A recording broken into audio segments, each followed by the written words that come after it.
कौन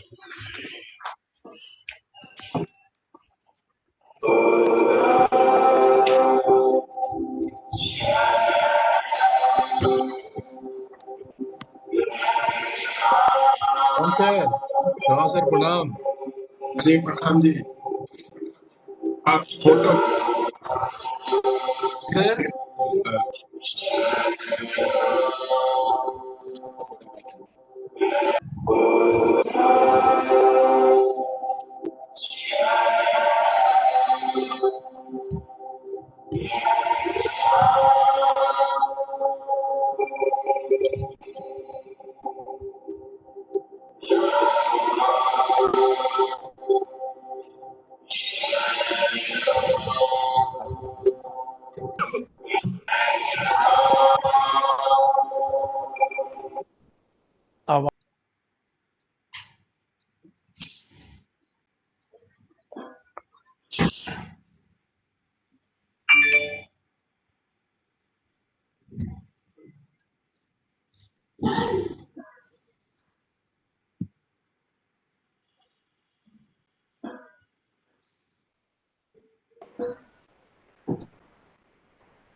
our Honorable Joint Secretary of MBSI, Maha Society of India, and Vice in charge of Sarnath Center, Venerable K. Medhankat Theroji, has joined us.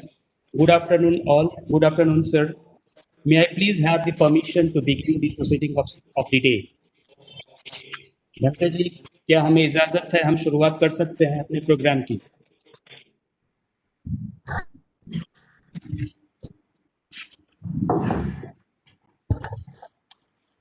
Am I audible to you, sir, with Medhankar Bhante?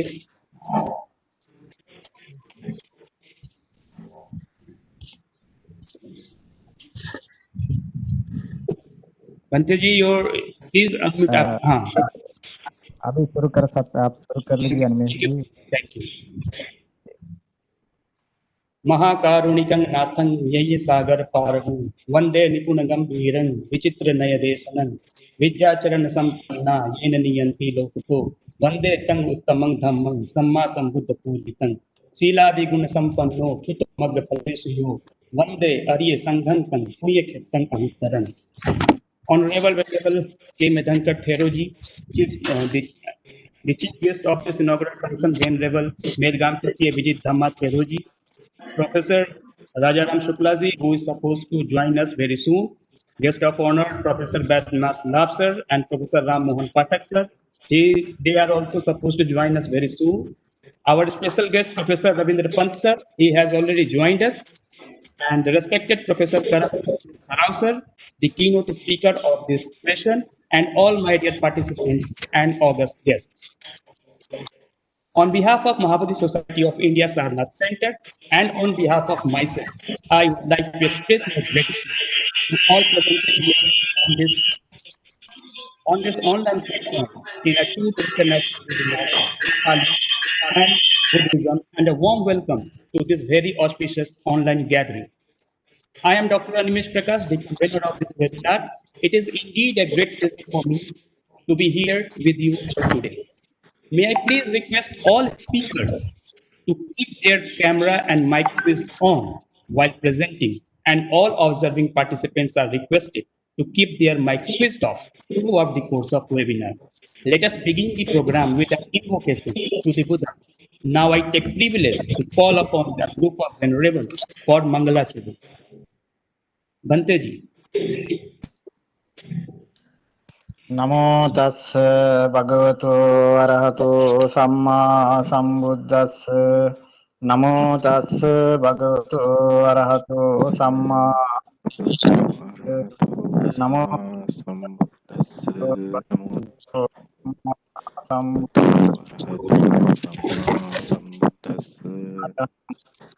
සම්බුද්ධෝ විචාචරණ සම්පන්නෝ සුඛතෝ ලෝකවිදෝ අනුත්තරෝ පුරිස ධම්ම සාරති සත්තා තේරං බුද්ධ භගවාති ස්වාක්ඛාතෝ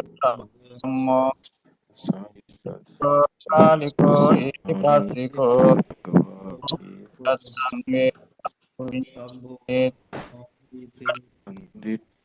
ශාවකෝ පරිමෝ භගවතු ශාවකතා ඥාය වන්නෝ භගවතු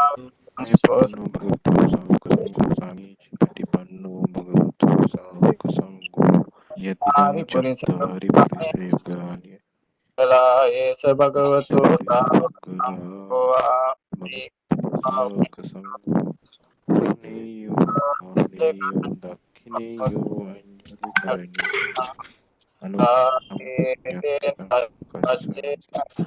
සංරතනත්යං ඒතේන සච්ච වජ්ජේන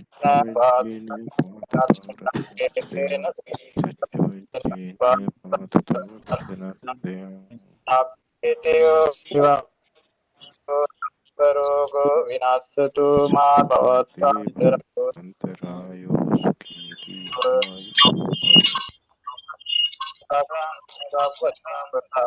සබ්බවත්තානුභාවේන සදා සුත්ති භවන්තු තේ භවතු සබ්බ මංගලං රක්ඛන්තු සබ්බ දේවතා සබ්බ ධම්මානුභාවේන සදා සුත්ති භවන්තු තේ භවතු සබ්බ මංගලං රක්ඛන්තු සබ්බ දේවතා සබ්බ සංඝානුභාවේන චක්කප්පානං පාපග්ගානිවාරණා පරිස්සස්සවේන අන්තතේ සම්පත්තවේ ආචනික්ඛා සෝකප්පතාචනික්ඛා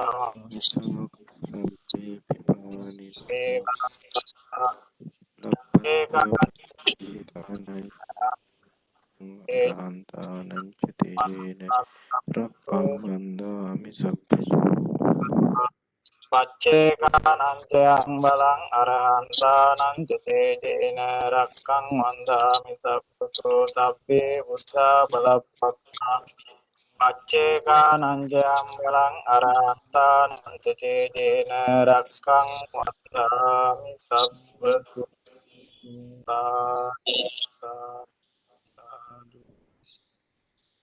Thank you, Venerable. Now I request Honorable Professor Ramesh Prasad sir to proceed the event. Prasad sir. Vijay Kumar Jain sir has joined us. Pranam sir. Thank you, Dr. Prakash ji. First of all, I would like to recite Buddha Vandana.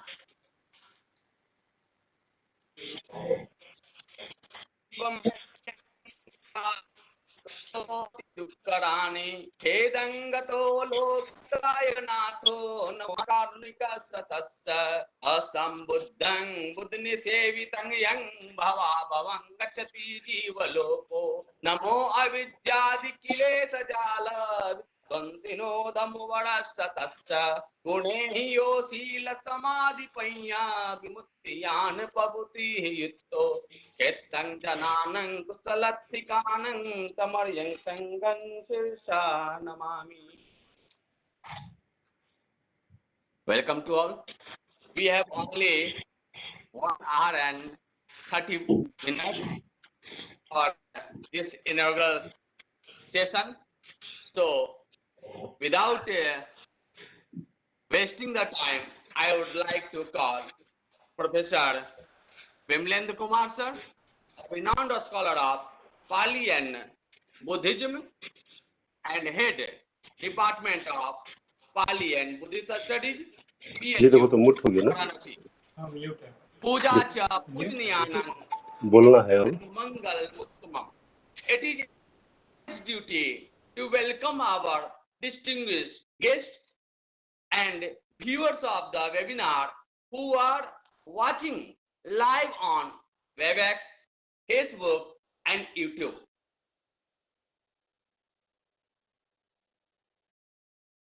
And welcome. Please, sir. Bimal sir.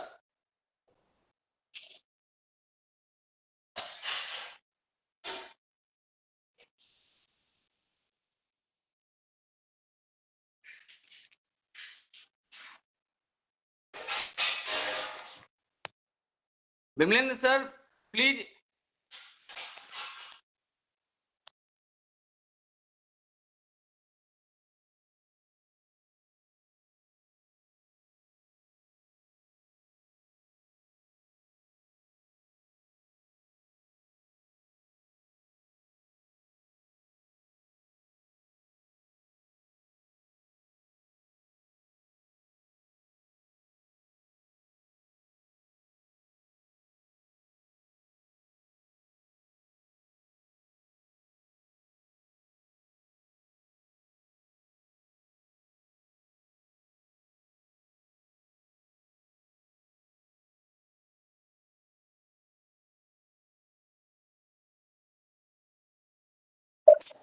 It sometimes happens, sir, in the course of webinar. So we are on an online platform and it sometimes happens. So we should wait. Without welcoming them, we can't proceed. Come speech is essential, na? I mean, sir, we should wait for until it. Yeah, we should wait. So I am very sorry. I am audible. So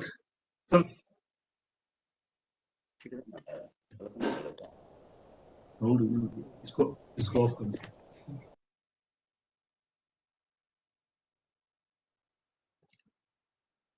Yes, you are audible. To everybody.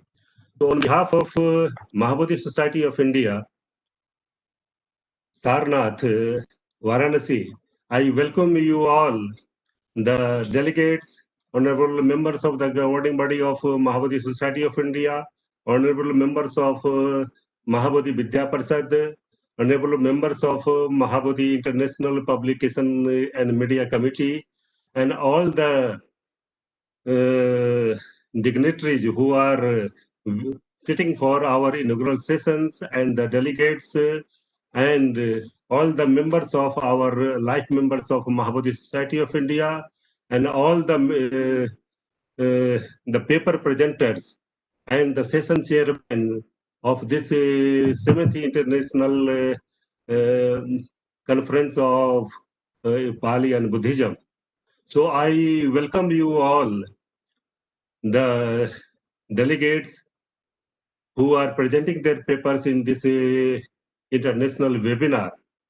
So before welcoming you all, just I would like to request that how this international conference on Pali and Buddhism was started. So for the promotion of Pali language literature and to celebrate 150th celebration of our Bodhisattva Anagaric Dharmapal, it was decided that let the National Conference on Pali and Buddhism be started at Sarnath Center of Mahabodhi Society of India, and a committee was formed, and it was decided that let all the Pali scholars and Buddhist scholars come together and they exchange their ideas at the Bodhi tree, and the vibration of the spiritual, you can say, the and academic environment be started from the Sarnath Center. As we know that Sarnath Center had been a great center for for the generation of our Pali scholars. At Calcutta centers, there was a first generation of Pali scholars in which we are finding Satish Chandra Vidya Bhushan, Professor Ranlas Dutt, Professor Anukul Chand Banerjee, and other great scholars who started in the field of Pali and Buddhism. In the second generation, the Sarnath Center of Mahabodhi Society of India, it started in 1930 with a band of scholars like Rahul Sankritan, Bharant Anand Koslan, and Bhikkhu Jagdish Kashyap. In 1930, Rahul Sankritan and Bhadant Anand Koslan were sent to England to propagate the teachings of the Buddha. And they came back, they stayed there for 20 months, and they came back in 1932. And they, again, Bhikkhu Jagdish Kashyap met with these two, Anand Koslan and Rahul Sankritan. And then the teachings of the Buddha available in the Pali language literatures were started. So in that way, our Sarnath Center, and again, in Dharmanand Kosambi, he also joined in 1932. And from Sri Lanka, we are having a Reverend D. Sasan Sri. He also started the editing of the text, the text of Abhidhamma Pitaka, which were edited for the Nalanda Mahavihar later on. So that we are also having that how the academic vibration of teachings of the Buddha were started at Mahabodhi Society of India, Sarnath. So to celebrate 150th celebration of birth celebration of Anagarik Dharmapal, it was started that let Pali scholars come together and they must start something for the propagation of the teachings of the Buddha. And then National Conference on Pali, it was started. And in the first conference, it was decided that let National Conference on Pali and Buddhism be named as International Conference on Pali and Buddhism. And it must be an annual feature of every year of our Mahabodhi Society of India, Sarnath. And from that time onwards, we are having a band of scholars who are coming every year at the Bodhi tree, Mulagandhikuti Bihar, Sarnath, and we are having exchanging of scholars and their vibrations of the spiritual advancement. So in that way, that was started in that way also.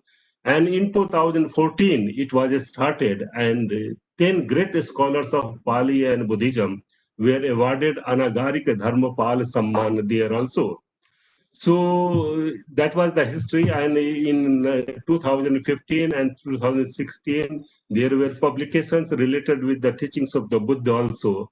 And we are having a Buddha Gaya temple case, which was republished in, reprinted by BR Publishers in New Delhi in 2000.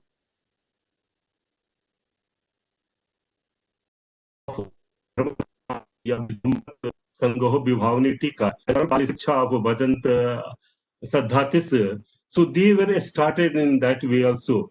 So last year we are also hold our sixth conference on Pali and Buddhism. But this pandemic, we are not holding our this international conference offline. So we are meeting together this time virtually, and we are holding our international webinar. So in that way, we are welcoming you all. So for the inaugural session, we are welcoming our scholars like Professor K.T.S. Rao, Professor Ravindra Pant, Professor Dhamma Medagama, and other scholars who are there.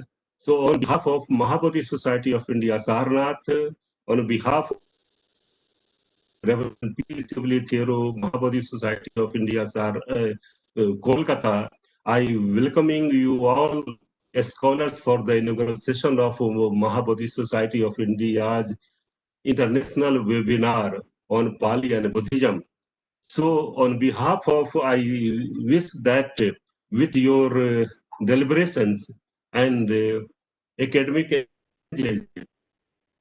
again some outcome for the new generation, for the scholars of Pali and Buddhism.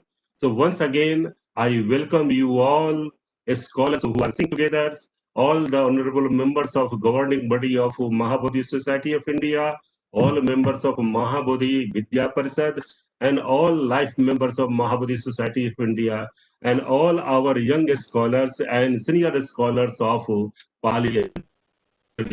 So thank you all. Animes.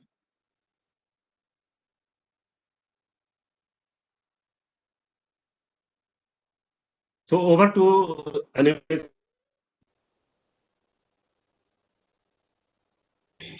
Sir, blessings are needy part of, especially in the time of COVID-19.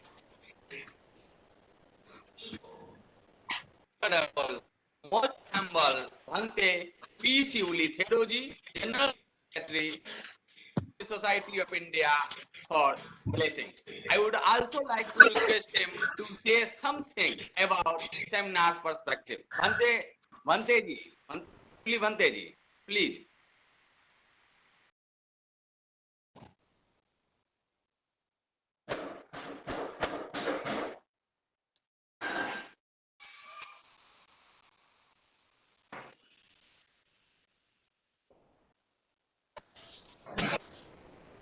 Bhante ji, please bless us.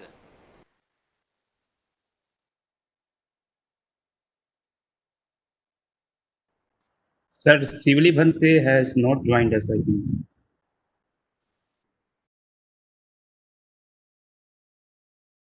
Now, I request K. Medhankar Theroji, because this webinar is organized by the Sarnath Center of. So I request Venerable K. Medhankar Theroji, who is a Joint Secretary of Maha Bodhi Society of India and also Bhikkhu in charge Sarnath Center, for blessings. Bhante ji, please bless us. Namo tassa bhagavato sambuddhassa. Namo tassa bhagavato arahato samma sambuddhassa. Namo tassa bhagavato arahato samma sambuddhassa. Most venerable Bhikkhu Mahasangha, Venerable P. Sivali Thero, General Secretary, Mahabodhi Society of India, Honorable Governing Body members and life members, Mahabodhi Society of India, our chief guest, Venerable Professor Madagampitiye Vijayadhamma Thero, University of Jayawardhanapura, Sri Lanka, President of inaugural session, Professor Raja Ram Sukla, Vice Chancellor Sampurnanand Sanskrit University, Varanasi. Guest of honor, Professor Badrinath Lab, Vice Chancellor Navanalanda Mahavihara, Nalanda, Bihar. Professor Ram Mohan Pathak, Vice Chancellor Nehru Gram Bharati, Allahabad. Professor Ravindra Pant, IGNCA, New Delhi. Professor KTS Sarao, former head Department of Buddhist Studies, Delhi University, New Delhi. Professor Bimalendra Kumar, head of Department Pali and Buddhist Studies, BHU, who is the coordinator of this conference and member of the organizing committee. Professor Ramesh Prasad, Dean Faculty of Sanskrit University and convener of this 7th International Conference in Pali and Buddhism. Dr. Animesh Prakash, Assistant Professor in Pali, CIHTS Sarnath and convener of this 7th International Conference in Pali and Buddhism. Other honorable professors, scholars and researchers. Mahabodhi Society of India has always been active in promoting Buddhist studies, thought and culture. I am happy that we are once again together for this conference. Meet physically due to COVID-19 pandemic this year. I welcome you all on this online platform of 7th International Conference on Ancient Buddhist Wisdom and Challenge to Modernity. I also bless you for the success of this conference. Undoubtedly, this is the end of collaboration with Buddhist ideas. Buddha and science are gaining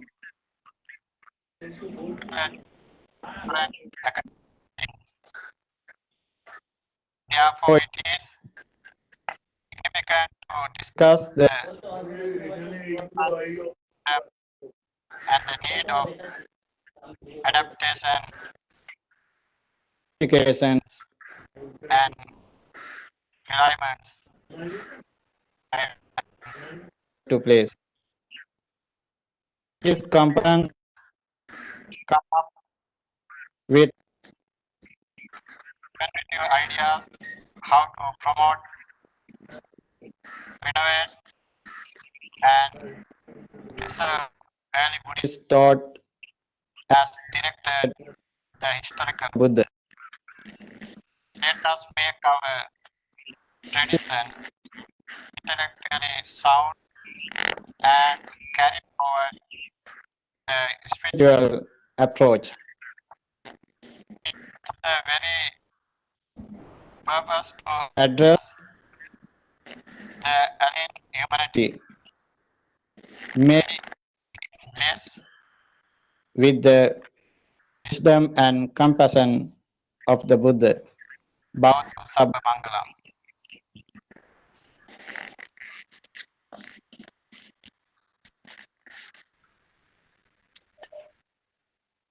Ready?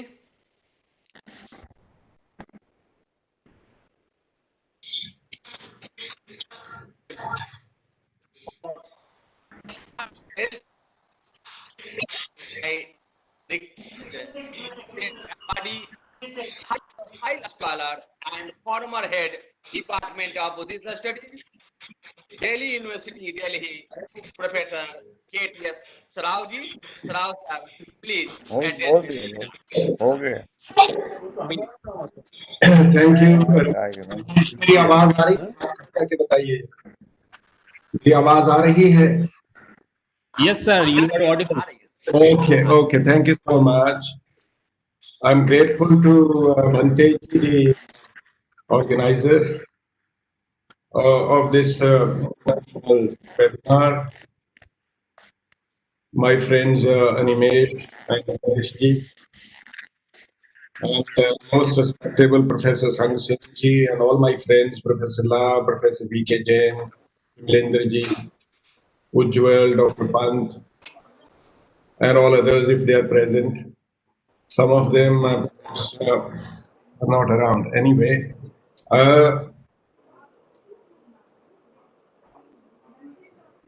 people like Rahul Sankrithayan talking very positively about the Buddha have said that the Buddha was perhaps the first communist of the world. And some scholars have called the Buddha as the first revolutionary, international revolutionary in the world, whose ideas were so very revolutionary that even our communist comrades very proudly call the Buddha the first comrade in the world. Why? I, a student of history and economics, also believe that the Buddha was the first person who talked about something like revolution in fairness in the world. That is, wider and equitable distribution of resources. The Buddha very clearly talks about this in the Aganya Sutta, where he says that one can understand if a poor man steals because you leave no choice with the poor man. You leave no choice to the poor man. You take away all the resources from the poor person, and he's hungry, his basic needs are not fulfilled. So therefore, a poor man has to steal. And then you punish this man. Because he is helpless, you punish this man and you bring the state into existence to punish this man. So the law, the king, the country, the system works against the poor man who is forced to commit crime and then is punished. So the Buddha questions, how can you be a good human being, a peaceful person, unless your basic needs are met? So the Buddha questions as to why the rich man steals.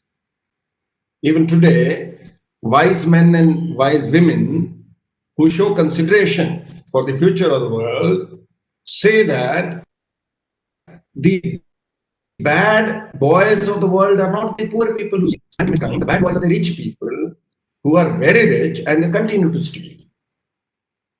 So, revolution in fairness, some sort of system that needs to be placed in the world where the common man has access, equitable, wider access to the resources. It's very clearly indicated in the Aganya Sutta, and it was because of this that people like Raul Sankrita and many others called the Buddha as the first comrade in the world. Now, linking this to today's prevailing situation in the world, now 90% of the resources of the world are in the control of only about 2% of the people in the world. Just 2% of the people. If you look at the bottom 1 billion people of the world, there are about 7 billion people in this world. Lower 1 billion people of the world, the poorest people in the world, 1 billion people, they only have access to 1.4% resources. That is definitely a very, very cruel, unfair distribution of resources in the world. Whatever kind of system we have put in place, whatever kind of system, that is really very unfair to the poor people. So, what is the solution of this? From Buddhist perspective, in today's profit-oriented, globalizing world, which is making the rich people richer, selfish, what can be done? A peaceful solution to this is sensitization of these rich people who actually control the world. Sensitization. They must understand that they should not and must not be allowed to have more than they need and then they own.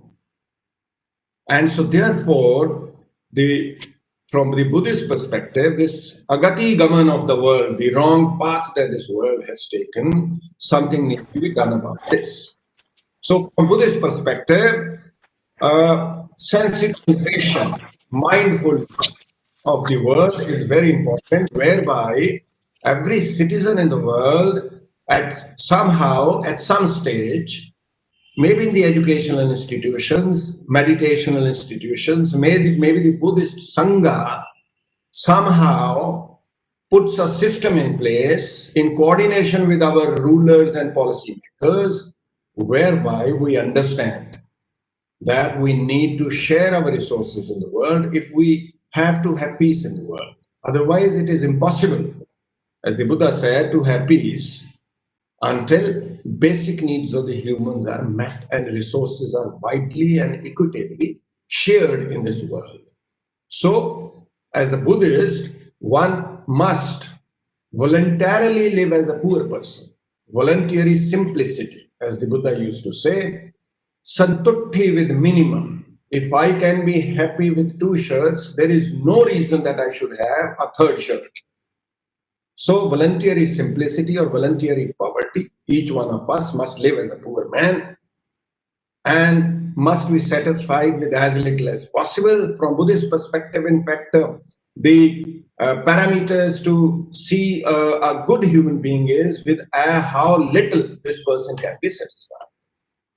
Sharing. We must share our surplus resources with others who are not so lucky like us. cooperation. Competition is very harmful. The entire world is competing. We compete with our colleagues. It is kind of cutthroat competition. Why? We must understand that if there is one position, there are 10 applicants, only one can be selected. Whether we have competition, whether we blow up some of the people, or whether we peacefully accept that, and only one is going to be accepted. So cooperation with colleagues and people around us is very important. Plurality, as the Buddha used to say, that a person who criticizes the faith of the other cannot be a good disciple of the Buddha. We must understand that like many colors, many faiths, many foods, many cultures are very important for the future survival of the world. So plurality, restraint, we must learn to discipline ourselves and restrain ourselves. Generosity, avoiding waste, and of course, metta, karuna. These are very important. And there is a time for in the inculcation of such value system. So it is the Sangha in coordination with the rulers and the policy makers that they must put a system in place, whether it is the temples or the schools or meditation centers where people are taught these values, sensitized to these values, so that our future world can be somewhat better than the kind of direction in which today's world is following.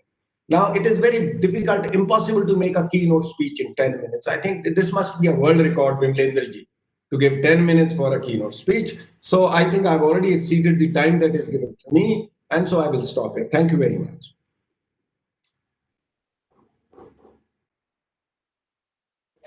Thank you very much for the nice speech.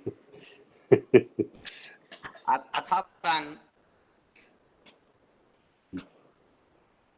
आधुनिक नाम श्रीलंकाया विद्यालय आचार्यों पाली भाषा बुद्ध साहित्य संपोषको अनेक यान तत्सन संपन्नो ब्रह्मजीवी में गंपीतीय विजित धम्म थे मस्य प्रमुखातिथि चीफ गेस्ट होती इति संग विद्या चरण संपन्नं आचार्यं इमस्य अंतर्जालस्य संबोधनाय निवेदयामि. Vijit Dhamvante ji, please unmute your mic and address the webinar. Vijit Dhamvante ji.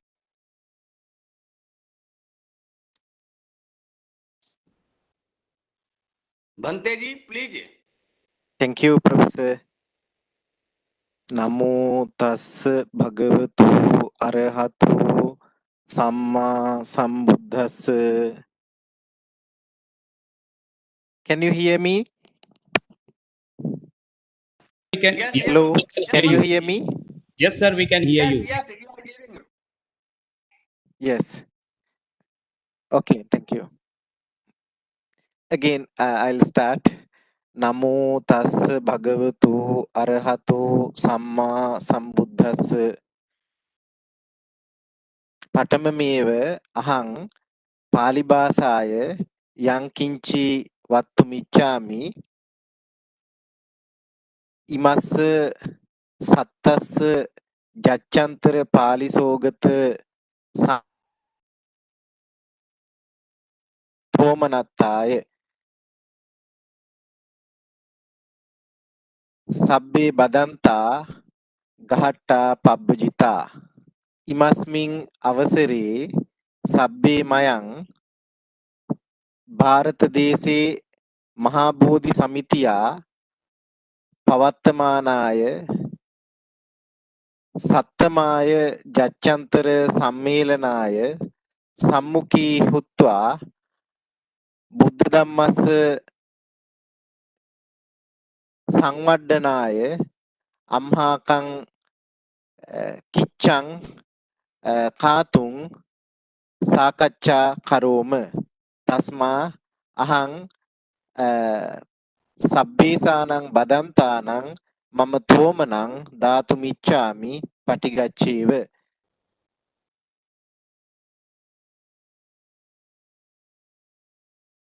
Dankarathera, the Joint Secretary of Maha Bodhi Society, and Bhikkhu in Sarnath Center of Maha Bodhi Society. Guest of honor, Professor Bhadyant Lab, Professor K.T.A. Sarao, the former head of the Department of Buddhist Studies, University of Delhi, and Professor Bimalendra Kumar from BHU Varanasi, and my dear friend Dr. Animesh Prakash, and my dear colleagues, professors, and all the participants for the 7th International Conference on Pali and Buddhist Studies. In this occasion, I would like to share some of ideas on Buddhism, which are very important for this modern society. As we know, the distinctive feature of the modern world is the acceleration and magnetic process of change. Now we are facing the nature of the change in this almost unbelievable change in the revolutionary transformation of human institutions in every field of the human activity. It is true that the superb advantage of science and have destroyed the basis of a more stable way of life, which had its own ethical character. And also, large number of people are drifting in a strange world. But these advantages have also gone in many directions. They have given us great social and intellectual gains and the means whereby to destroy societies have together closer than ever before and made more responsive to people's needs and demands. All these are due to modernity. In any case, we cannot stop the world. It will go on changing. For change, says the Buddha, is the fundamental fact of life.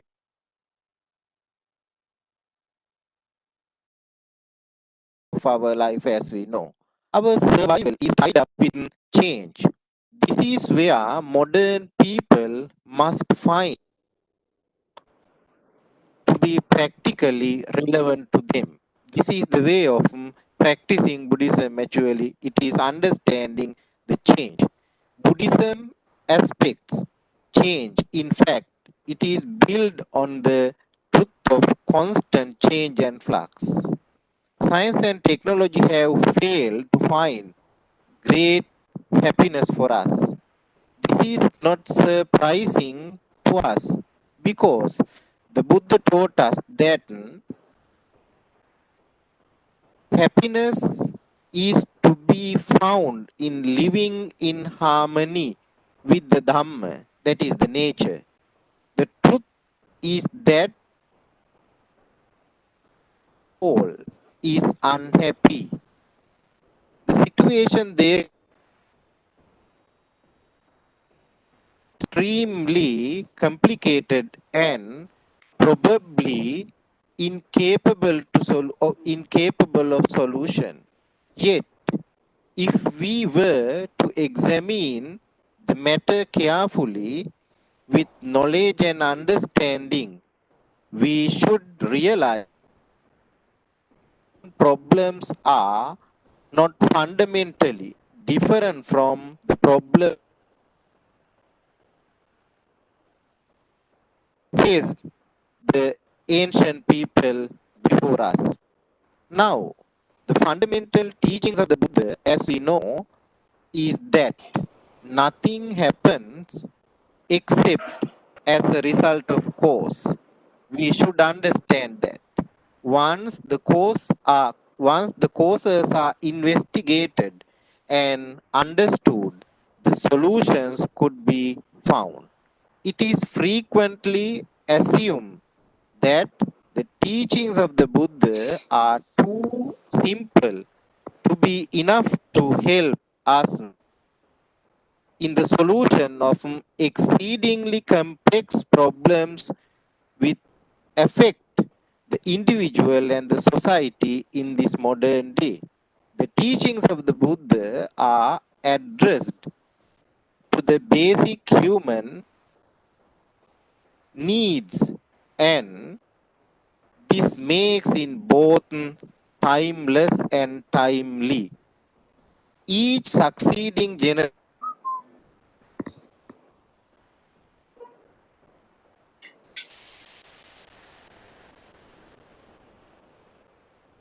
rediscover the relevance of the Buddha teachings to the solution of its own problems. Therefore, by facing this very dangerous pandemic, we should realize the Buddha's teaching. I highlighted two things here. It is changing and understanding cause of the things. These two are very important. By concluding my greetings to the 7th International Conference on Pali and Buddhist Studies, again, I congratulate all of you. Sabbe satta sukitatta bhavantu. Sadhu, sadhu, sadhu. Thank you. अब मैं अपने अग्रज पाली एवं बौद्ध विद्या के लिए समर्पित आचार्य professor Vaidyanath Lal ji को आमंत्रित करना चाहेंगे। आप बौद्ध अध्ययन विभाग जम्मू विश्वविद्यालय जम्मू के संस्थापक फाउंडर डिपार्टमेंट रहे, Indian society for Buddhist studies के आप संस्था है ना, फाउंडर सेक्रेटरी में तो आपको तो दो लिंक दे दिए हैं सर। बहुत प्रज्ञा सिंधु तथा ओशन ऑफ बुद्धिस्ट विजडम के एडिटर हैं। अच्छा, पिछले 20 तो हम दूसरे को बोल देते हैं फिर तब। ठीक है, ठीक है, ठीक है, ठीक है, ठीक है, तो ओके। लगता है ये लाभ सर अभी जुड़ नहीं पा रहे हैं, तो सर रविंद्र पंत जी को रिक्वेस्ट कर लिया जाए कि वो अपना स्पेशल गेस्ट का एड्रेस दे दें। हाँ ठीक, काइंडली रिक्वेस्ट। हाँ ठीक ठीक।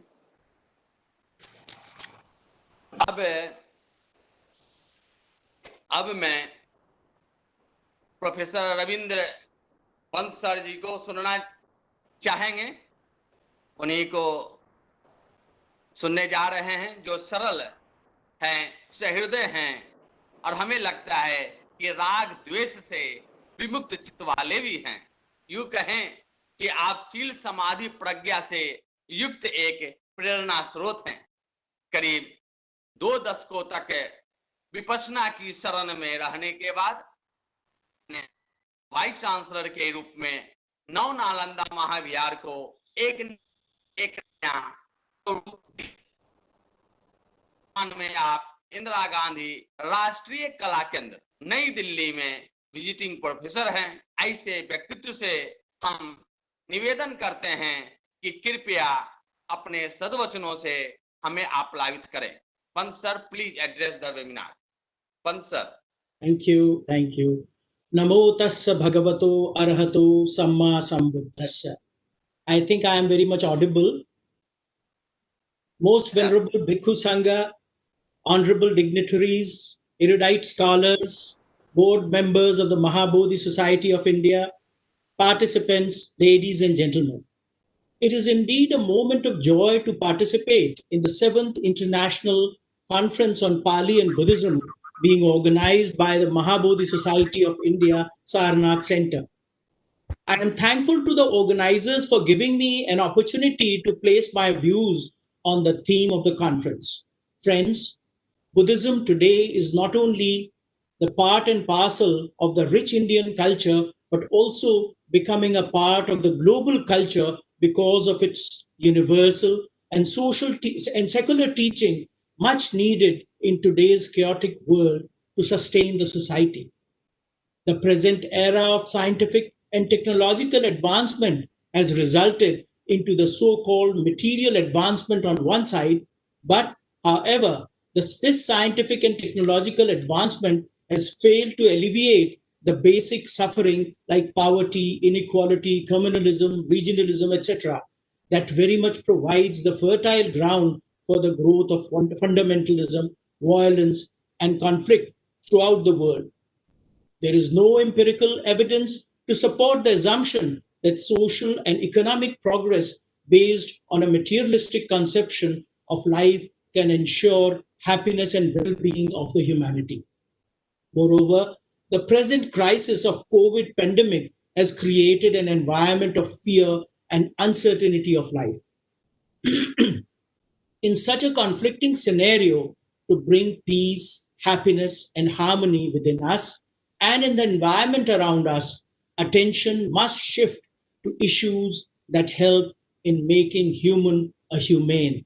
It is this that makes Buddhist literature, and more so Pali literature, relevant as it encompasses the philosophy of life completely missing in the postmodern era of development.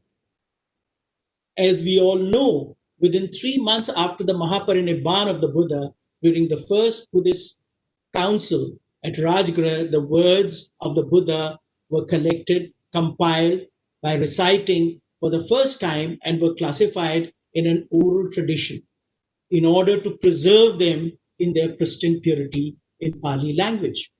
These words are presently known to us as Tipitaka, Vinaya Pitaka, Sutta Pitaka, and Abhidhamma Pitaka. To keep the purity of the words of the Buddha, there has been a tradition of convening Dhamma congregation.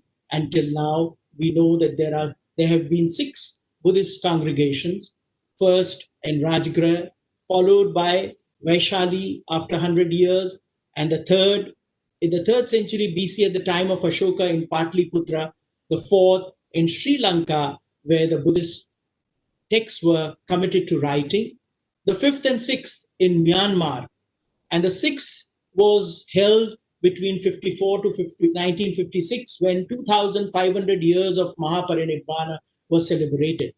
In this way, we see for centuries and across continents, the Pali literature was carefully transmitted, recorded in various forms of manuscripts until they began to be printed in book form in late 19th century.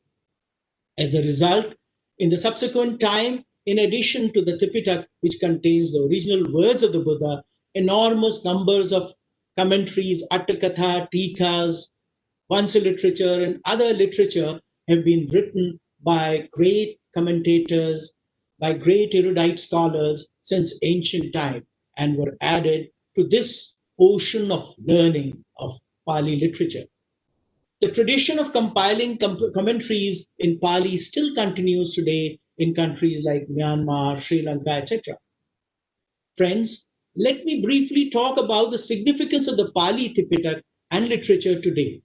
The literature not only contains the invaluable treasure of Indian civilization, including culture, religion, and philosophy, but it also contains the great contribution of the unique teaching and practice of the Buddha, which emphasizes the importance of human values found in the practice of Sila, Samadhi, and Panya, that the Buddha delivered in his first sermon at Deer Park at Sarnath, where we have all, in a way, assembled digitally.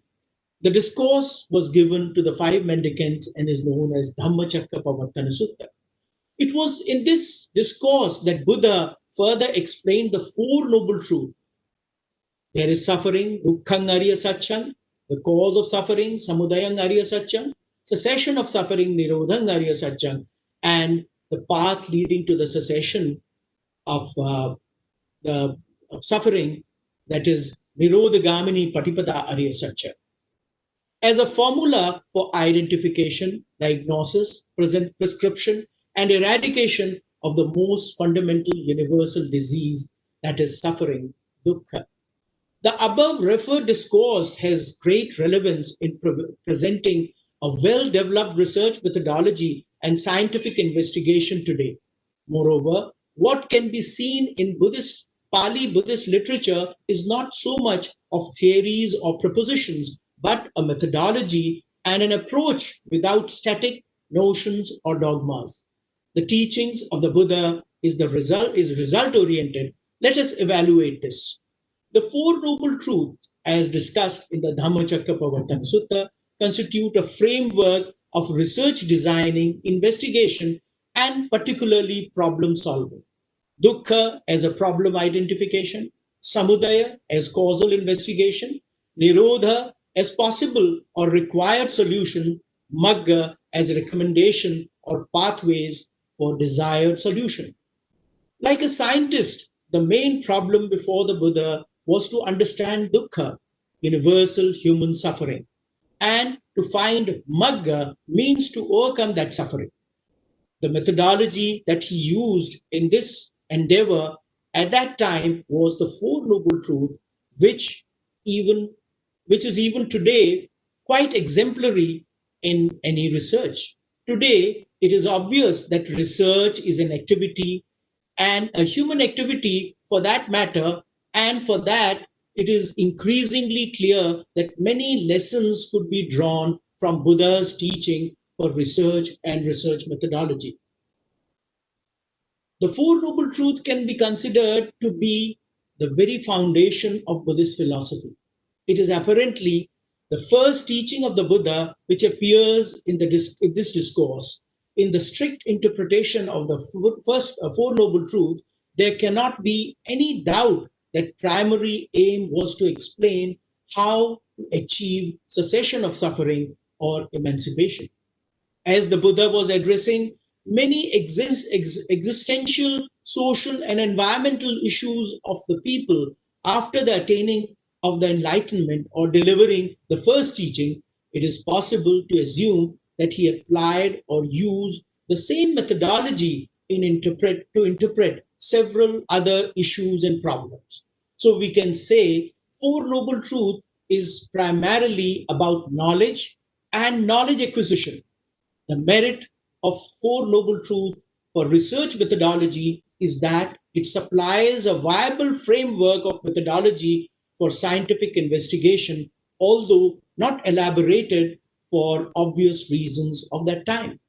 The Buddha's system of Four Noble Truths has a clear design on how an investigation on a particular phenomenon could proceed, especially investigating causes, samudaya, identifying solution, nirodha, and developing pathways for solutions, magga.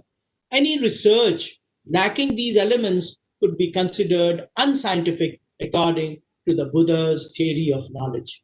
So we can very much say that Tipitaka is an unparalleled lexicon of wisdom. It not only gives the ancient and spiritual and philosophical landscape of India of more than 25 centuries back, but also brings back a colorful spectrum of historical, geographical, socio-political, cultural conditions of that time. The literature opens a window onto the administrative, educational, commercial, and industrial customs of Buddha's time. It sheds light on social conditions in the urban as well as rural life of ancient India. The India of more than 2,560 years ago comes alive in this literature. It is a vast ocean of overflowing with the peerless, wholesome benediction of the enlightened one. So, I conclude by saying that the Buddha's words carry a special significance for human race, even today.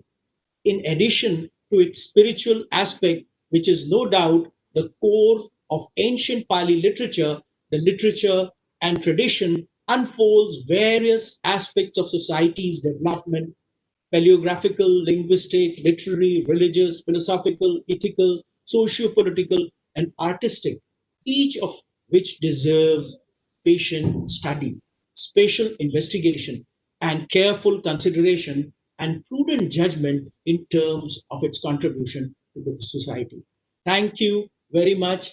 And it is really great that the Mahabodhi Society is keeping this tradition of Pali and Buddhist studies alive and vibrant. I'm again thankful to the organizers for giving me this opportunity. Namo Tassa Bhagavato Arahato Samma Sambuddhassa. Thank you. Thank you sir, बहुत बहुत धन्यवाद sir. अब मैं professor Ram Mohan Pathak ji को सुनना चाहेंगे। आप guest of honour हैं हमारे। आप तो सर हैं, आप महाबोधि सोसाइटी ऑफ इंडिया के वाइस प्रेसिडेंट हैं, गवर्निंग बॉडी के एक्टिव मेंबर हैं, विधान परिषद के निवर्तमान अध्यक्ष हैं, के आप वाइस चांसलर रह चुके हैं और वर्तमान में नेहरू ग्राम भारती यूनिवर्सिटी प्रयागराज के आप कुलपति हैं। पाठक सर, आपसे आग्रह है कि कृपया इस वेबिनार को संबोधित कर हमें कृतार्थ करें, प्लीज पाठक सर।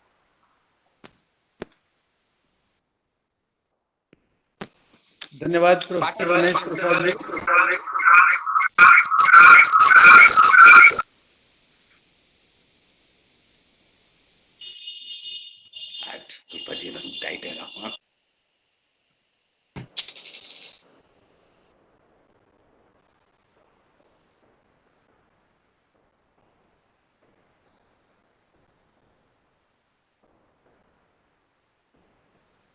मुझे ज्ञानवर्धन का यह जो अवसर प्रदान किया गया है और अपनी कुछ बातें कहने का अवसर दिया गया है, उसके लिए मैं महाबोधि विद्या परिषद, विमलेंद्र कुमार जी, रमेश प्रसाद जी, भिक्षु मेधांकर थेरो जी और अपने अनन्य शुभेच्छु और भारतीय मनीषा के शीर्ष विद्वान प्रोफेसर राजाराम शुक्ल जी के सानिध्य में यह वार्ता का जो अवसर मिला है, उसके लिए मैं आप सभी का बहुत आभारी हूँ।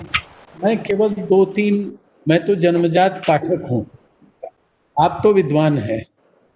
लिखना, कम्युनिकेशन करना, बताना, ज्ञान समृद्ध समाज की संरचना में आप विद्वानों का बहुत योगदान है, जिसके रिसीविंग एंड पर मैं अपने आप को समझता हूँ और सोचने, समझने या थोड़ा बहुत अध्ययन करने की कोशिश करता हूँ। महाबोधि सोसाइटी ने पाली और बुद्धिज्म के विकास के लिए अनेक जो प्रयोजन और प्रयत्न किए हैं, उनमें यह प्रयत्न सबसे महत्वपूर्ण है। नमो तस्स भगवतो अरहतो सम्मा संबुद्धस्स या नमो बुद्धाय जब हम कहते हैं तो हमें पाली की जो ज्ञान परंपरा है, पाली में अभिव्यक्त ज्ञान की परंपरा, संचित ज्ञान परंपरा है हजारों वर्षों की, उस परंपरा से हम एकदम सामने आते हैं और उसके समक्ष प्रस्तुत होते हैं। तब लगता है कि पाली का यह जो ज्ञान भंडार था, भगवान बुद्ध इस पृथ्वी के सबसे बड़े कम्युनिकेटर, संचारकर्ता थे। उनके इस स्वरूप को देखना चाहिए कि ज्ञान की जो ज्योति प्रथम और द्वितीय दो उपदेशों से उन्होंने प्रज्वलित की, अत्तदीपो भव की जो भावना उन्होंने सारनाथ से प्रज्वलित की, जो दीप प्रज्वलित किया, वह पूरी दुनिया को आज प्रकाशमान कर रहा है। ऐसे समय में भगवान बुद्ध का स्मरण करना और पाली के अवदान को, मैं तो समझता हूँ कि पाली भाषा न होती तो शायद भगवान बुद्ध का वह स्वरूप न होता, विश्व पूजित स्वरूप, विश्व स्वीकार्य स्वरूप जो आज है, वह स्वरूप शायद उतना मुखर और उतना प्रभावशाली नहीं होता। यह पाली और पाली के विद्वानों की सदियों से चली आ रही परंपरा, जिस परंपरा का निर्वाह हमारे प्रोफेसर विमलेंद्र कुमार जी, रमेश प्रसाद जी और हमारी महाबोधि सोसाइटी कर रही है, अनागारिक धर्मपाल हमारे संस्थापक थे, उन्होंने किया, वह अत्यंत महत्वपूर्ण योगदान है और उस योगदान का स्मरण करते हुए उसे जीवंत रखने का काम होना चाहिए। इस दृष्टि से अत्यंत महत्वपूर्ण विषय है कि जो भारतीय भाषाएं हैं, बहुत सारा अनुवाद का काम बौद्ध साहित्य का हुआ है, जो जिसका स्रोत पाली रही है, पाली स्रोत भाषा के रूप में रही है, लेकिन अभी भी जो भारत की अनेक भाषाएं हैं, भारत की जो 7000 करीब भाषाएं हैं जिनमें बहुत सी मृतप्राय हो चली हैं। उन भाषाओं को जीवंतता प्रदान करने के लिए उसमें जो वर्तमान में उपयोगी उपदेश हैं भगवान बुद्ध के, जो सम्यक जीवन, बुद्ध में हिंसा पीड़ित विश्व को नई दिशा देने वाले जो उनके विचार हैं, उनको अनेक भाषाओं में और बोलियों में, खास करके बोलियों में उनको प्रस्तुत किया जाना बहुत जरूरी है। पाली केवल लाइब्रेरीज, पुस्तकालयों के रैक की भाषा नहीं है। पाली किसी समय में मुखर भाषा थी, प्रयोग की भाषा थी। उस भाषा को पुनर्जीवित करने के लिए, प्रयोग में उसके महत्व को समझने के लिए, उसके अनेक शब्द भंडार जो विलुप्त हो रहे हैं उनको फिर से प्रचारित और प्रचलित करने के लिए बहुत जरूरी है। हमारी आधुनिक ज्ञान विज्ञान के क्षेत्र में हमारी नई शिक्षा नीति, अभी जो राष्ट्रीय शिक्षा नीति बनी है, नेशनल एजुकेशन पॉलिसी, उसमें पाली के विकास जो नया प्रयत्न किया गया है, जो प्रयत्न भारत सरकार की ओर से किया जा रहा है, वह अत्यंत महत्वपूर्ण है और उसे और आगे बढ़ाने में महाबोधि सोसाइटी और पाली के समस्त विद्वानों को एक साथ समर्पित भाव से काम करना पड़ेगा। अभी जो मॉडर्निटी और बुद्धिज्म की बात है, उस संदर्भ में मैं दो बातें अवश्य कहना चाहूंगा। उसके संदर्भ में कुछ अध्ययन करने का अवसर मिला। ये कोरोना काल है, कोरोना पीड़ित काल है, महामारी का काल है। इस महामारी के काल में भगवान बुद्ध क्यों प्रासंगिक हैं, कैसे प्रासंगिक होते हैं, इसको बताना बहुत जरूरी है। बौद्ध धर्म में, बौद्ध परंपरा में भगवान बुद्ध की जो परंपरा थी, भगवान बुद्ध का जो स्वरूप था, वो आध्यात्मिक तो था ही। आध्यात्मिक जो उपचार है वो तो भगवान बुद्ध से मिलता ही है, लेकिन उन्होंने एक वैशज्य की परंपरा प्रारंभ की, जिस पर अभी आदरणीय प्रोफेसर विमलेंद्र कुमार जी की एक नई पुस्तक भी आई है, और उसके संदर्भ में और अध्ययन करने पर ज्ञात होता है कि भगवान बुद्ध की मान्यता वैशज्य गुरु के रूप में थी और मेडिसिन गुरु के रूप में भगवान बुद्ध पूजित रहे हैं और आज भी पूजित होते हैं। 800 साल पुराना जापान का एक मंदिर है जहां पर काली मूर्ति भगवान बुद्ध की स्थापित है। पूरी दुनिया से लोग आते हैं जो मानसिक संताप, शारीरिक संताप और व्याधियों से पीड़ित होते हैं, उन सभी का निराकरण भगवान बुद्ध के समीप पहुंचने से मिलता है। तो भगवान बुद्ध का यह जो चमत्कारी स्वरूप था, वैशज्य गुरु का स्वरूप था, उसे स्मरण किया जाना और उनकी जो वैशज्य परंपरा है, तिब्बत में तो बड़ी जागृत परंपरा है और उसका बहुत उपयोग होता है, दुनिया भर में लोग उसका स्वीकार कर रहे हैं, उसे हमें अन्य सभी देशों में जागृत करना होगा और उस संदर्भ में शोध का काम होना चाहिए। पाली के संरक्षण के लिए शोध और अनुवाद, ये दो बहुत ही महत्वपूर्ण क्षेत्र हैं जिन पर काम करने की, समन्वित रूप से काम करने की जरूरत है। जहां तक महाबोधि सोसाइटी का प्रश्न है, एक पायनियर बुद्धिस्ट इंस्टीट्यूशन के रूप में यह अपने इस दायित्व के प्रति सजग और सतर्क है और पाली और बुद्धिज्म के विकास के लिए इस तरह के आयोजन बहुत ही समर्थन उस दिशा में प्रदान करते हैं, सहयोग प्रदान करते हैं। एक वातावरण मोटिवेशनल इसका उपयोग है। इस दृष्टि से हम भगवान बुद्ध के, उनकी जो चर्चा है, उनकी जो बातें हैं, एक उनका कम्युनिकेशन का जो, कम्युनिकेटर का जो स्वरूप है, कम्युनिकेशन का जो एक पूरा स्ट्रक्चर है, उस पर अध्ययन करते हुए हम पाली के महत्व को प्रतिपादित करें और पाली का भारत की भाषाओं और बोलियों में भी अनुवाद होना चाहिए ताकि नई पीढ़ी तक ये बातें, भगवान बुद्ध के जो उपदेश हैं वो पहुंचे। वैशज्य गुरु की संकल्पना हमारे इस महामारी काल में हमें बहुत संतोष और शांति प्रदान करती है। शांति के इस शलाका पुरुष को मेरा सादर नमन है। नमो बुद्धाय।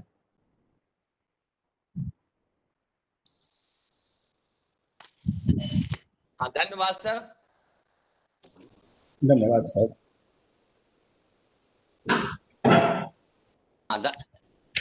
धन्यवाद सर, बहुत बढ़िया। नमस्कार सर। लिए अब मेरे साथ आप विद्वानों के साथ से वाइस चांसलर प्रोफेसर वैद्यनाथ लाभ सर आमंत्रित करना चाहते हैं, लेकिन उसके पूर्व लाभ सर के बारे में कहना चाहेंगे कि आप मेरे बड़े भाई पाली के धुरंधर विद्वान।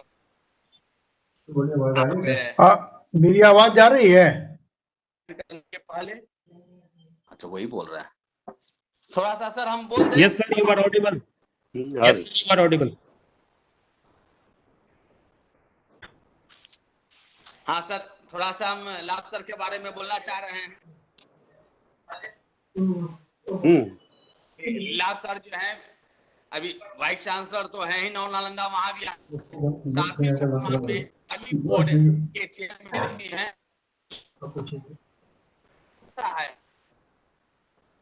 तो नेशनल इंस्टीट्यूट ऑफ बना है और हमें लगता है कि उसे भी आपको ही देखना है। इतने बड़े अनुभव के सागर जो हमारे वैद्यनाथ लाभ सर हैं, हम चाहेंगे कि उस सागर में हम लोग भी गोता लगाएं। सर से एड्रेस करने के लिए, इस वेबिनार को करने के लिए लाभ सर से रिक्वेस्ट करते हैं।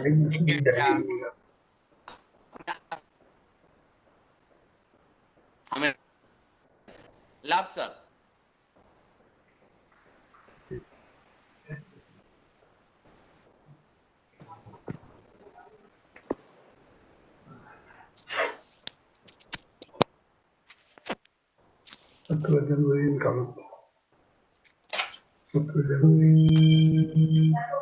हाँ, मेरी आवाज जा रही है?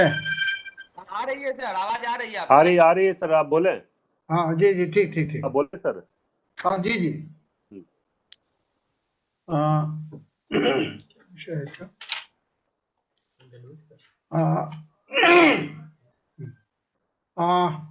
आदरणीय प्रोफेसर राजाराम शुक्ल जी, प्रोफेसर रमेश जी, प्रोफेसर विजय जैन जी, डॉक्टर आकाश जैन जी, प्रोफेसर सरस्वती मसूद जी और डॉक्टर निमेश और सभी अन्य बंधुओं, प्रोफेसर उपेंद्र राव जी और जितने दृश्य अदृश्य विद्वान हैं, मैं सबसे पहले तो क्षमा प्रार्थी हूँ कि कुछ अत्यंत व्यस्त कार्यक्रम के कारण से मैं विलंब से उपस्थित हो पाया और बीच में बैकवर्ड भी हूँ कि बहुत सारी टेक्नोलॉजिकली बहुत बैकवर्ड हूँ। कोशिश कर रहा था मोबाइल पर लिंक अप करने की, लेकिन हो नहीं पा रहा था, तो इसके लिए बहुत ही क्षमा प्रार्थी हूँ। जो आज का विषय एक बड़ा ही समीचीन है, traditional Buddhist wisdom and challenges to modernity. हम लोग प्राचीन विद्या वाले हैं, लेकिन आधुनिक 21वीं शताब्दी में जी रहे हैं और इसमें उन पारंपरिक मूल्यों की प्रासंगिकता, उपयोगिता, उसकी कैसे प्रयोगात्मक रूप से कैसे उसको सिद्ध किया जा सकता है, यह एक हम सबों के समक्ष एक बड़ा ही चैलेंजिंग विषय है, जो हमारे अंतःकरण में भी वह चैलेंज चलता रहता है और बाहर की दुनिया में भी हम देखते हैं। यह युग उस प्राचीन युग के श्रद्धा का युग नहीं रह गया है। अब तर्क और विज्ञान के नाम पर तर्क, और कभी कभी तर्क के बदले के स्थान पर कुतर्क भी, ये उसका समय है।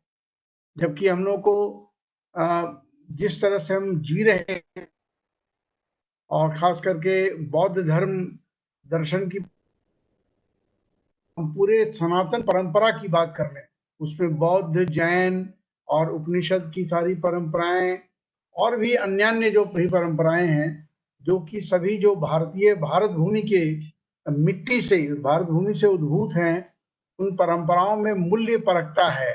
और मूल्य परकता इस शताब्दी में, इस समय में आकर के कितनी अवहेलना हो रही है उसको, और हम उसके अवहेलना के कारण हम कितना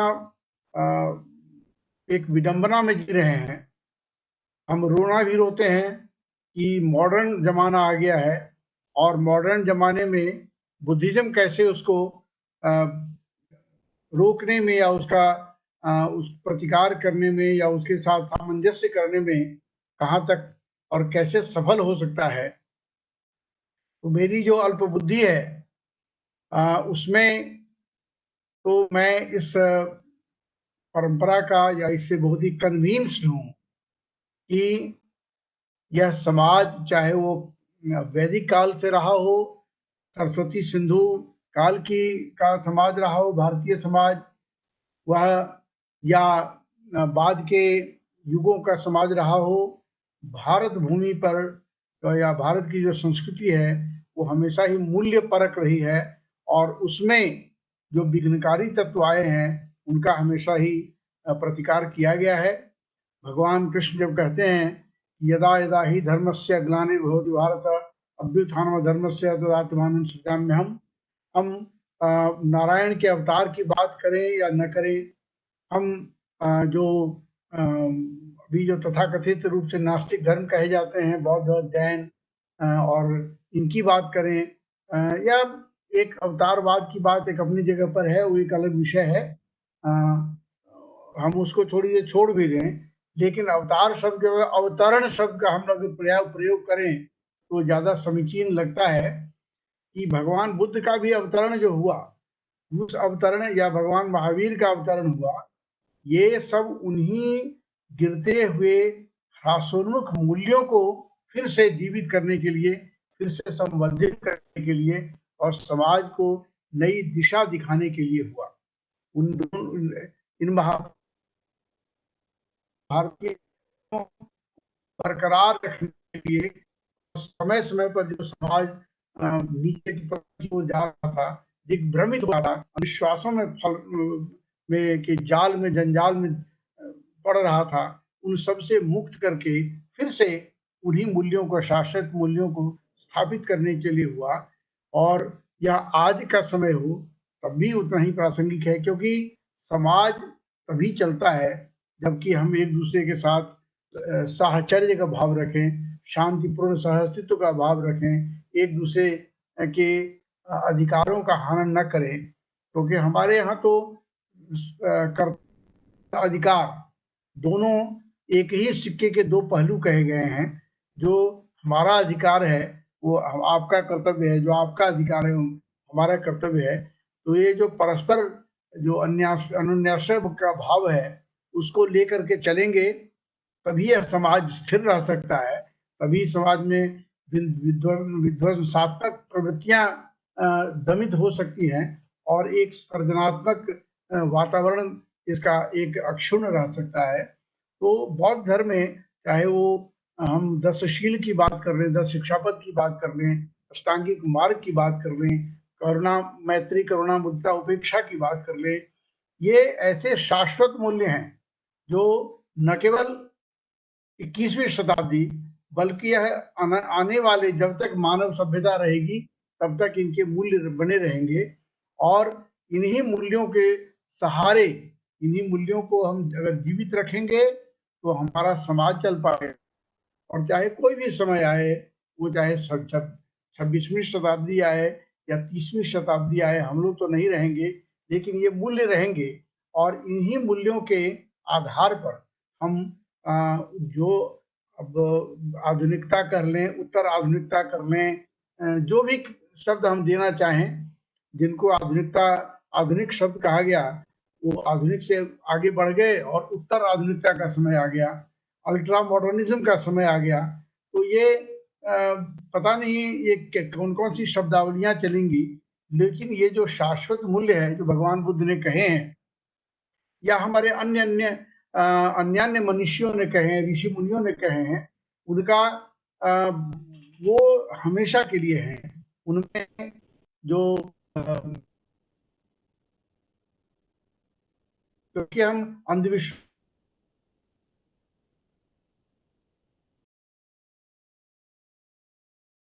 और वो पहले व्यक्ति ऐसे थे कहने वाले, संभवतः कि मेरी बातों को भी आंख मूंद कर स्वीकार नहीं करना, क्योंकि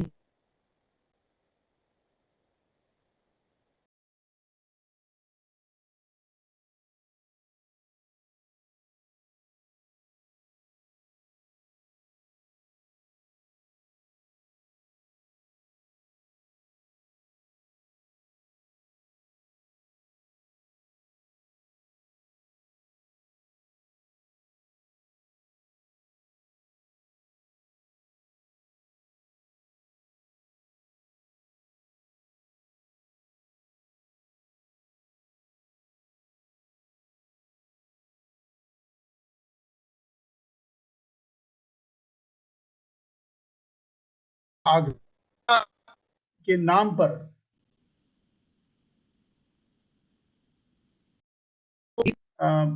इनकाउंटर करने का एक बहुत बड़ा साधन है।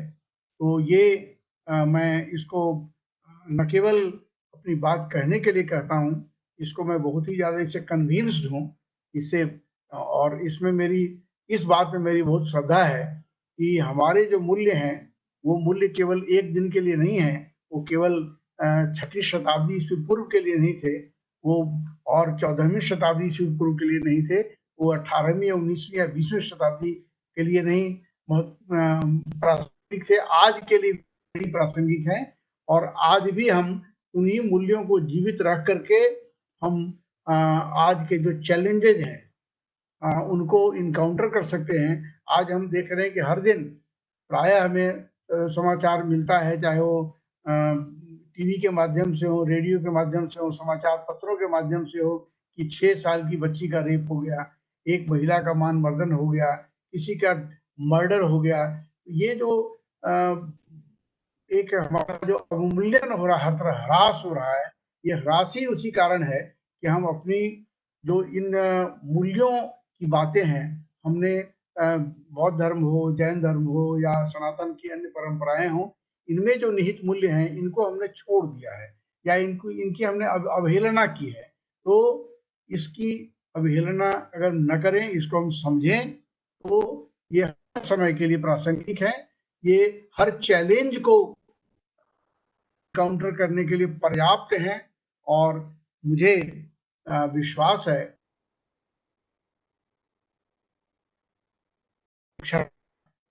लोग हैं, उन बातों को खूब अच्छी तरह समझते हैं और उनको न केवल भाषण में बल्कि अपने कर्तव्य,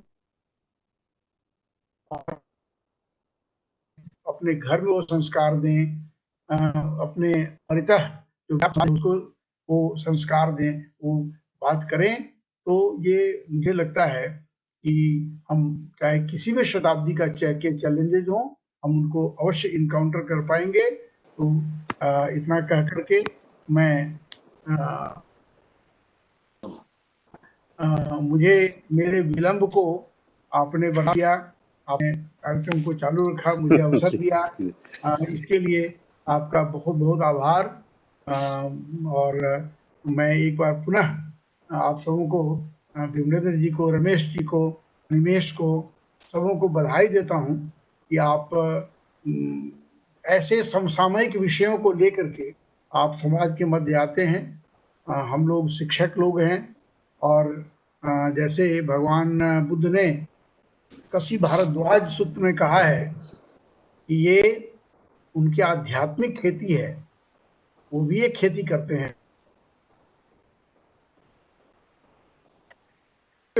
मानसिक, बौद्धिक, आध्यात्मिक खेती है, दार्शनिक खेती है। और हम इसी माध्यम से समाज को कुछ अवदान दे सकते हैं और दे रहे हैं। तो जो एक बार भगवान ये गोस्वामी तुलसीदास जी कहते हैं कि एक घड़ी आधो घड़ी आधो में पुनियाद, तुलसी संगत साध की हरे कोटि अपराध। तो ये जो हम चर्चा करते हैं, यह भी आवृत्ति और पुनरावृत्ति जो हम करते हैं बातों की, वो कम से कम हमें बारंबार इस बात के लिए सचेष्ट करती हैं वे बातें कि हम मूल्यों से के प्रति सजग रहें, उनके महत्ता को समझें और उनको अपने जीवन में उतारने का प्रयास करें। कुछ हम कहीं पर गिरने लगें तब भी हमें मूल्यों का पता होना चाहिए कि हमें पता चले कि हाँ, हम कहीं गिर रहे हैं, हमारा अवमूल्यन हो रहा है, हमारा ह्रास हो रहा है। हम जब मूल्यों को ही नहीं जानेंगे, ये सबको सोचना छोड़ देंगे, तब तो फिर बात ही खत्म हो जाएगी। तो इसलिए बौद्ध भगवान बुद्ध के उपदेशों की जो प्रासंगिकता है वो, और जो चैलेंजेस हैं उनको दूर करने में, उनको प्रतिकार करने में और उनको ओवर पावर करने में ये हर तरह से सक्षम है और सक्षम रहेंगे। इन बातों के साथ मैं एक बार पुनः आप सबों के प्रति आभार व्यक्त करता हूँ और धन्यवाद ज्ञापित करता हूँ। बहुत बहुत धन्यवाद। नमो बुद्धाय। धन्यवाद। नमो बुद्धाय। बहुत बहुत धन्यवाद सर। मैं अध्यक्षीय संबोधन के लिए संपूर्णानंद संस्कृत विश्वविद्यालय के यशस्वी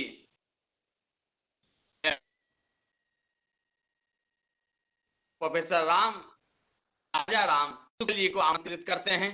आपको मैं पिछले 22 वर्षों से जानता हूं। अगर आपको प्रछन्न बौद्ध कहा जाए तो मुझे नहीं लगता है कि गलती होगी। सनातन धर्म के साथ साथ बुद्ध के विचारों को जीने वाले परम पावन पवित्र निर्मल व्यक्तित्व वाले ऐसे कुलपति से हम आग्रह करते हैं कि कृपया अपने आशीर्वचन से इस सेमिनार को सफल और समाज के लिए उपयोगी बनाने की कृपा करें। कुलपति ji professor Raja Ram Shukla ji address the webinar. Sir नमस्कार। सदाशिव समारंभां शंकराचार्य मध्यमां अस्मदाचार्य पर्यन्तां वंदे गुरु परंपरां। सर्वप्रथम सर्व विद्याधिष्ठात्री मां सरस्वती के चरणों में अपनी प्रणति अर्पित करता हूं। मुझे सुन सकते हैं आप? सर सुन रहे हैं सर? जी सर सुनाइए आ रहा।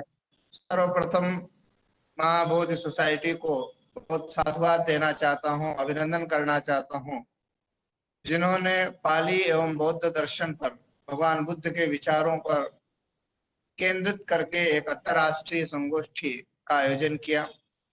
और इस प्रकार की संगोष्ठियां यह संस्था निरंतर रूप से करती आ रही है। मुझे भी कई बार प्रत्यक्ष रूप में और कई बार आभासी रूप में इसमें सम्मिलित होने का अवसर मिला है।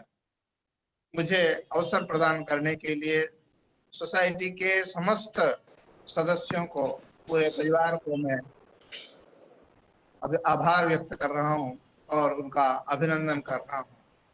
यह अत्यंत प्रासंगिक है और ये दोनों ही पक्ष प्रासंगिक है जब हम पाली भाषा की चर्चा करें और भगवान बुद्ध के विचारों की प्रासंगिकता की चर्चा करें। पाली भाषा की प्रासंगिकता और बुद्ध दर्शन की प्रासंगिकता दोनों का किसी न किसी रूप में एक अंतः संबंध है, जिस पर हमें जोर देना होगा, हमें जानने की आवश्यकता है। भाषा की दृष्टि से पाली का संरक्षण करना, का विकास करना, ये एक पक्ष है, और भगवान बुद्ध के विचारों को के प्रचार प्रसार की दृष्टि से पाली का संरक्षण और संवर्धन करना, ये भी एक अत्यंत महत्वपूर्ण बात है। पाली हमारी प्राचीन भारतीय भाषाओं की एक भाषा है और इसका विस्तार भारत तक ही सीमित नहीं रहा, विदेशों में भी इसका पर्याप्त विस्तार हुआ। आज कालक्रम से उसका बहुत कम बचे हुए हैं। इसका एक कारण यह हो सकता है कि हमने एक शॉर्टकट का माध्यम अपनाया। पाली में रचित ग्रंथों का जो विभिन्न भाषाओं में, अंग्रेजी अथवा संस्कृत अथवा हिंदी भाषाओं में अनुवाद हुआ, उस अनुवाद के सहारे हमने उन ग्रंथों में निहित ज्ञान राशि को समझने और समझाने का प्रयास किया। इस वजह से भी शायद पाली भाषा का उतना प्रचार प्रसार नहीं हो पा रहा है जितना उसकी आवश्यकता है।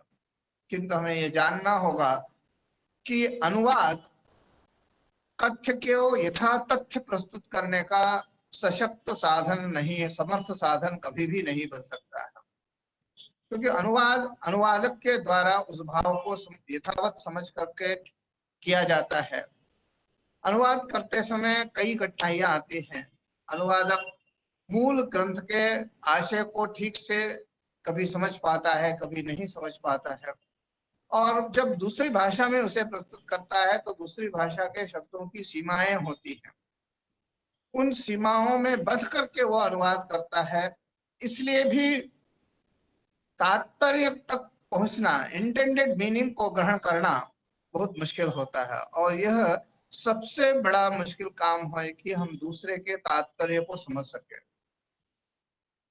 दूसरे के तात्पर्य को समझने के लिए हमारे शास्त्रों में हैं, विशेषकर मीमांसा शास्त्र में इसका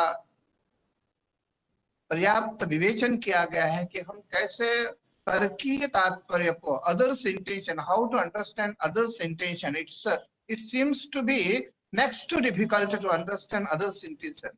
बट वो क्या कहना चाहता है और उसके लिए कहने के लिए उसने किन शब्दों का प्रयोग किया है, किस शब्द राशि का प्रयोग किया है, उस शब्द राशि का और उसके इंटेंडेड मीनिंग का एक रिलेशन होता है, एक संबंध होता है। उस संबंध को समझना बहुत आवश्यक होता है, क्योंकि बहुत बार ऐसा होता है कि हम जिन शब्दों का प्रयोग करते हैं उन जो कोशगत अर्थ होता है, डिक्शनरियल मीनिंग जो होती है वो कुछ अन्य होती है, लेकिन इंटेंडेड मीनिंग अलग होती है। तात्पर्य विषयीभूतो अर्थः अन्यः प्रकाश्यमानः अर्थः अन्यः। वो हम अगर कोश आदि से देखते हैं, डिक्शनरी से देखते हैं, तो उसका कुछ दूसरा अर्थ निकलता है और अनुवाद करते समय यही दिक्कत आती है। आज आप देख सकते हैं एक गूगल ट्रांसलेशन की पद्धति चली है, मशीन ट्रांसलेशन की। मशीन ट्रांसलेशन में भी यही जो हमने शब्द राशि, जो कारपोरा हमने दे कर रखा है मशीन को, उसके आधार पर वह अनुवाद तो कर देता है, लेकिन वो शाब्दिक अनुवाद रह जाता है। लेकिन अगर किसी उलाहने को हमको प्रस्तुत करना हो, गच्छ गच्छसि चेत कांत पंथान सन्तु ते शिवाः ममापि तत्र जन्मैव यत् देशे गतो भवान्, ये जो इस प्रकार के कुछ उलाहना की बात होती है जिसका तथ्य कुछ और होता है और उसको प्रस्तुत करने के लिए हमने शब्द कुछ दूसरे रखे हैं, ऐसी स्थिति में ये मशीन ट्रांसलेशन एकदम नाकाम रह जाता है। और यही कुछ आसपास बात होती है अनुवाद की भी। इसलिए हमारा अपनी मान्यता है, अपनी सोच है कि हमें जिस शास्त्र को समझना है उस शास्त्र की मूल भाषा का में ही समझना आवश्यक है। जब तक हम मूल भाषा में नहीं समझेंगे उस शास्त्र के वास्तविक अर्थ को हम नहीं समझ पाएंगे। आसपास जरूर पहुंच सकते हैं, लेकिन तथ्य को यथा तथ्य समझने के लिए हमें मूल भाषा की आवश्यकता होती है। और मूल भाषा के साथ ऐसे हम मूल सिद्धांतों को यथावत समझ सकते हैं। मैं आपको एक छोटा सा उदाहरण देता हूँ, बौद्ध दर्शन का ही उदाहरण ले लीजिए। बौद्ध दर्शन के बहुत से सिद्धांतों का निराकरण, प्रत्याख्यान न्याय दर्शन और वेदांत दर्शन में किया गया है। हम जब न्याय दर्शन अथवा वेदांत दर्शन पढ़ते हैं और उसमें जब बौद्ध दर्शन का के पक्ष का अनुवाद देखते हैं, प्रस्तुति देखते हैं, तो हमें लगता है कि यह कितनी छोटी सोच का चिंतन रहा होगा, कितने हल्के से चिंतन को कैसे नागार्जुन और धर्मकीर्ति जैसे आचार्य प्रस्तुत कर सकते हैं। जिस धर्मकीर्ति का नाम इतना बड़ा है, वह धर्मकीर्ति भी इतनी सोच का, इतने हल्के विचारों को कैसे प्रस्तुत कर सकता है। और जब हम उन्हीं विचारों को मूल उनके आकर ग्रंथों में देखते हैं, धर्मकीर्ति की वास्तव ओरिजिनल रचना में देखते हैं, तो वह दूसरे रूप में रहता है। तो अब खंडनीय रूप में प्रस्तुत करके उसे अन्य शास्त्रों में प्रस्तुत करने की भी एक प्रथा चल पड़ी है। इसलिए हमें जब भी किसी शास्त्र के साथ समीक्षात्मक विचार करना है तो उसके मूल स्वरूप को जानना होगा, और मूल स्वरूप को जानने के लिए हमें उसकी मूल भाषा को जानना होगा। पाली भाषा के साथ यही हुआ। बाद में उत्तरवर्ती ग्रंथ का आचार्यों ने संस्कृत भाषा में रचना आरंभ कर दी। पाली के जो मूल ग्रंथ थे उनके अंग्रेजी अथवा हिंदी में अनुवाद उपलब्ध होने लगे। वो अनुवाद कैसे हैं आप लोग ज्यादा समझ सकते हैं। मेरी सूचना के अनुसार वो बहुत उच्च कोटि के कुछ अनुवाद तो जरूर हैं, लेकिन जो लोग पाली के वास्तविक विद्वान हैं वो लोग ये बताते हैं कि उन अनुवादों की अपेक्षा यदि हम मूल ग्रंथों को मूल पाली भाषा से ही उन्हें पढ़े तो वास्तविक स्वरूप को हम समझ सकते हैं। इसलिए अनुवाद की जो सीमा है उस सीमा में रहकर अनुवाद हुए हैं। इस दृष्टि से भी पाली भाषा को बौद्ध साहित्य, बौद्ध विचारों को, बौद्ध भगवान बुद्ध के विचारों को समझने की दृष्टि से, उसे प्रचार प्रसार की दृष्टि से भी पाली भाषा का हमें अध्ययन, अध्यापन, अनुसंधान करना होगा। बहुत से अनुसंधान की आवश्यकता है। उसके भाषा के निर्मिति कैसे हुई, कैसे शब्दों की निर्मिति हुई। हम पाली दीर्घ ईकारांत सारे लोग अब तो लिखना भी शुरू कर दिए हैं। पाली शब्द को पाली दीर्घ इकारांत लिखना भी शुरू कर दिए हैं। तो उसके मूल स्वरूप को हमें समझना होगा। स को स डबल स लिखते हैं, रामस्य को रामस्य क्यों होता है, वो क्या व्याकरण है, उसके पीछे क्या थिंकिंग है, क्या विचार है, ये सबको हमें समझना पड़ेगा। एक अच्छा अनुसंधान, एक अच्छे अनुसंधान की अपेक्षा है हमें उस भाषा को उस रूप में जीवित रखना है, शास्त्रीय रूप में जीवित रखना है। और दूसरा, एक हेरिटेज लैंग्वेज के रूप में भी, एक धरोहर भाषा के रूप में भी एक पाली हमारी अपनी भाषा है, और उसे निज भाषा की उन्नति की दृष्टि से भी हमें उस पर ध्यान देना होगा। अभी नई शिक्षा नीति दिया गया है, इसके अनुसंधान और अध्ययन के लिए अलग से केंद्र की स्थापना भी करने का प्रस्ताव है। मैंने उसी समय शासन को बधाई दी थी, क्योंकि हमारे विश्वविद्यालय में पाली अध्ययन के लिए एक अलग से विभाग है, पाली एवं थेरवाद अध्ययन के लिए अलग से विभाग है, पूरे श्रवण विद्या के लिए एक अलग से संकाय बनाया गया है।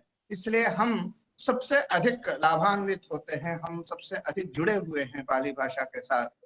और अन्यत्र कहीं भी जहाँ भी पाली का कुछ भी अध्ययन अध्यापन दिख रहा है, वो कि साक्षात अथवा परंपरा, परोक्ष अथवा प्रत्यक्ष रूप से हमारे विश्वविद्यालय से संबद्ध है। इसलिए हम बहुत अपने आप को गौरवान्वित समझते हैं, और इसीलिए महाबोधि सोसाइटी के किसी भी कार्यक्रम में आने में हमें अत्यंत प्रसन्नता और गौरव का अनुभव होता है, और आप हमें स्मरण करते हैं, इसलिए हम आपको बहुत धन्यवाद देते हैं। भगवान बुद्ध के विचारों की प्रासंगिकता के बारे में बहुत चर्चा हुई, इस पर तो चर्चा करने की आवश्यकता ही नहीं है। हमारे जो भी आचार्य ऋषि मुनि हो चुके हैं, उनके विचार सार्वकालिक और सर्वकालिक प्रासंगिकता वाले होते हैं, किसी भी काल में उनकी प्रासंगिकता कम नहीं होती है। हमें केवल उसे उस रूप में, उस कालानुरूप व्याख्यायित करने की आवश्यकता होती है, समाज तक पहुंचाने की आवश्यकता होती है। हम इस प्रकार के वेबिनार्स के माध्यम से उस कार्य को कर रहे हैं। विश्व के अनेक कोने कोने से इस संगोष्ठी में लोग उपस्थित हुए, अपने विचारों को रखा, विचारों का आदान प्रदान हुआ, और इसका प्रतिफलन विश्व समाज को लाभ प्रदान करेगा। और लाभान्वित और लाभ जी तो इस सेमिनार में उपस्थित है, तो निश्चित रूप से लाभ लाभ लाभ हमको दिख रहा है, कई प्रकार के लाभ दिख रहे हैं। जब समस्त साक्षात प्रोफेसर लाभ यहाँ उपस्थित हो, तो लाभ न हो इसका कोई प्रश्न ही नहीं उठता है। मैं आप सबको पुनः पुनः धन्यवाद देता हूँ। हमारे विश्वविद्यालय में हमारे सहयोगी प्रोफेसर महेश प्रसाद जी, हमारे अत्यंत आत्मीय प्रोफेसर विमलेंद्र जी, एवं अन्य जितने हैं, प्राय सभी से अब धीरे धीरे मेरा परिचय हो चुका है, और मुझे लगता है कि और यह संबंध प्रगाढ़ होता रहेगा। मैं सबको पुनः पुनः धन्यवाद और अभिनंदन करता हूँ। नमस्कार। बहुत बहुत धन्यवाद सर। इस सत्र की अंतिम कड़ी धन्यवाद ज्ञापन है, लेकिन धन्यवाद धर्मदूत जर्नल निकलता है यही सारनाथ सेंटर से, उसका 86वां 86th इशू वो प्रकाशित होना है। उसके विमोचन के लिए उसका होना है, यही सारनाथ सेंटर से उसका विमोचन होना है। तो हम उसके 2 संपादक है, प्रोफेसर विमलेंद्र कुमार और मैं भी हूँ। हम प्रोफेसर विमलेंद्र कुमार जी से आग्रह करेंगे कि कृपया इस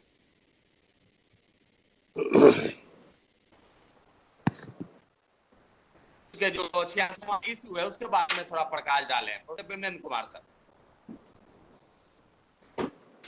धन्यवाद प्रोफेसर रमेश जी। यह हमारा जर्नल का 86वां 86th वॉल्यूम निकल रहा है। यह जानकर बड़ी खुशी होगी कि 1935 से यह हमारा धर्मदूत पत्रिका लगातार पब्लिश हो रहा है। अब यह धर्मदूत जर्नल एक तरह से यूजीसी के लिस्ट में भी आ चुका है, और खासकर यूजीसी लिस्टेड ऑफ जर्नल्स में भी इसका नाम है।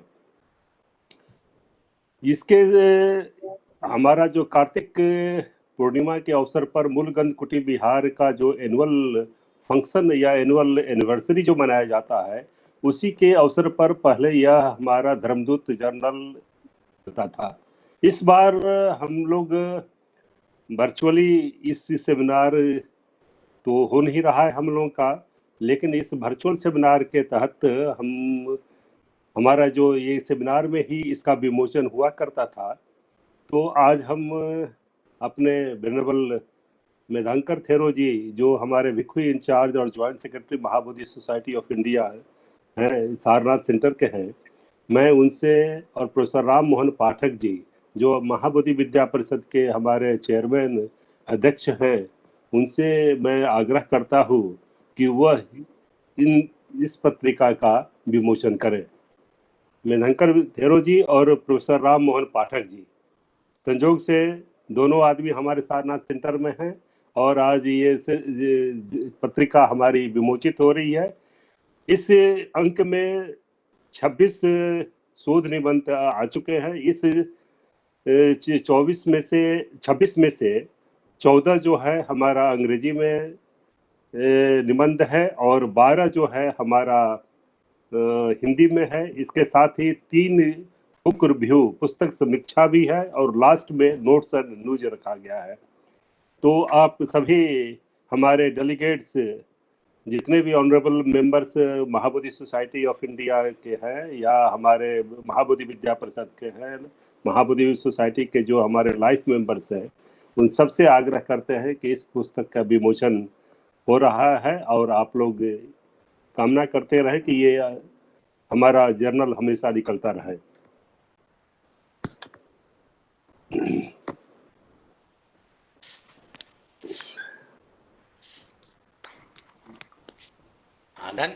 रमेश जी, प्रोफेसर रमेश प्रसाद जी। हाँ, ठीक है, धन्यवाद सर। अब धन्यवाद ज्ञापन के लिए अन्वेष प्रकाश जी को आमंत्रित करते हैं। आप बहुत ही सरल, अनुशासित, सद्गुणों से भरे में कल्याण मित्र हैं। आप वर्तमान में केंद्रीय तिब्बती अध्ययन विश्वविद्यालय सारनाथ वाराणसी में पाली के असिस्टेंट प्रोफेसर हैं। तो हम अन्वेष प्रकाश जी से आग्रह करते हैं कि वे इस वेबिनार में जुड़े हुए विद्वानों, श्रोताओं, मीडिया बंधुओं को कृतज्ञता ज्ञापित करें। अन्वेष प्रकाश जी। धन्यवाद sir. Honorable respected speakers of this inaugural session, our most valued invited guests, ladies and gentlemen. It is my privilege to have been asked to propose a vote of thanks on this occasion. So I, on behalf of Mahabodhi Society of India, Sarnath Center, and on my own behalf, I extend my heartily vote of thanks to all speakers for gracing your important work and sharing with us your findings and opinion today. A big thank you to our venerable C. Sivili Theroji, General Secretary. Although he is not yet connected with us, not joined us, but we should be thankful to him and venerable K. Medhankar Theroji, who is the Joint Secretary of Mahabodhi Society of India and the Bhikkhu in charge of Sarnath Center for their all support. Without them, it was impossible to organize such an event. We hope that you both will always bless us and guide us for the programs in future. Thank you for your very interesting and thought-provoking address, Venerable.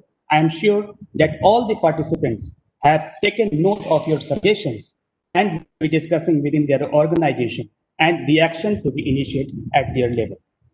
I must mention our deep sense of appreciation to Honorable Professor Sarau sir and his effort toward ancient Buddhist wisdom and challenges to modernity.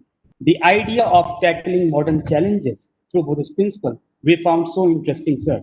I want to say, you have clearly analyzed the Buddha's question that how you can be a good person unless you do not have enough, unless you have enough day-to-day essentials.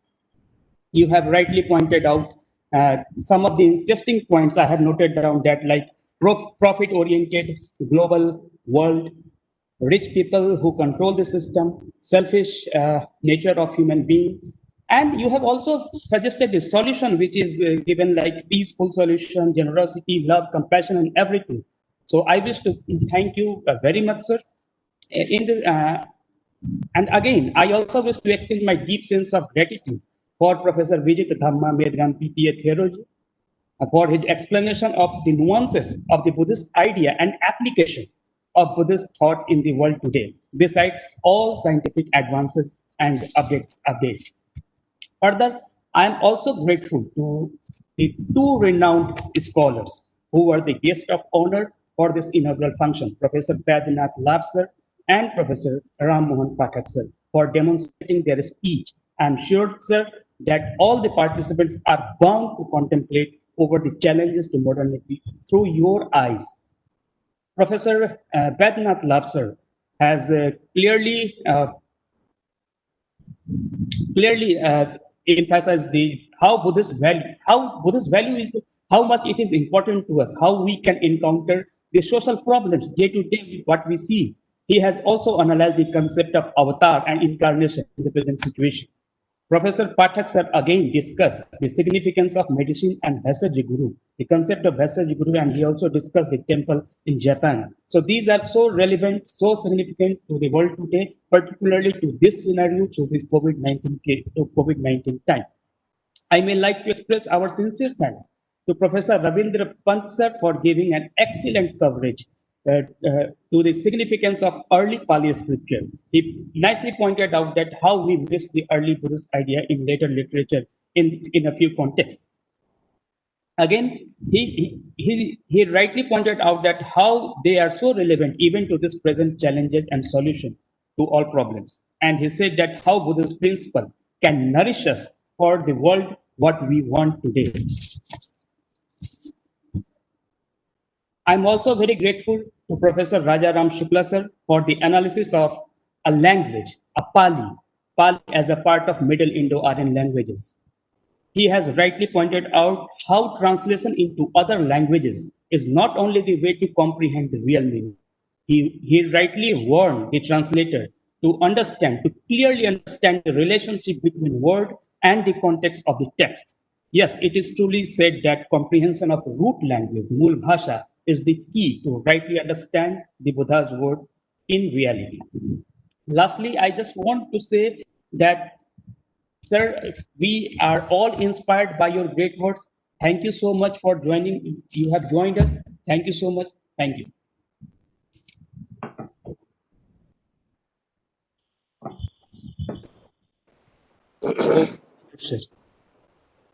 Start the first session.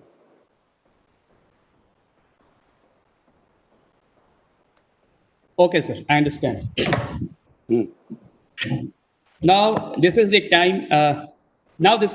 To start our first technical session of this conference, and it's a matter of great pleasure that I can invite all my chairperson for this session and all the speakers. Let me tell you the chairperson of this first technical session is Professor Sangsen Singh sir, and there are 4 speakers in this session.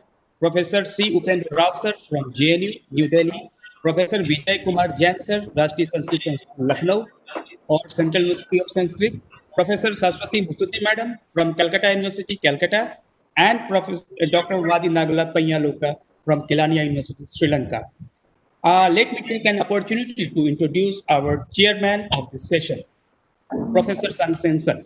Professor Sangsen is a well-known figure and a renowned scholar in the field of Buddhist studies. He is an alumnus of Allahabad University and Nalanda University. He started his academic career as a lecturer in Sanskrit and Pali in the Department of Buddhist Studies in 1959 and served the department as a reader and a professor. He retired from his service in 1998. He was invited to deliver the lectures on Buddhism and Buddhist studies at the University of Tokyo, Japan, Malaysia, and Singapore. He has authored and edited many extensive works, such as Popanjali, which is the collection of essays and verses in Pali, Dhammapada with Hindi and Sanskrit renderings, published by Delhi University, Pali Paiye Pakaso, a collection of Pali and Prakrit passages, and Mahabhutavati, Volume 1 of Bharat Sripadhyaya with 108-page introduction in Sanskrit, published by Delhi Sanskrit Academy, and Saundranand, published by Central University of Tibetan Studies, Sarnath. He has also a receiver of the President of India Certificate of Honor for his outstanding contribution in Pali and Buddhist studies in 2000. So I cordially invite Professor Sansen Singh, chairman of this first session, and the four speakers, Professor C. Upendra Rao sir, Professor Vijay Kumar Jain sir, Professor Saraswati Busuti ma'am, and Dr. Vadi Nagla Panyalot sir. Thank you.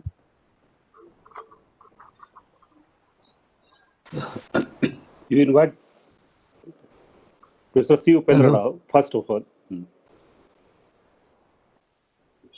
So I cordially invite Professor C. Upendra Rao sir from JNU, Jawahar Nehru University, for his presentation. Let me, okay, please sir, please come on your screen and please enlighten us by your speech. Thank you, sir. Thank you so much. बस speaker से invite दे। मैं चाहता था 2 minute शुरू बोलना खत्म हो गया। नहीं बोले सर, आप बोल सकते हैं, बोलिए सर।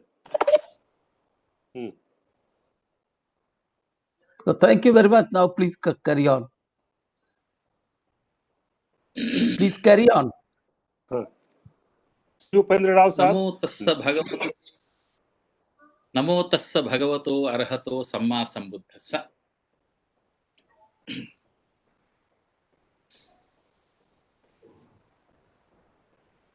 एथ सन्निपतिते सब्बे आचर्ये वन्दामि।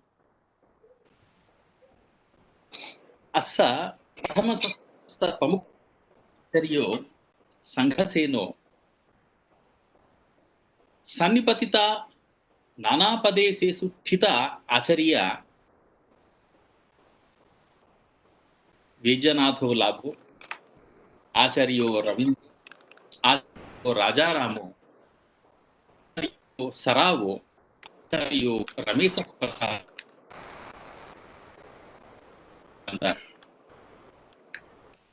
आचार्योपन विमलिंदो प्रधानो होती आचार्योपन विमलिंदो छंदोविय यथ प्रकाशति सब्बेसं प्रणामांजलिं समर्पयामि। पाली भाषा समग्रं ही पुराण भाषाति मय्यन्ति थेरवादिनो आचार्य। पाली भाषा विया पाली भाषाय साहित्यंपि पौराणन्ति मय्यन्ति विया। भाषा ऐसा महाकारुणिकेन बुद्धेन अत्तनो उपदेश प्रचाराय प्रयुक्तो अहु। पूर्वस्मिन् समये बुद्धोपदेशा मौखिकेन रूपेण रक्षिता अभवन्, किन्तु इदानीं जना पाली भाषाय भाषणं व्यवहारं च छेड्यन्ति। नवीनासु भाषासु अन्यमन्यं व्यवहरन्ति। तेन पाली भाषा विलुप्तावि अहोसि। तेन पाली भाषा विलुप्तावि अहोसि। किन्तु सा भाषा तथागतस्य देशाति कृत्वा पूर्णरूपेण लुप्ता न होसि न च भविष्यति। किन्तु चन्दिमाविय लोकं हि ज्योतति। त्रिपिटक गन्धेषु सुत्तनिपातस्य अभूतं लोकप्रियत्वं विद्यते।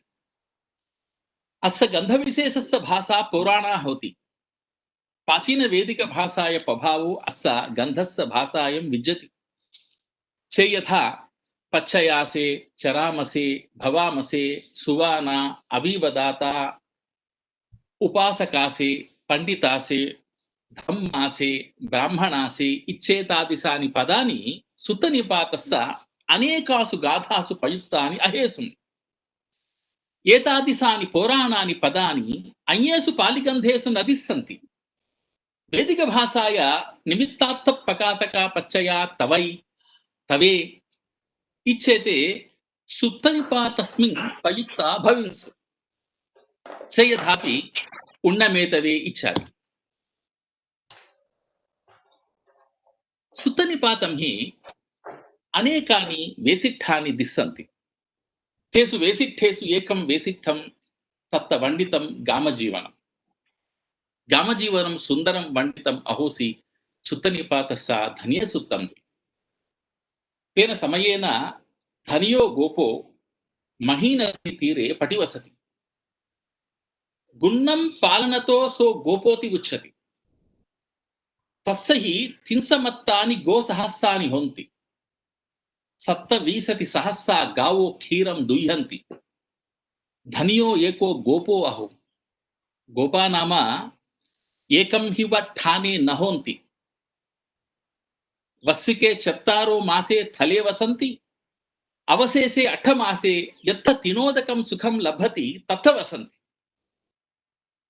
तस्य सप्तपुत्ता सप्तधीतरो सप्तसुडिसा अनेके च कम्मकरा भविन्स् एते गोपा वत्सस्य निमित्तं जानन्ति कदा उट्टि हेहिस्सति इति ते जानन्ति यदा सकुनिका कुलावकानि रुक्खग्गे करोन्ति कक्कटका उदकसमीपे द्वारं पिदहित्वा थलसमीपद्वारेण वळञ्जयन्ति तदा सुउट्ठिका भविष्यति इति ते गोपा गण्हन्ति इमिना प्रकारेण ते गोपा वत्सस्य निमित्तं जानन्ति एतं दिस्सं अस्माकं प्राचीन भारतस्य विज्ञानं दर्शयति प्राचीन भारतं हि विज्ञानम् अहो एतादृशम् अस्माकं प्राचीन भारतस्य विज्ञानं दर्शयति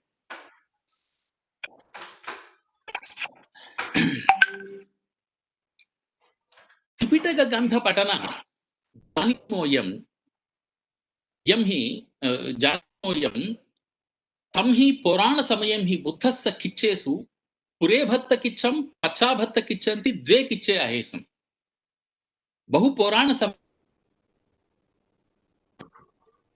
दिने मगधप्रदेशं हि विहरन्तो एकं हि ब्राह्मणग्रामे पवित्रो एकनालाति तस्य ग्रामस्य नामम् अहोसि एकनाला दक्षिणागिरिति एको पब्बतो राजगहं ठितो अहोसि पब्बतस्य दक्षे एको गामो अहोसि तं हि गामे भगवा बुद्धो पुरोभत्तकिच्छं निष्ठापयित्वा खसि भारद्वाजं ब्राह्मणं पश्यति तं दिस्वा तस्य तत्र गत्वा भगवा तेन सद्धिं भाषणम् अकासि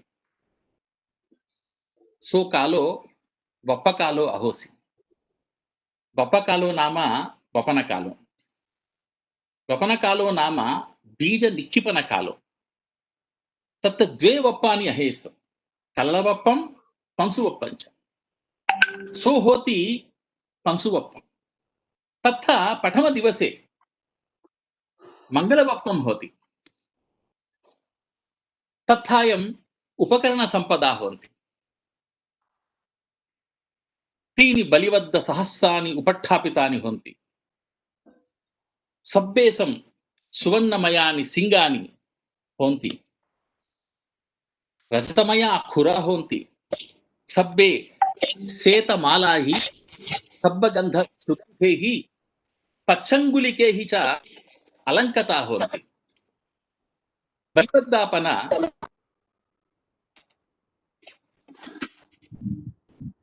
सब्बलक्षण सम्पन्ना होन्ति एकच्छे काला होन्ति अन्ये अंजनवर्णा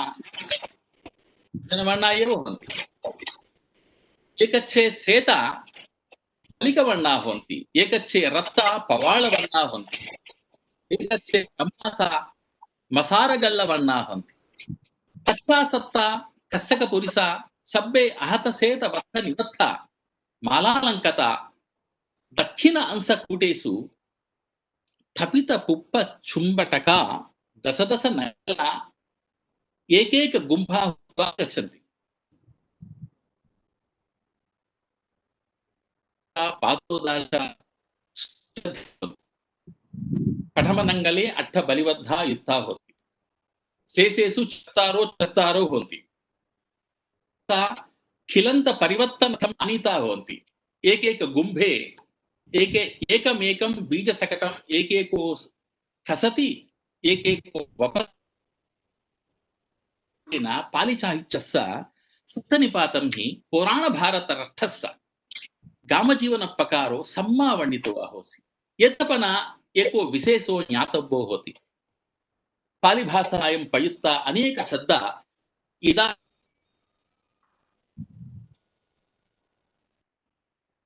तम यथा नंगलाति भाषायं नागलीति पयुक्तो होती।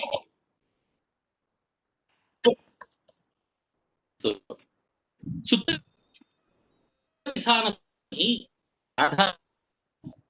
तम यथा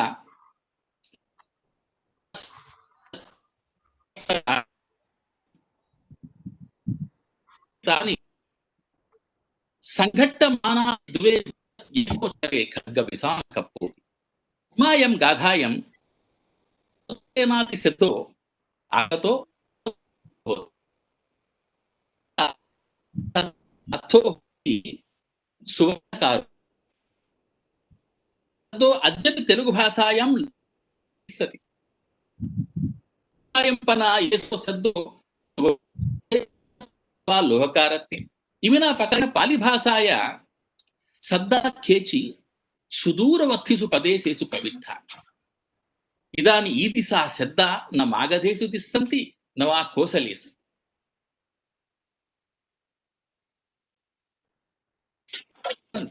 तेषु पन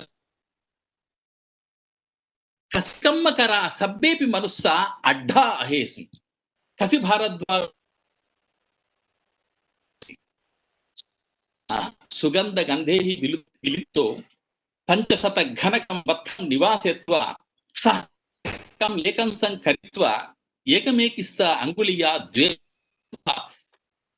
अंगुलेय मुद्दिकायो भवति कन्नेषु शीर्षकुण्डलानि धरति शीर्षे च ब्रह्मवेषनं पटिमं चित्वा सुवर्णकण्ठे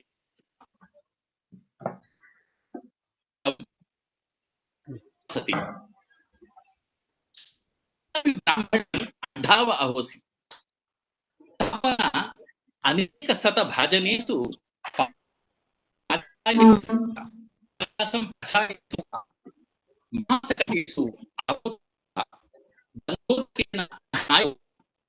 सब्बालंकार विभूषिता ब्राह्मण परिवेष्टिता कम्मन्तम् अगमासि गेहं पिस्स ब्राह्मणस्य समुद्धम अहोसि कंपन सब्बत्थ गंधे ही सुविलिप्तं होति ही सुकत बलिकम्मं होति खेत्तंच तेषु तेषु ठानेषु समुस्थित पटाक अहोसि परिजन कम्मकारे ही सह सद्दिं परिजन कम्मकारे ही सद्दिं कम्मन्तं ओसट परिसा अड्डतेय सहस्सा होन्ति सब्बे हतवत्त निवत्था सब्बे संच पायास भोजनं पर्यत्तम् अहोसि तत्त सब्बे मनुष्या समाना अहेसु सामिनोपि पायासं भुञ्जन्ति सेवकापि पायासं भुञ्जन्ति तेहि जनेहि तेषु दिनेषु सुवर्ण रजत कंस तंब मयानि भाजनानि पयुक्तानि अहेसु कसि भारद्वाजो ब्राह्मणोपना बलिकम्मं कारापेत्वा रक्त सुवर्ण बंदूपहानु आरोहित्वा रक्त सुवर्ण दंडम गहेत्वा इध पायासम देता इध सप्पिम देता इध सखरम देताति ओसासमानो विचरति तत्त बुद्धो एकेव गच्छति तम हि दिनं हि बुद्धो एकेव गच्छति तम हि दिने भगवतो शिष्य भिक्खवो बुद्धेन सद्धिं न गच्छिरे यदा भगवा एकोव कथचि उपसंक्रमितु कामो होति भिक्खाचार वेलायं द्वारं पिदहित्वा अंतो गंधकुटिं पविसति ततो भिक्खु ताय संज्ञाय जानन्ति अज्ज भगवा एकोव गामं पविसतु कामोति तम्हा तायं वेलायं भिक्खु भगवन्तो नानु बंधिंसु कसि भारद्वाजो ब्राह्मणो भगवन्तं गाधाय अज्जभासि बुद्धोपि भगवा इमिना पकारेण तस्सुत्तरं यच्छति श्रद्धा बीजं तपो उट्ठी पञ्यामि युगनंगलं हिरी ईसा मनो योत्तं सति मे फालपाचनम् इमायं गाधायं अनेके शब्दा कामजीवनस्य कसिकम्मन्तस्य च परिचायकाः होन्ति बीजं हि कसियां मूलं होति तस्मिन् बीजे सति कर्तव्यतो असति अकर्तव्यतो अपमानेन च कर्तव्यतो बीजे सति कसिं करोन्ति बीजे असति न करोन्ति कसिं बीजप्रमाणेन च कुशला कस्सका खेत्तं कसन्ति न ऊनं माने सस्सं परिहायतीति न अधिकं मानो माघो वायामो अहोसीति तम्हा बीजमेव मूलं कस्यात् सुत्तनिपातस्य अट्ठकथायां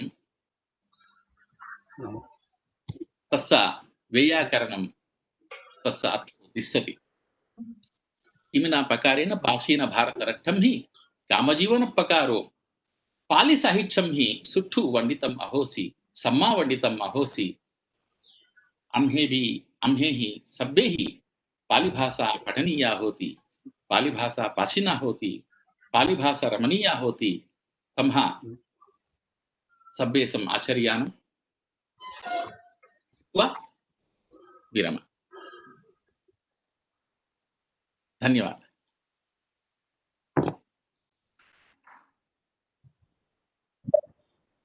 साधु Thank you so much, sir. Sadhu We are already late for this session, and as per the instruction of the chairperson, I must inform you that with the permission of the chairperson, that we have 10 minutes time for each speakers. So on behalf of the professor, our next speaker is Professor Vijay Kumar Jain, sir. He is the director at Central Sanskrit University, and he is a great scholar of not only Sanskrit but Pali and Prakrit also. So let us have opportunity to listen a wonderful speaker. I invite Professor Jain, sir. नमः सभायै सभापतिभ्यश्च। मेरे लिए सौभाग्य का विषय है कि हम आज आचार्य संगसेन जी की अध्यक्षता में अपना पेपर पढ़ रहे हैं। हमारी इस विद्वत मंडली के वयोवृद्ध और ज्ञान वृद्ध विद्वान हैं, उनका आशीर्वाद हम लोगों को प्राप्त होता रहा है और हमारे आयोजक मंडल के प्रति मैं धन्यवाद ज्ञापित करता हूं। साथ ही हमारे पूर्व वक्ता पाली के माध्यम से उपेंद्र राव जी ने इसका प्रारंभ किया है, हमारे लिए बहुत अच्छा संकेत है, हम लोग को प्रेरणा देता है कि हम लोग पाली के माध्यम से अपने बात की प्रस्तुति करें। मैं पाली में पेपर नहीं पढ़ रहा हूं, लेकिन पाली सोर्स के आधार पर जो हमारी परंपरा है और उसके साथ ही फिर आगे हमने बौद्ध परंपरा को भी लिया है। ऐसा हमको निर्देश भी था कि पाली एवं बौद्ध विद्या में ज्ञान मीमांसा का थोड़ा सा हम प्रतिपादन करेंगे। मैं देखता हूं कि पाली परंपरा में जो ज्ञान मीमांसा के लिए शब्द, पहले तो 4 आर सत्य ज्ञान के बाद भगवान बुद्ध अपने आप को घोषित करते हैं, लेकिन इसके लिए जो विशेष शब्द है वो पैया शब्द है। शील समाधि पैया का जो शब्द है, तो पैया के माध्यम से पाली साहित्य में इसका विस्तार मिलता है हमको, और विशुद्धि मग्ग में इसका विस्तार से प्रतिपादन किया गया है पैया। साथ ही आर्य अष्टांगिक मार्ग का जो सम्यक दृष्टि है, उस सम्यक दृष्टि में भी हम सम्यक पैया को अच्छी तरह से देख सकते हैं। इसके साथ ही यहाँ पर जो 2 अंतों की जब बात की जाती है, शाश्वत दृष्टि और छेदवाद, इन दोनों के त्याग पूर्वक सत्काय दृष्टि के त्याग करने की भी बात कही जाती है। तो इनके त्याग करने को मिथ्या समझने से भी हमको जो हमारा सम्यक ज्ञान है उसकी ओर हम जा सकते हैं।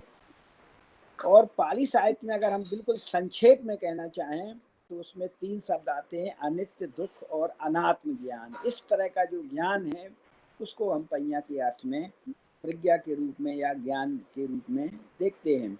इस तरह से जब हम ज्ञान मीमांसा की बात करते हैं तो पाली साहित्य में इन शब्दों के माध्यम से इसको समाहित कर सकते हैं।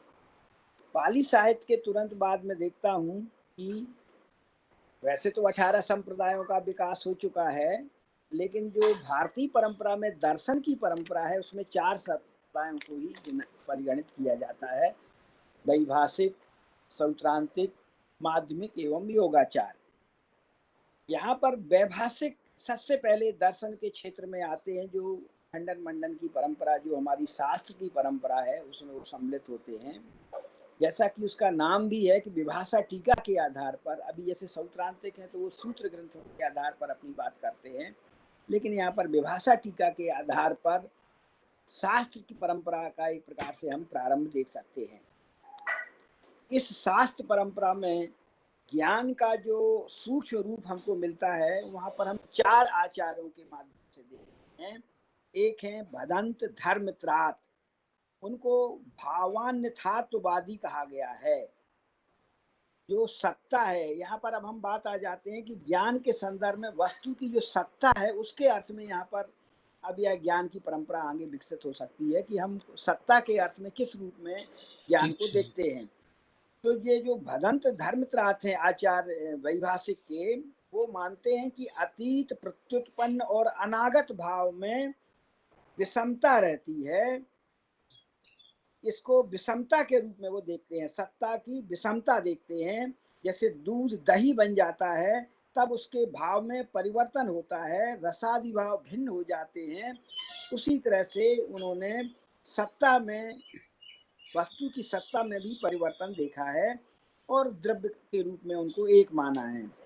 दूसरे आचार्य हैं भदंत घोष, जो लक्षणान्यथात्ववादी हैं। वे अतीत वस्तु अतीत लक्षण से युक्त मानते हैं किंतु वर्तमान और भविष्य का परित्याग नहीं करती है, इस तरह से उनका मानना है। और वहां पर एक उदाहरण दिया गया है कामी पुरुष का, जैसे कोई नई स्त्री के प्रति वह आसक्त होता है लेकिन पुराने की आसक्ति नहीं छोड़ता है। नहीं सुनाई देता। फिर तीसरा इधर मत बात वहां करते पर हैं सुनाई देता। अवस्थान्यात्ववादी है, जो आचार्य वसुबंधु का है। वो तीनों कालों में भेद अवस्था के परिवर्तन से मानते हैं। यहाँ अवस्था से तात्पर्य कर्म से है, यानी भूतकाल का कर्म, वर्तमान का कर्म और भावी कर्म, इस तरह से वो यहाँ पर व्यवस्था करते हैं। चौथे आचार्य यहाँ जो हम देखते हैं वो हैं आज भदंत बुद्ध देव, जो अन्यथात्ववादी हैं। वे भिन्न भिन्न क्षणों के अनुरोध से धर्मों में की काल की कल्पना करते हैं। जैसे जैन परंपरा का अनेकांत है कि जैसे एक ही स्त्री में पुत्री के रूप में, भार्या के रूप में, माता के रूप में संकल्पना की जाती है। तो इस तरह से वहाँ पर त्रिकाल की सत्ता, जिसको बाद में आचार्यों ने वाह्यार्थवादी मान लिया जाता है, तो वैभाषिकों का यह मत हम लोग देखते हैं। वाह्यार्थवाद के बाद में हम देखते हैं कि बौद्ध परंपरा में नागार्जुन का समय आता है। यह समय 400 वर्ष बाद माना जाता है, बुद्ध की 400 वर्ष बाद। तो जब जो पूर्ववर्ती परंपराएं हैं उनमें उनको कुछ विलक्षणता लगती है, बल्कि ऐसा लगता है नागार्जुन को कि हमारी जो बौद्ध परंपरा है वो मूल हमारी जो मध्यम मार्ग से वह कहीं ना कहीं विचलित हो रहे हैं। इसलिए उन्होंने उसको पूरी तरह से शून्यता के अर्थ में, जिसको मध्यम मार्ग भी कहा जाता है, उन्होंने उसका प्रतिपादन किया है। इस शून्यता को प्रायः भारतीय दार्शनिक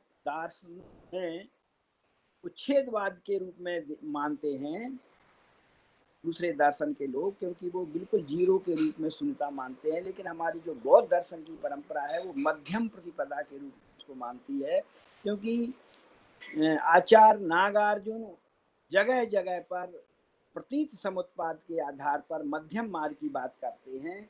साथ ही जब भी कोई विरोध की बात आती है तो वहाँ पर वो दो सत्यों की बात करते हैं कि द्वे सत्य समुपाश्रित्य बुद्धा नाम धर्म देशना। बुद्ध की जो देशना दी गई है वो दो सत्यों के आधार पर दी गई है। इसलिए अगर नागार्जुन को समझना है तो उनको दो सत्यों के आधार पर समझना चाहिए। और इसका बहुत अच्छा स्पष्टीकरण उन्होंने शून्यता सप्तति में दिया है कि उत्पाद स्थिति भंगास्ति नास्ति हीन समोत्तमम लौकिक व्यवहारातु बुद्धे नोक्तम न तत्वतः।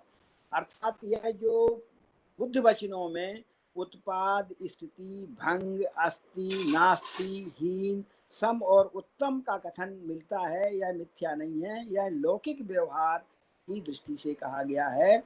ये इनका कथन तत्वता बुद्धे नोक्तम न तत्वता, तत्व दृष्टि से इसको, परमार्थ दृष्टि से इसको नहीं मानना चाहिए।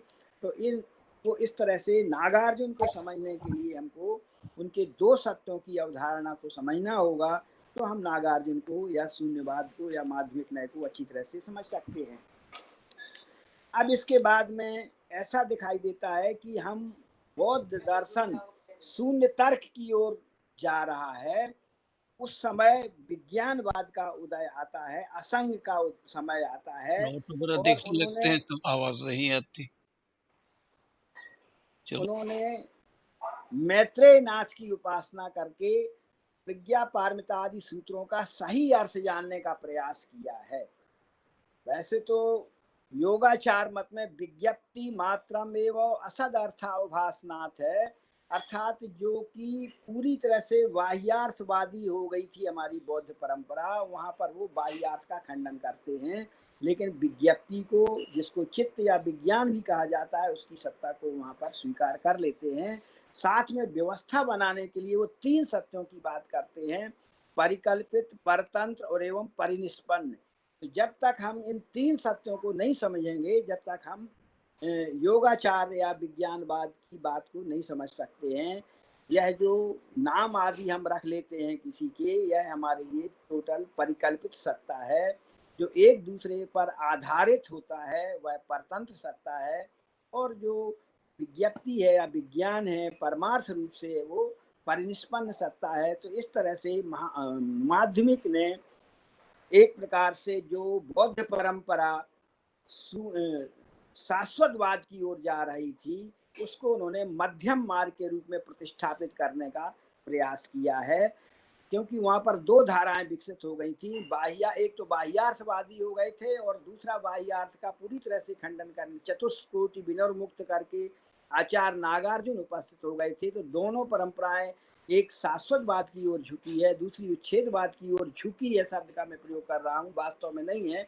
वहाँ पर वो विज्ञानवाद आकर के एक मध्यम मार्ग की भूमिका अदा करता है, विज्ञप्ति और विज्ञान की बात करता है।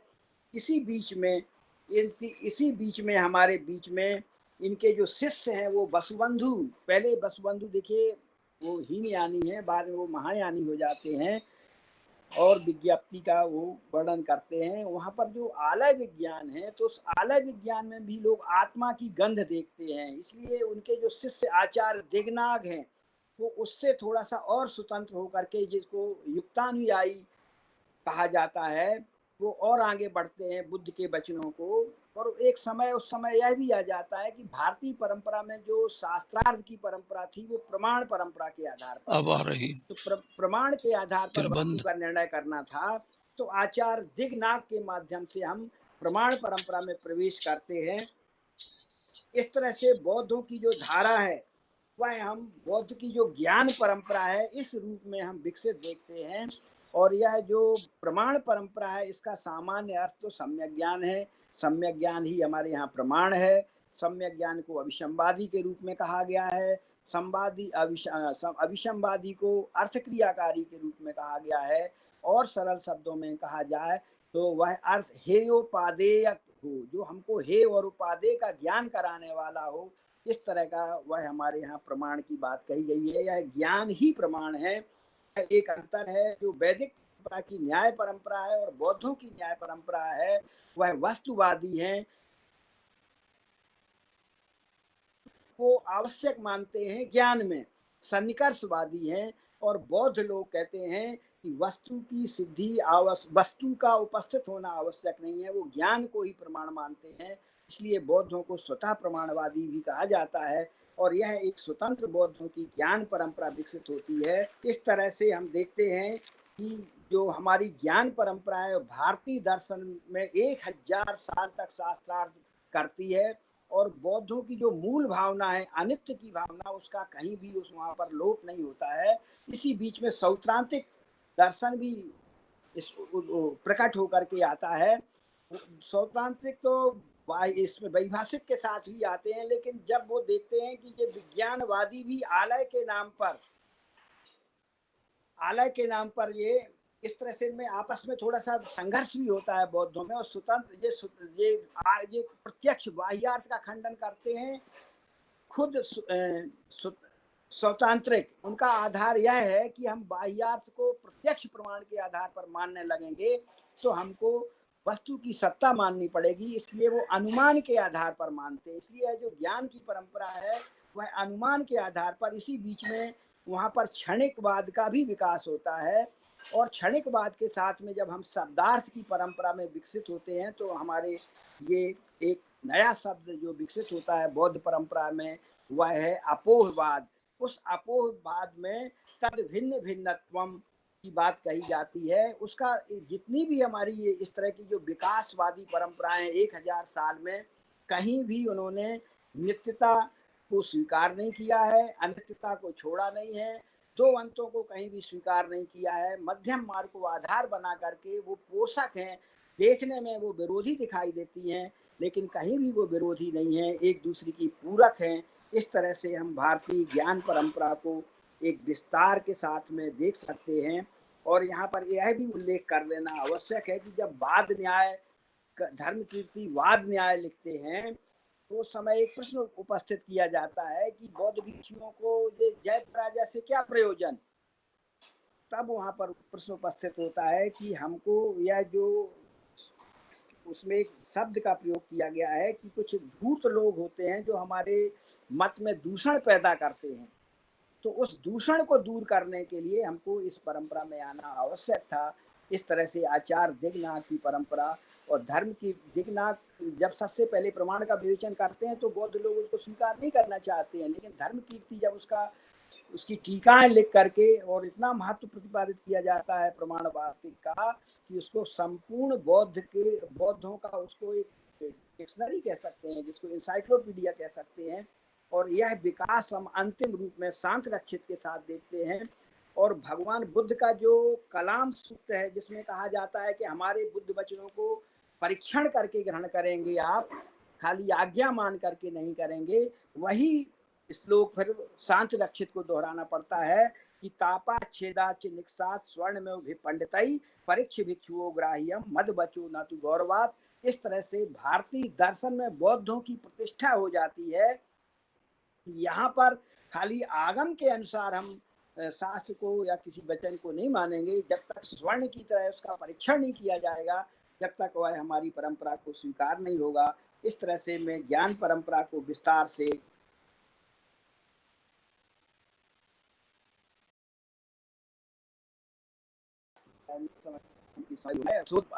इनको सबको मैं विस्तार से उपस्थित करने का प्रयास करूंगा। धन्यवाद।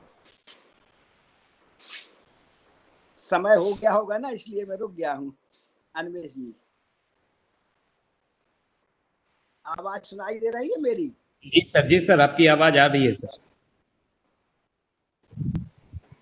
मैंने तो समय के आवाज आ रही है, धन्यवाद आपको।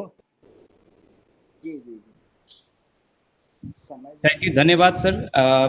Our next speaker is Professor Saraswati Mutsudi, and she is a senior professor of Pali at Calcutta University and expert in Buddhist literature and philosophy. I must invite her to deliver her presentation. Professor Saraswati Mutsudi, madam.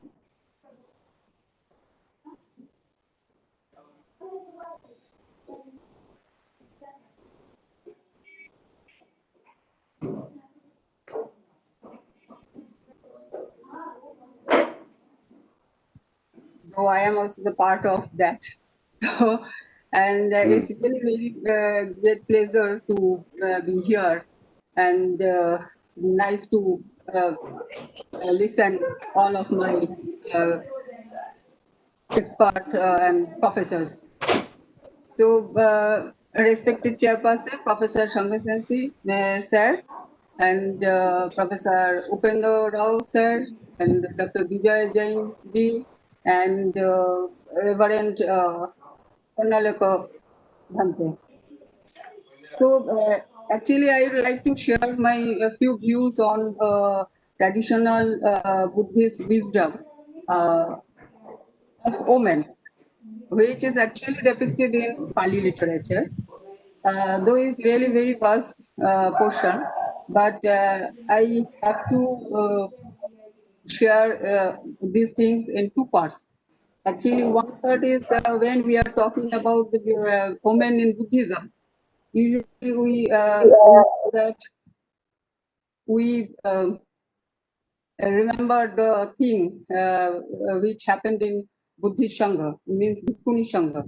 and the other part is the very common people, common women who are our part of our society, for whom what Buddha actually said.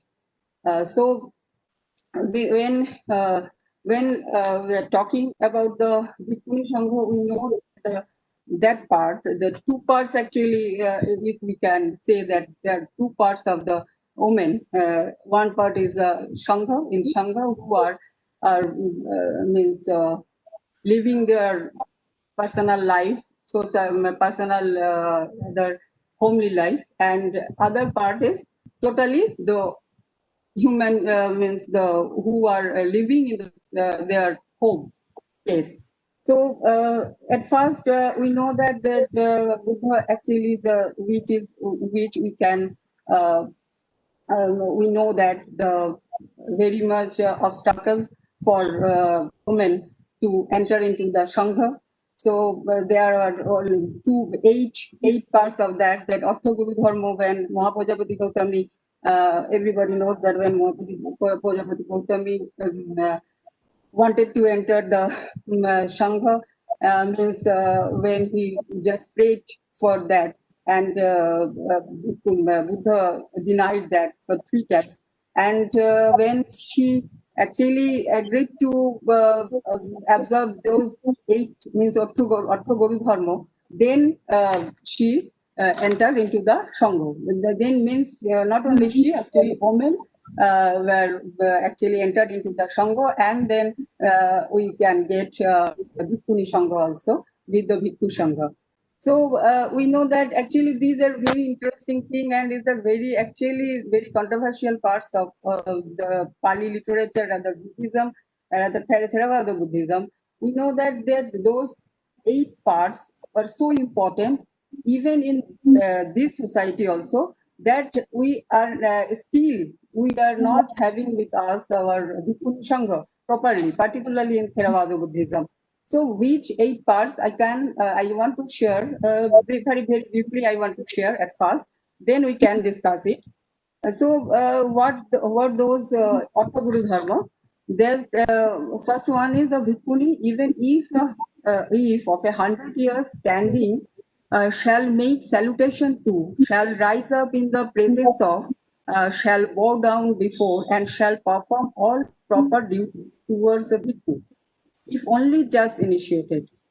Vassa Satupasama Sampannaya Bhikkhuniya Tadhupasapannassa Bhikkhuno Abhivadanam Pachuttanam Ayanjali Kammam Samichi Kammam Tatabang Ayampi Dhammo Sakkattava Gurutatva Manetva Pujetva Yavadivang Anita Anoti Kammaniya. We know. And then second one, a Bhikkhuni is not to spend the rainy season in the district in which there is no Bhikkhu.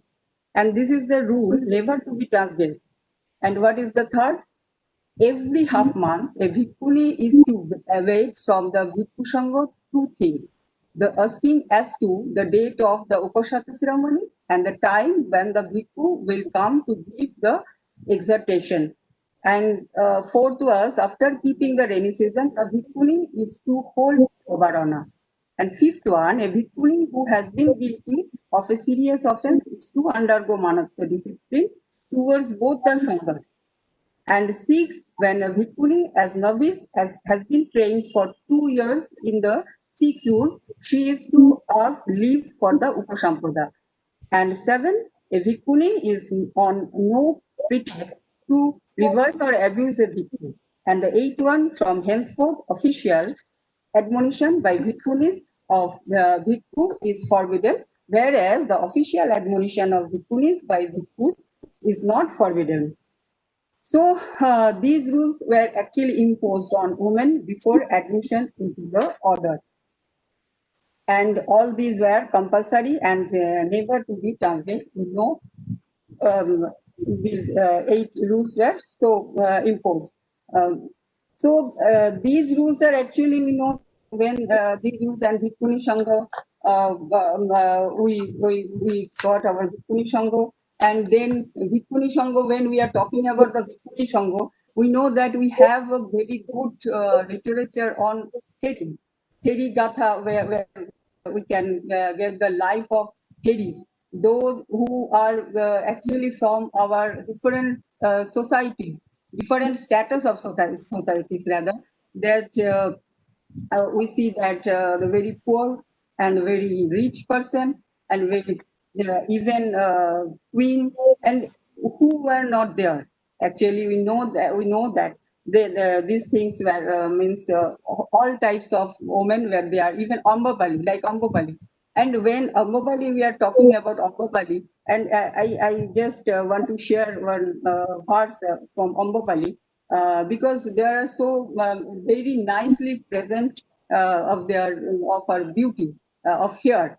What is actually saying there, that Kaloka Vamara Varnasa Disa Velli Tagga Momo Muddhaja Ahu Te Jarayo Sano Vasaka Sadisa Satchavadi Vachanam Anayatha, means the hairs on my head were once curly, black, like the color of bees.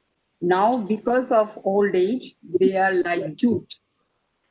And Kananang Pasahitang Suropitang, Pocha Suchi Vichitagga Sohitam, Tong Jorayo Viralang Tohi, Satcha Badi Vachanam Anayatha. It was beautiful the way it was held in bunches of pins, like a thin, thick and well-planted forest grove. Now, because of old age, it is sparse in many spots. So we have seen that what actually Ambapali is saying means describing her beauty of hair, and but even then she is talking about that what is the actually nothing is permanent in this world. We can see this from this verse. So nicely actually, not only Ambapali, so much so many theories, we can say this is actually the biography of theories, and they are explaining their beauty. Sometimes they are explaining their beauty, sometimes they are explaining their family life. Even then they are actually reluctant with the daily life of the society, means their daily life of their family. So they just want to leave their home, and they wanted to take means to Buddhism. So this type of verses actually we can these kind of verses actually reveal the truth that the women are not only for that time also, they are not only for their daily life works of daily life, means cooking and eating, and they are decorating their hair and their beauty. Not only for that, even they were so beautiful, even they were so rich, even that they live that life, and they just run away from their home, and just run away from their home to homeless life. So these are actually the two places of things when we are seeing this that the order means the Bhikkhuni Sangha and Bhikkhunis or Theri's life. At that the same time, in the Pali literature, we find that the description of Vishakha, who was Nigadama. So with that, I will just finish my talk. And who was Vishakamata? He was actually we know that he is the very much Dhananjay, millionaire Dhananjay, his father, and her mother was Sumana Devi, and she was actually very rich. So even then, so when her actually we have seen that the Ambapali how describing her hair, the beauty of her hair, and here also we see that we can find that this type of terms that Kesha Kallano, Mangsha Kallano, Arthi Kallano, Chabi Kallano, and Boya Kallano. When we are talking about this beauty of Vishaka, means the omen, how we can find the omen, beautiful omen, then these type of things she should actually so when we have seen that will not actually I don't want to explain it very much, but the point is that my point is that when she actually when she Brahmins were actually decided to take her for the very arrangement meant to give her in marriage to their master Punnavardhana. He was also the millionaire, actually the son of millionaire, and he was not a follower of Buddha. Even then, when she was, her father was decided to marry her to him. So then he gave her some means admonitions. Who was there? Actually, firstly, he speak about the do not carry outside the indoor fire. That means, actually he meant it that the wife should not speak ill of her husband and parents-in-law to others. Neither should their shortcomings nor household quarrels be reported elsewhere. Secondly, do not take inside the outdoor fire. What means? That means the wife should not listen to the reports and stories of others' households. And thirdly, give only to those that give. Means things should be lent to those who do not return them. And sorry, that is the give only to those that give, means things should not lend to those who do return them. And then do not give to those that do not give, means no article should be lent to those who do not return them. And fifth one, give both to those that give and do not give. Poor, that means poor kinsfolk and friends should be helped even if they do not repay. And sixth one, sit happily. A wife should sit in a becoming way. On seeing her parents-in-law or her husband, she should keep standing and not sit. And eat happily means before partaking of her meals, a wife should first see that her parents-in-law and husband are served. She should also see that her husbands are well cared for. And eighth one, sleep happily. Before sleep, a wife should see that all doors are closed, furniture is safe, and servants have performed their duties, and that parents-in-law have retired. As a rule, a wife should rise early in the morning, and unless unwell, she should not sleep during the day. And ninth one, tend the fire. Parents-in-law and husband should be regarded as fire. One should deal carefully with them as one would deal with fire. And last one, honor the household divinities. Means parents-in-law and husband should be regarded as divinities. It is noteworthy that the Buddha himself refers to parents-in-law as divinities. So we can find here that the very nice description. Actually, these types of admonitions are always means advisable for our society, for our not only for for the women. I think is all for actually the mutual relationship. Also, we can find out that the Shikalabada Sutta also Buddha advise about the mutual relationship. Means always how husband how husband will behave with her wife, and how wife will properly behave with his her husband, and all the means teachers, people, and other relationships, how they will properly behave with each other.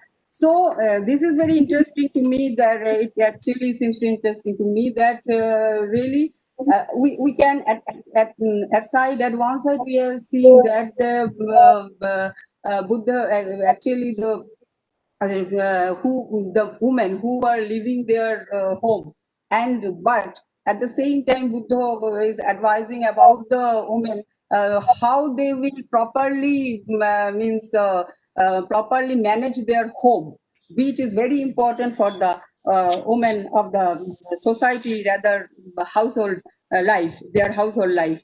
And even we lastly we just find from that story that the Vishaka was really very good. Very actually, she was very good not only in her household life, but also she achieved her Sotapattipanna stream. So there also we can I can share only 2 or 3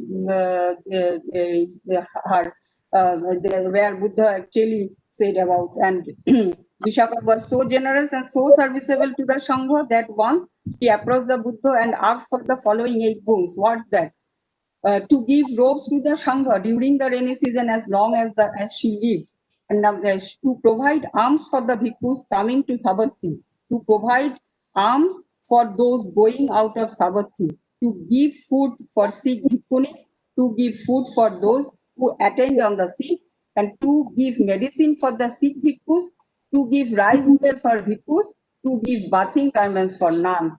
And all these things actually she really properly she just, what can I say, that she proved herself as a good human being, not only womanhood, she is actually good, she proved her as good human being also, which is actually followed by just our, I think our modern societies, all women, men, everybody.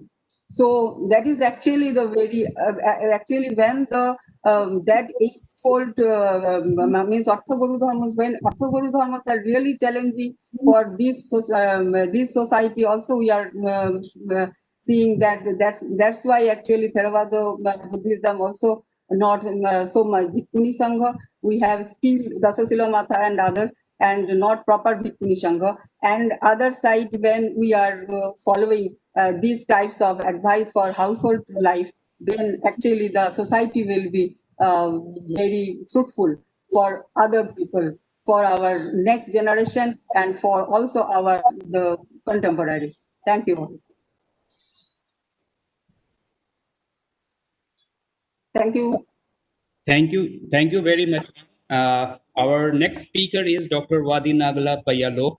He is from Department of Buddhist Thought, Graduate Institute of Pali and Buddhist Studies, University. I welcome you, sir, and invite you for your presentation. Professor Dr. Wadi Nagala Payalok. Good afternoon, and everybody. I'm so happy to present and being invited for this elite conference. And I think it is a very important event to have this conference, which give us opportunity to share our thoughts about Pali, Buddhism and Buddhist studies, and also to learn from elite scholars who are working in the field. And also I am grateful to Professor Bimalendra Kumar. He's like my teacher, even though I did not attend his classes in India, but he's like my teacher, my own teacher, and he's helping for us in many ways, and I'm grateful. And also I am thankful to the organizing committee.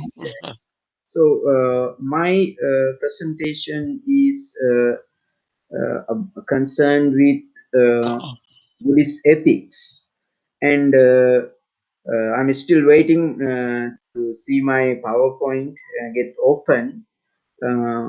My topic is level of consciousness and the identity of Buddhist ethics. I set this topic in the context of interpreting Buddhist ethics using the Western ethics. If we look back to early stage of Buddhist studies and particularly Buddhist ethics, at the primary stage, like Tachibana, the Japanese scholar, they first attempted to collect the teachings related to morality, like 5 precepts, 10 precepts, and many teachings related to ethical idea. And then onwards, it was not limited to these classifications and teachings, but in the second stage, the Western studies and the scholars try to compare with Western ethical philosophies, and also not only the Western scholars, but also South Asian scholars, for example, Hammalava Saddhatis, who wrote Buddhist Ethics, his book several decades ago. In that book, he sees some similarity of Buddhist ethics as a thought with utilitarian ethics, and continuously it is going on, and even today it is wonderful to see that I think we are familiar with the online journals like Journal of Buddhist Ethics, which was initiated by Damien Keown and Charles Babbage. Even now we can see under the Dickinson blog. So we can see many Western ethical categories are brought to compare, and these Western scholars try to interpret Buddhist ethics using their own ethical theories. For example, Damien Keown, in his The Nature of Buddhist Ethics, actually now it has become a very influential text in this field. He sees Buddhism is Buddhist ethical thought is structurally similar to Aristotelian virtue ethics, and also Charles Goodman in his work Consequences of Compassion, interpreting Buddhist defense of and interpreting Buddhist ethics. He sees Buddhist ethics is similar to consequentialism. So, like this, Buddhism is ever growing in different parts of the world, and the scholars are interested in interpreting these teachings using their own indigenous philosophical or religious systems. It is a positive thing to see this comparison.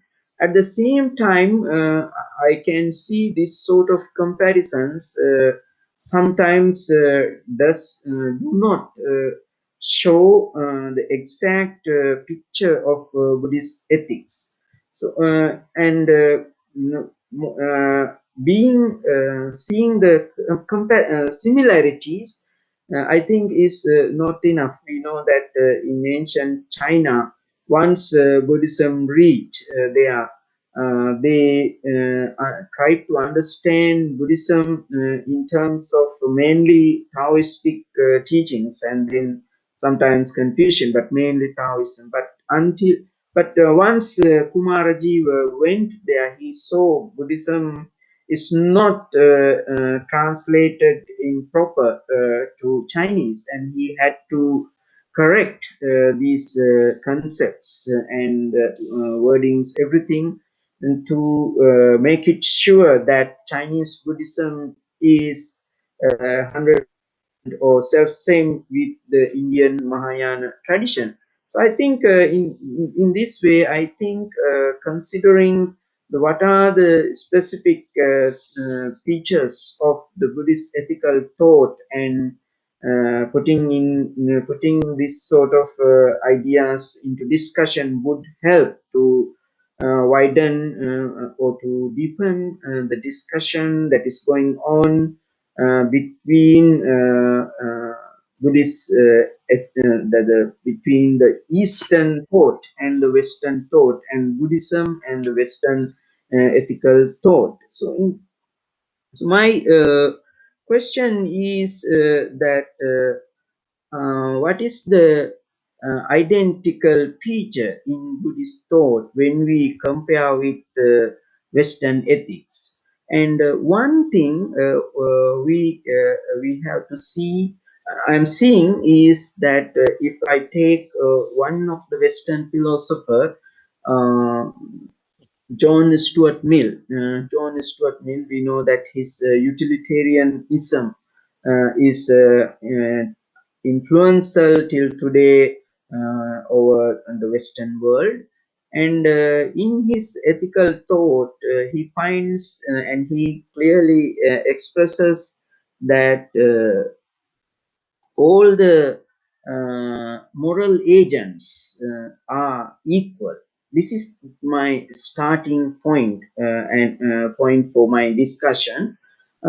So all are equal. This is actually, in one sense, it is very alluring idea.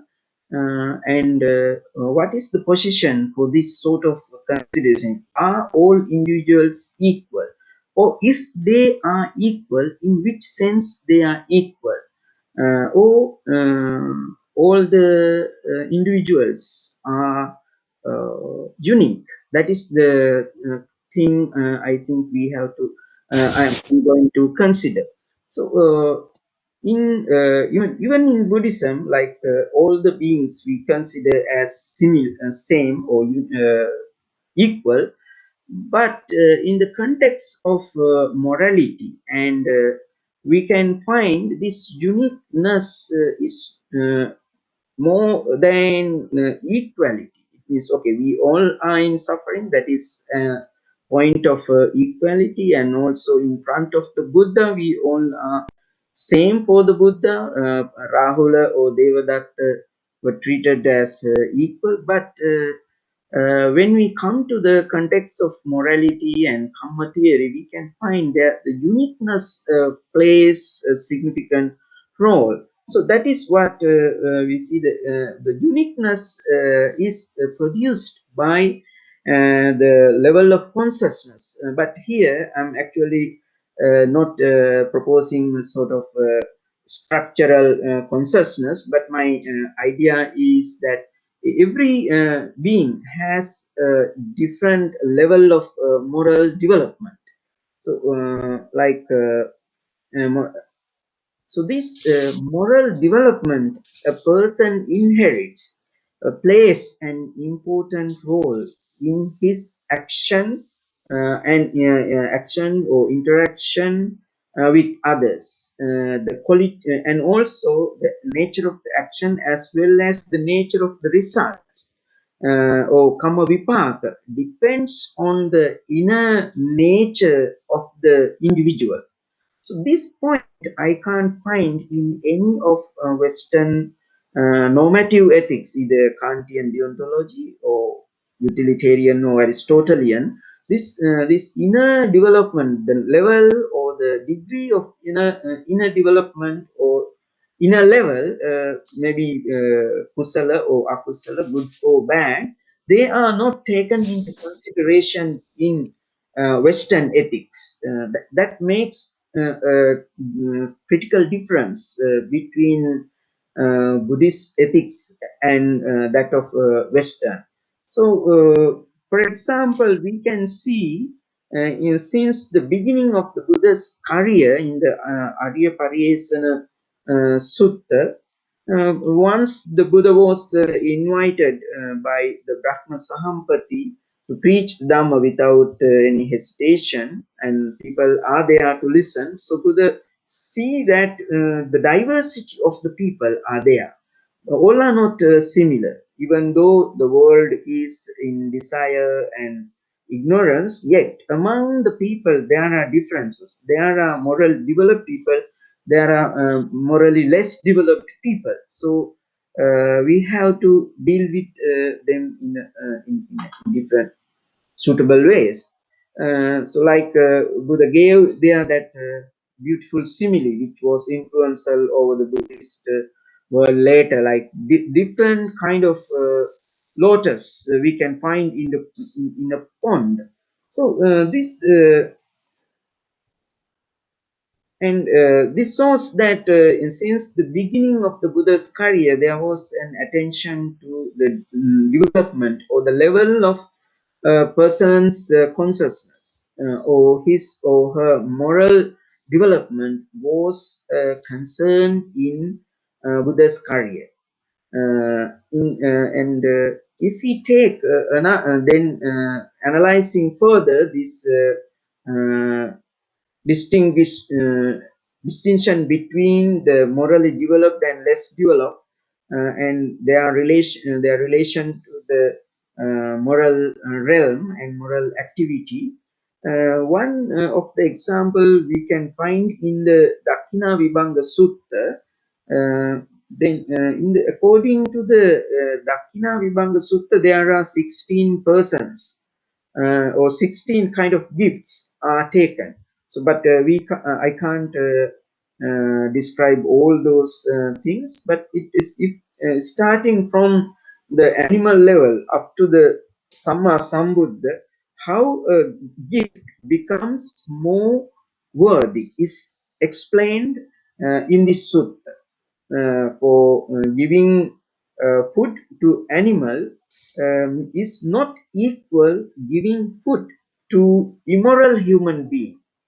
Immoral human being is still worthier than an animal, and this ladder, we can say, these levels goes higher and higher till the Samma Sambuddha, who is we know that according to our tradition the highest morally developed person, who possesses the highest level of consciousness or moral development. So the action, so it means the inner level of the inner moral development of an agent, moral agent in Buddhist ethical thought plays an important role. So the significance of the action, moral action, is influenced by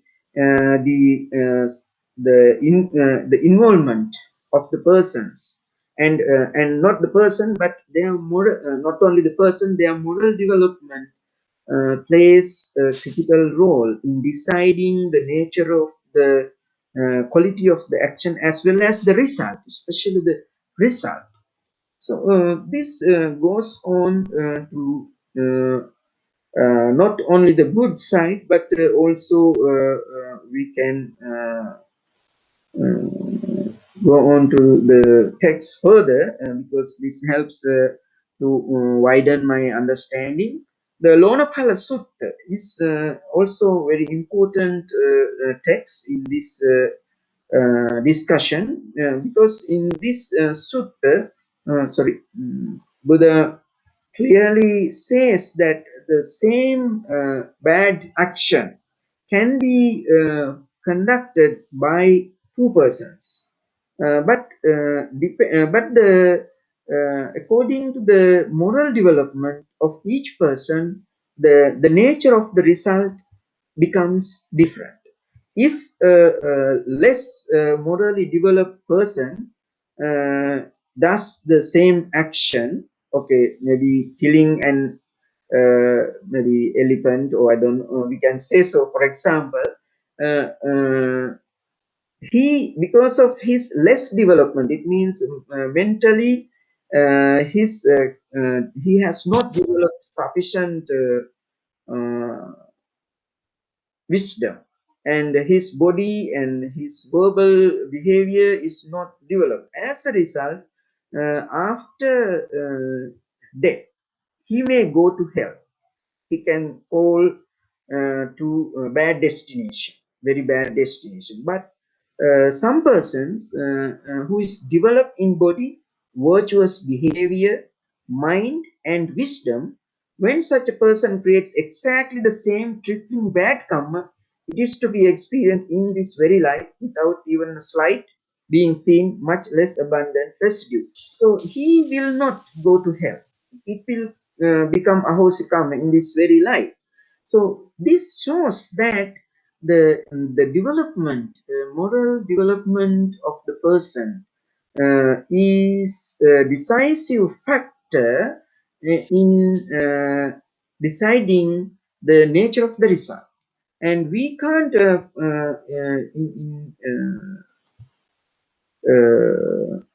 Western ethics, there's no any sort of discussion this related to this inner development.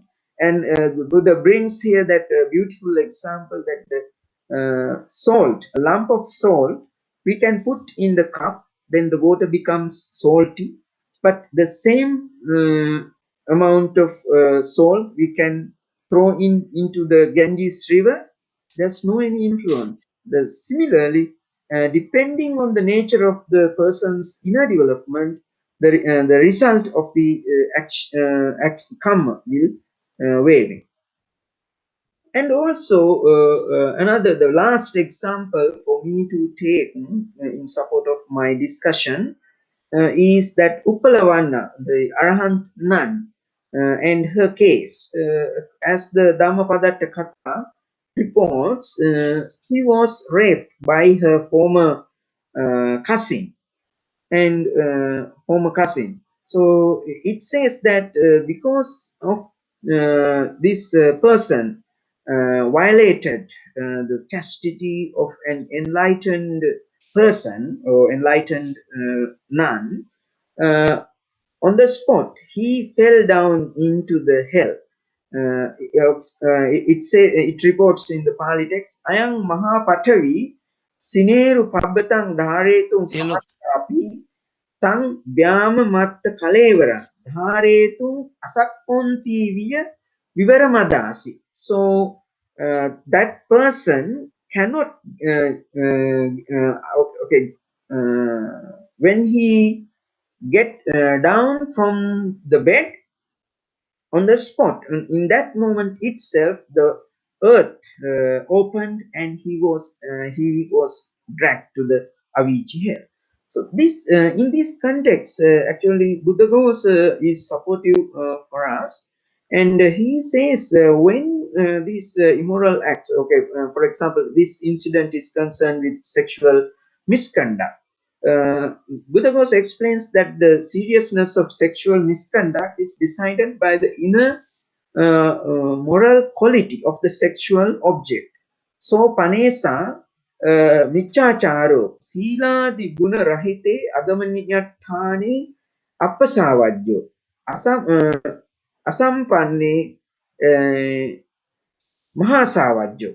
So even the same immoral action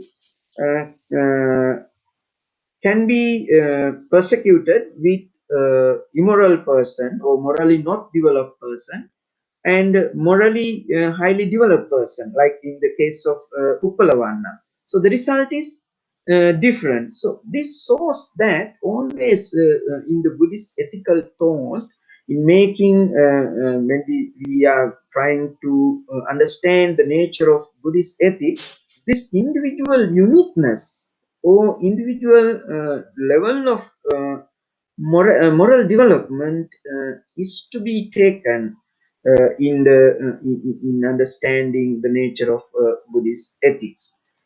So this is my discussion about this topic and the difficulties or similarities when can emerge in the comparison and interpreting Buddhist ethics using different ethical thoughts in the West.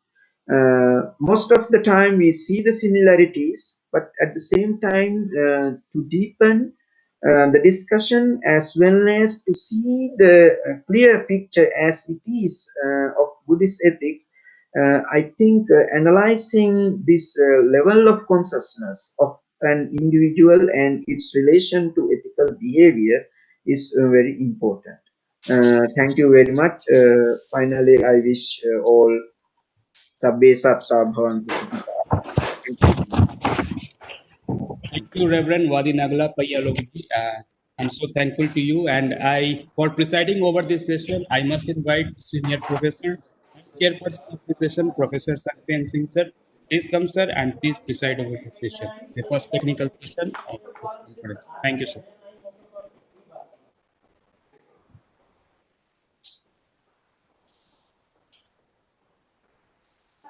Professor Saksen sir.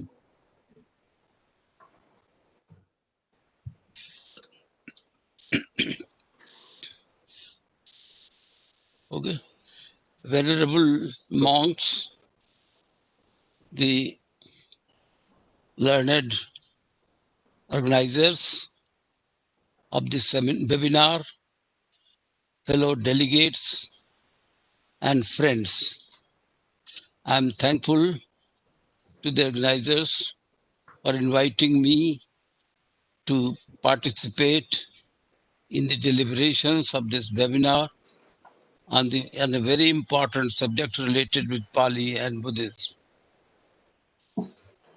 I congratulate the Maha Society of India that they are continuing the tradition that they had developed 7 or 8 years ago of promoting Pali and Pali-based Buddhism.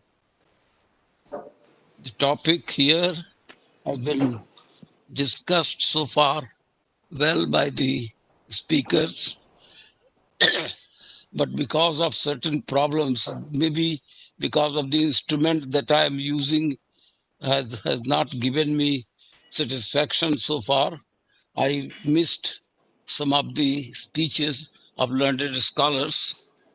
But as far as the topic is concerned, subject is concerned, that should be discussed thoroughly in the subsequent sessions.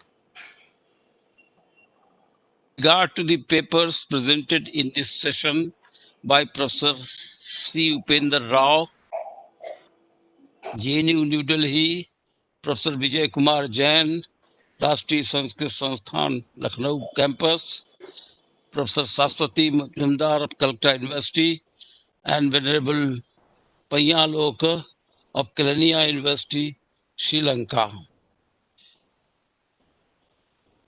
The discussion started by Professor Upendra Rao was welcome in Pali, undoubtedly, but the point is that a researcher is supposed to be present the observations with regard to his research in a seminar of this sort, not reading the whole contents of the Attakathas or the Sutta, that because there is no time for description of the Sutta or its contents, and most of this time was spent on that side.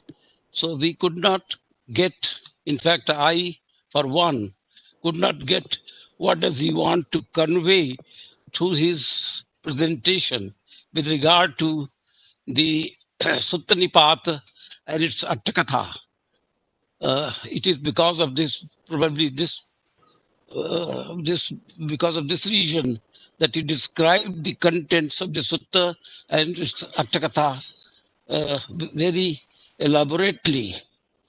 With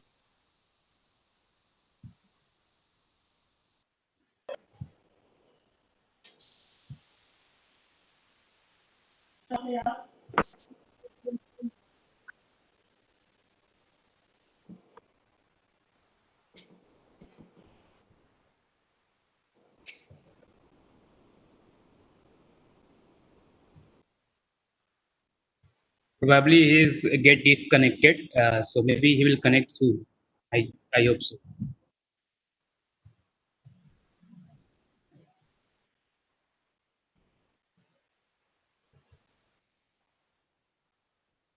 on, but because of the default in the instrument at my point,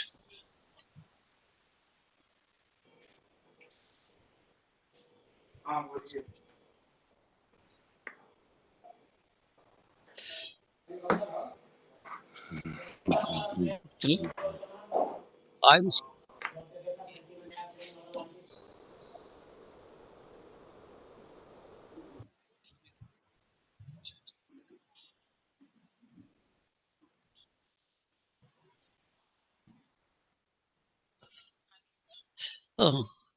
I'm sorry, because of the difficulty here in the instrument, I could not speak out what I wanted to say so far.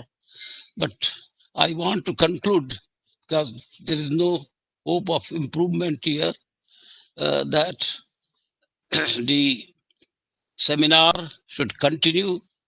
We shall all participate, whether it is actual or virtual.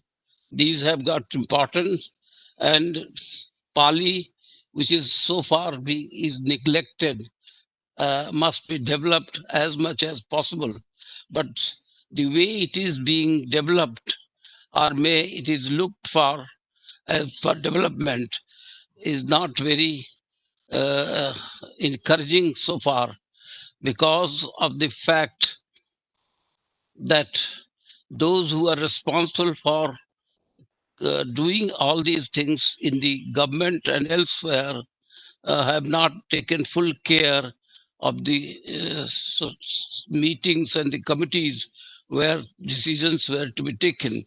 In view of this, I request that those who are responsible for its development must do as much as possible, because the time is short. And secondly, there is a difficulty as regards to the taking the contents of the discourses of the Buddha to the people as far as possible.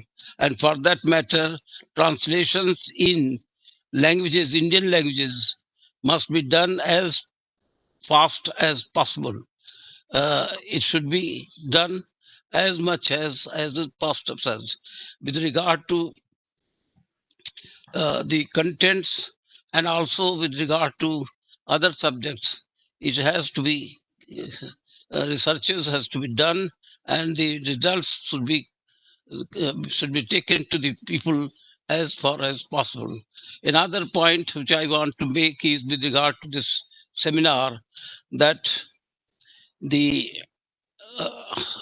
Central Institute of Tibetan Studies at Sarnath, the authorities there has expressed their view that the translation of the Pali Tipitaka should be done in Tibetan also. So far, it has not been done, and it is through this seminar, I request the authorities of the Central Institute of Tibetan Studies, I request the organizers in the seminar to convey the ideas there to the authorities of the Central Institute of Tibetan Studies to take up this matter and translate the whole Tipitaka into Tibetan. It has not been done so far. Only a few texts, just like Dhammapad, is translated into Tibetan. Other texts should also be taken up. And with regard to the facilities to be given to Pali studies, the Pali should be given the status of classical language, so that in the classes, in the courses, right from 6th standard up to 12th standard, the status of Pali should be as it is in that of Sanskrit or Persian or Arabic. In that group, Pali and Prakrit should be there, so that the students have the choice to offer either Sanskrit or Pali or Prakrit or Tibetan or Arabic or Persian. So if this provision is made, larger number of students will have the chance to study Pali and Prakrit. And through that, the Pali will be promoted and larger number of people. And then the last point I want to make, that the organizers should convey the ideas, pass a resolution here, that and force the government of India to restart examination in Pali in the Union Public Service Commission, which they have stopped for the last several years. With these words, I thank the organizers and request them to continue their efforts for the development of Pali and Pali-based Buddhism. Thank you very much for giving me the opportunity to share my ideas with you. Thank you very much. Thank you so much, sir. We are really blessed that a person like you, very senior professor, joined us and you have guided us, all these scholars, and by through your experience. And lastly, with regard to the translation, Pali-Tibetan translation at Central University of Tibetan Studies, I must I must assure you that we have been preparing all those people who are skilled in two languages, Pali and Tibetan, and hopefully very soon we will do something in the field of translation in Pali and Tibetan. Thank you so much, sir. And I also thank you all the speakers of the first session, first technical session. Our next session, the second technical session of this conference, is now it's time to the second session. And the chairperson of this session is Professor Vijay Dhamma Medgampiti Ethero from Sri Lanka. And there will be 4 speakers. The first speaker is again very senior professor, Professor Singh sir. Second speaker is Dr. Shubhra Barua from Delhi University, New Delhi. Third speaker is a very well-known scholar of Pali, Dr. Ujjwal Kumar from Calcutta University. And the last speaker of this session is Dr. Taka Jian Madam from Lucknow. And I must introduce, I'm very happy to introduce Professor Vijay Dhamma Medgampiti Ethero, who is the chairperson of the second session.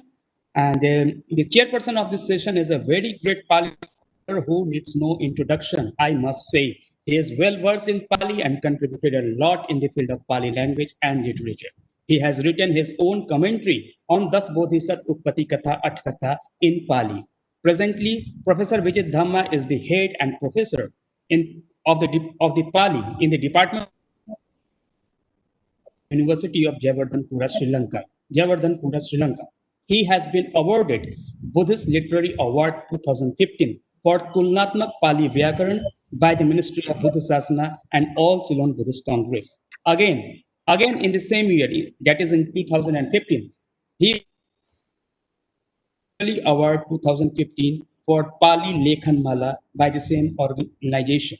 He has been a member of various national and international bodies such as International Association of Theravada Buddhist Studies University, International Association of Buddhist University, Oriental Studies Society Sri Lanka, and Royal Aesthetic Society Sri Lanka. So we are blessed, sir. We are blessed, Venerable, that you are with us and you joined us. And please proceed this session. So in this continuation, I must invite the first speaker, that is Professor Sangsen Singh sir, to present his paper. Professor Sangsen sir. Kindly put me as the second speaker. Okay, sure, sir. So, second. May I please invite Dr. Shubhra Barua ji from Delhi University, Department of Buddhist Studies, Delhi University. Ma'am, can you hear me? Am I audible to you?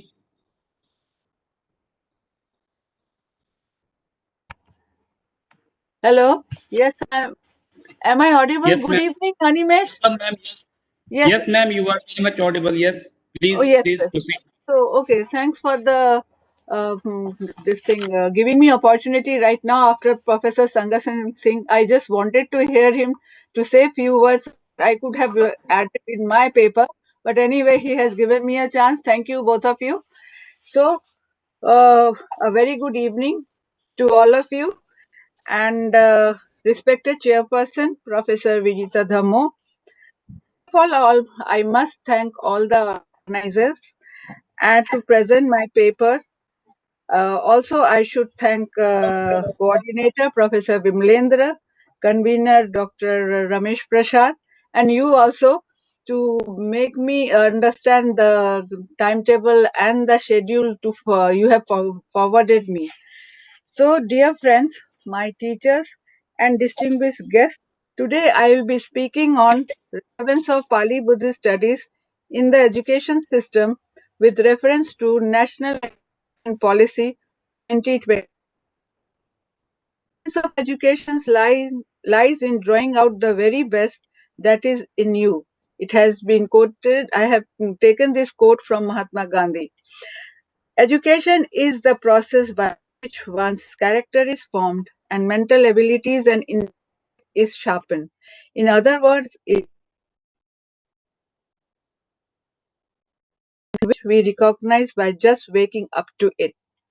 By this general definition, one can say that good education system is one which overcovers all aspects of this definition, and this condition is perfectly fulfilled by Buddhist education because its main aim is the realization of our two innate wisdom and compassionate nature, which coincides with the purpose of any good education system.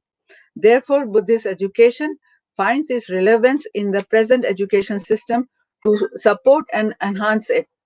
Buddhist education deals with the studies of Buddhist Buddha's teachings which are well preserved in the Pali canon. These Dhamma teachings preserved in the scriptures are guide for creating condition for the rising of the wholesome mental qualities such as joy, compassion, equanimity, concentration and wisdom. And this in turn act as skillful means for the realization of our two innate nature. The Buddha's teaching focus on the inculcation of ethical and moral qualities which forms the basis of any good education system. Buddhist studies is not reserved only for spiritual seekers who are striving for supramundane good, but it is useful for laymen as well who aspire for mundane welfare. The prime aim of Buddhist studies is all-round development of one's personality. It provides clear guiding principles which we should cultivate in our life so that we can transcend the suffering and work for social welfare. Nowadays, success is measured in terms of how much money and material gadgets one possesses and how much knowledge does one have related to the gadgets. Modern society and its system of education puts great emphasis on students to obtain good marks, high paying career, social status, etc. And in return, it makes the student's life more confused, making it difficult for him to be interested in learning the moral values and the Dhamma. The teachings of the Buddha are not for the few, but are meant for all the high, the low, the rich, the poor, the wise, the ignorant, the noble mind and immoral, without any distinction and discrimination. Buddha rejected the concept of social status determined by birth, color or wealth. He, on the contrary, determined the qualities of human beings on the basis of their action or conduct. This approach gives equal opportunity to everyone to examine himself by making use of ethical measures given by the Buddha. The Buddha taught the Dhamma in layman language so that people from any educational background could benefit from his teaching. The Buddha's teachings have not only been useful for the past generation, but present and future also, as these are the timeless teachings discovered and preached by him. This contributes to well-being of all men. The development of technology and science is very rapid. These technologies can bring comfort to human beings in almost every sphere of life, but such progress does not increase the values inherent in the human mind. The new technology and knowledge vested in the hands of ignorant human beings brings humanity close to devastation. Now it is prime time for human race to practice the teachings of the Buddha and break forth from the horrors of the modern world and to live with peace and solidarity.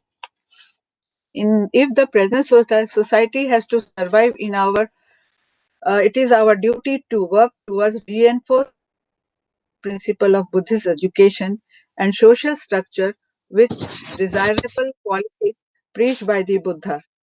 Individuals have to be trained to have good thoughts, speech, and action. With this principle as the foundation, our society and world as a whole would be a wonderful to live in. Nowadays, there is a gradual increase in interest towards Buddhist studies in modern world, which is positive sign. Universities are offering it as a subject at various levels like diploma courses, degree courses, and various research degrees. On the other hand, monasteries and retreat centers are offering meditation retreat to advanced courses in Buddhism. During these present times, the technological advancement in IT sector and the internet have led to an easy access to Buddhist scriptures in translated version, as well as to a whole set of Dhamma talks and discourses given by various meditation teachers and scholars on Buddhist teachings, which was not possible a few years ago. The study of Pali Buddhist studies finds its relevance in education system because it fulfills all the needs of good education system. It contains original message of the Buddha. There is a gradually growing global interest towards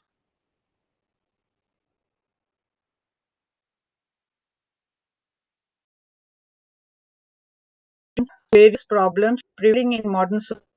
The Buddhist texts provide the guiding principle which we should cultivate in our lives so that we can transcend the suffering and work for social welfare and for the betterment of all people. Buddhist studies is not reserved only for spiritual seekers who are striving for supramundane good. The aim of Pali Buddhist studies is also the all-round development of one's personality, physical, mental, ethical, and intellectual. And if courses like life management, rational management, relation management, etc., that are based on Buddha's teachings are introduced as a subject at different levels, they will be definitely help the young students in living a wholesome life and in becoming responsible citizen in the otherwise difficult times of cutthroat competition. When majority of population is focusing only on achieving maximum economic benefit or gaining material benefits rather than being a perfect human being. In this background, the proposal made with regard to Pali in the national education policy is a welcome step towards the promotion of Pali. As suggested in NEP, introducing Pali teaching at school level either as Pali language or as Buddhist studies would be a big step in preserving Pali as a language and work of literature. It contains great intellectual and cultural treasures. Setting up of Classical Language Institute and National Institute for Pali should also help in academic training and extensive research and would further help in study, translation, and better preservation of many original manuscripts which till now may not have received much attention. In order to boost the importance of Pali and Buddhist studies, online teaching mode shall enable global promotion of Pali and help more scholars from the world over to contribute to it. Teaching Pali, like Sanskrit at school level, will also help enable new avenues to open up, and it shall help the students to develop a great in the language and its text. To conclude, we may say that Pali Buddhist studies will lead to overall transformation, both ethical and intellectual. Furthermore, it will lead to spiritual perfection as well. Many things has been said by already Professor Sangasen, sir, and plus there are many in NEP many subtitles and articles were also included so that they were giving importance to importance for the study of Pali and Buddhist studies. I'm not going to that length, so I conclude with this that if we do something for the welfare of the people, we must take a good step to for the teachings of Pali and Buddhist studies overall in colleges and school level. Thank you very much. Thank you so much, ma'am. Thank you. Thank you. Yes, ma'am. And now may I please request Professor Sangasen Singh sir to present his paper. Mr. Chairman, fellow delegates, delegates and friends, the paper that I present here is entitled A Study of the Mangala Sutta and its Attakatha. In one of the webinars, I had spoken about this sutta to some extent, not fully Now I have come here with a further study on the same sutta, in which I give you the contents of my paper. First, I have presented the context in which the sutta was delivered by the Blessed One in Jetavanaram. And then the 34 points of well-being, one after the other. And then lastly, I have discussed in paper the points with regard to the number of well-beings discussed in this sutta. According to Mahacharya Buddha Ghosh, the number of points of well-being are 38, whereas in my paper here, I have counted them as 34. The question is that of 4 points of well-being. In my calculations, those 4 points come under Nibbana, which Venerable Buddha Ghosh had counted as separately and independently as points of well-being, and thus he had come to the conclusion of the total number of points of well-being as 38, which I consider is not the correct calculation. And the last point is with regard to the uses of the word sabbatha and sabbathang in the Attakatha of this Mangal Sutta, where also the Mahacharya has faltered in coming to the correct interpretation of the sabbathang and sabbath. So he has taken sabbatham as sabbatha and taken it as an indeclinable, as asankhya, which we feel is not correct. So in spite of all these points I have raised with regard to the conclusion arrived at by Venerable Mahacharya Buddha Ghosh, his greatness, I have lastly said that his greatness is not it is not diluted with regard to certain points raised by individuals like us.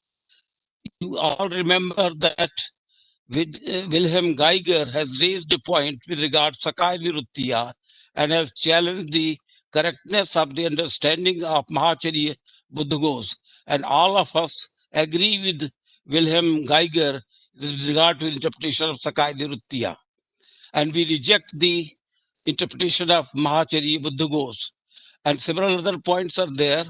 In spite of all these points raised by scholars, one after the other, including myself, the greatness of Mahacharya is not marred at any stage. He remains to be the tallest scholar in the field of Theravada Buddhism. Nobody can challenge his status. With these words, I have concluded. Now I read my paper and you stop me whenever the time is over.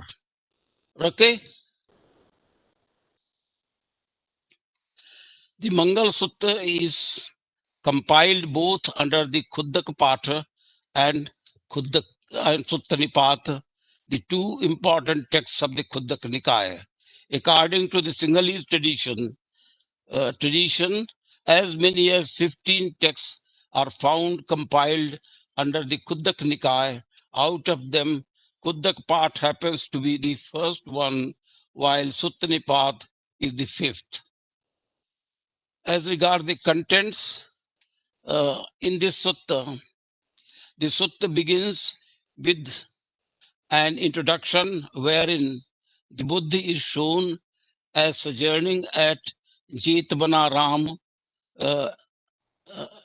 at Savatthi, located at Savatthi, the capital city of Kosal Kingdom.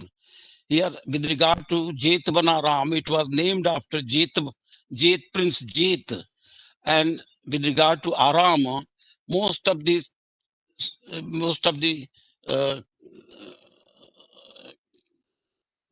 glossaries, they give wrong interpretation of Aram. Aram is a type of construction where the whole complex of the vihara, seminary, and other things are included in the in Aram.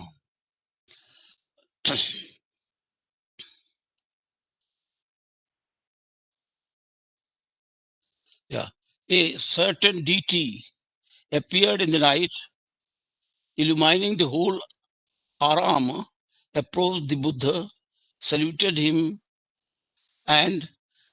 saluted him with reverence, and he stood on one side. While standing there, the deity spoke to the exalted one in the verse saying, "Many gods and men wishing well to all living beings ponder over blessings are human well-beings. I pray, tell me the best ones among them." The exalted one replied in verses, wherein he set forth all these human well-beings as under: number one, Balanang Asevana, non-association with the ignorant; Panditanang Sevana, association with the wise; Pujaniyanang Puja, that is honoring those worthy of honor; Patirupadesa Vaso, residence in a suitable place; Pubbe Katpuyuta, merits accomplished in the past; Atta Sammapanidhi, having well-resolved mind; Sippang, knowledgeability in arts and crafts; Susikkito Vinayo, sound training in discipline; Subhasita Vacha, pleasantry in speech; Mata Pitu Pattanam, attendance on the mother and father; Puttadara Daras Sangaho, cherishing of wife and children; Anakula Kammanta, that is unconfused occupation. Then Danang is generosity.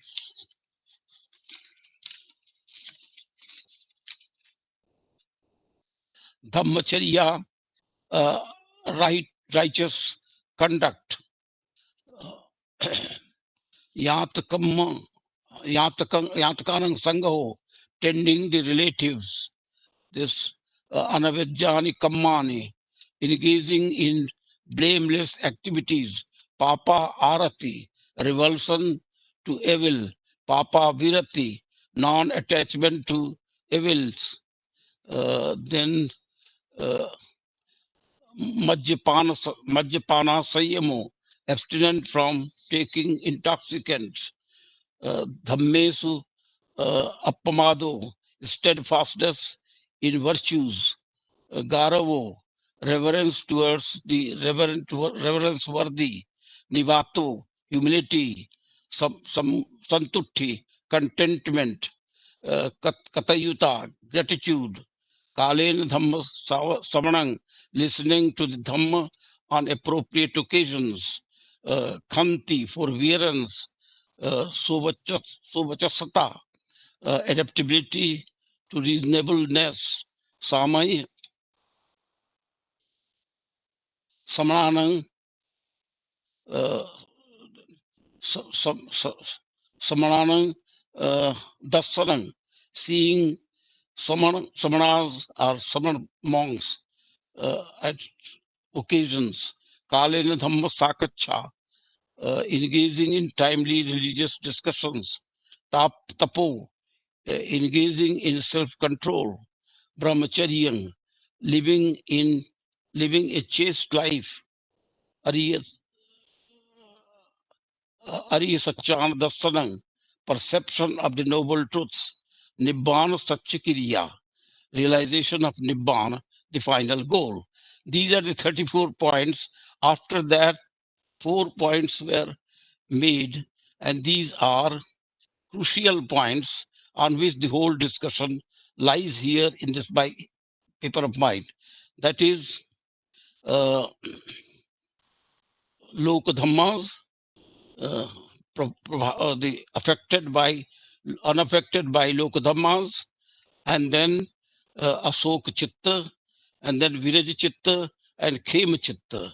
Now these 4 points Mahachari Buddha Ghosh has taken a separate and independent points, and thus he has come to the conclusion of 38 points, which I consider that once the 34th point is the Nibbana Satyakriya, once one has realized Nibbana, there can be no other point higher than Nibbana, because all these points have been put in ascending order. Now, once one has reached Nibbana Satyakriya, after that, there is no question of any other point. All those 4 points unaffected by Lokadhammas, and then Asokang Chittang, Virajan Chittang, and Khemang Chittang. All these 4 are the epithets of Nibbana Satyakriya, epithets of Nibbana, and therefore these should not be taken as separate points. This is the one point on which I have raised my doubt with regard to the conclusion of Mahacharya Buddha Ghosh. And second is with regard to Sabbatang. If time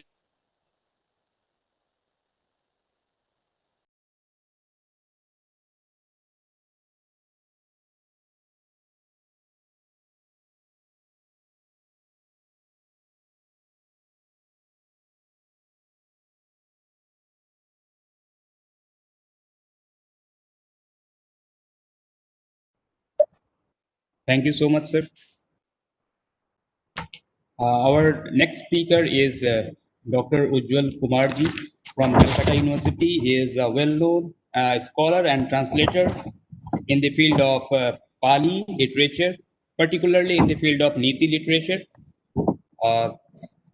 and their translation in Hindi. May I please request Professor Dr. Ujjwal Kumarji to present your paper. Dr. Ujjwal Kumarji.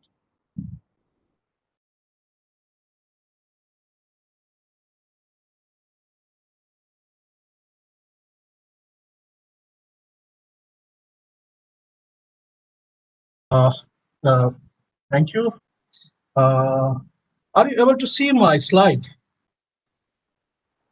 Yes, sir. We can see your slide. Yeah, thank you. Thank you, Venerable Chairperson, distinguished learned scholars, my teachers, and all the participants in the webinar. So I have prepared my paper in Devanagari script and in Hindi language, but in order to understandable to the chairperson, I'm trying my best to speak in English. And just right now, I have translated my slide into the Roman.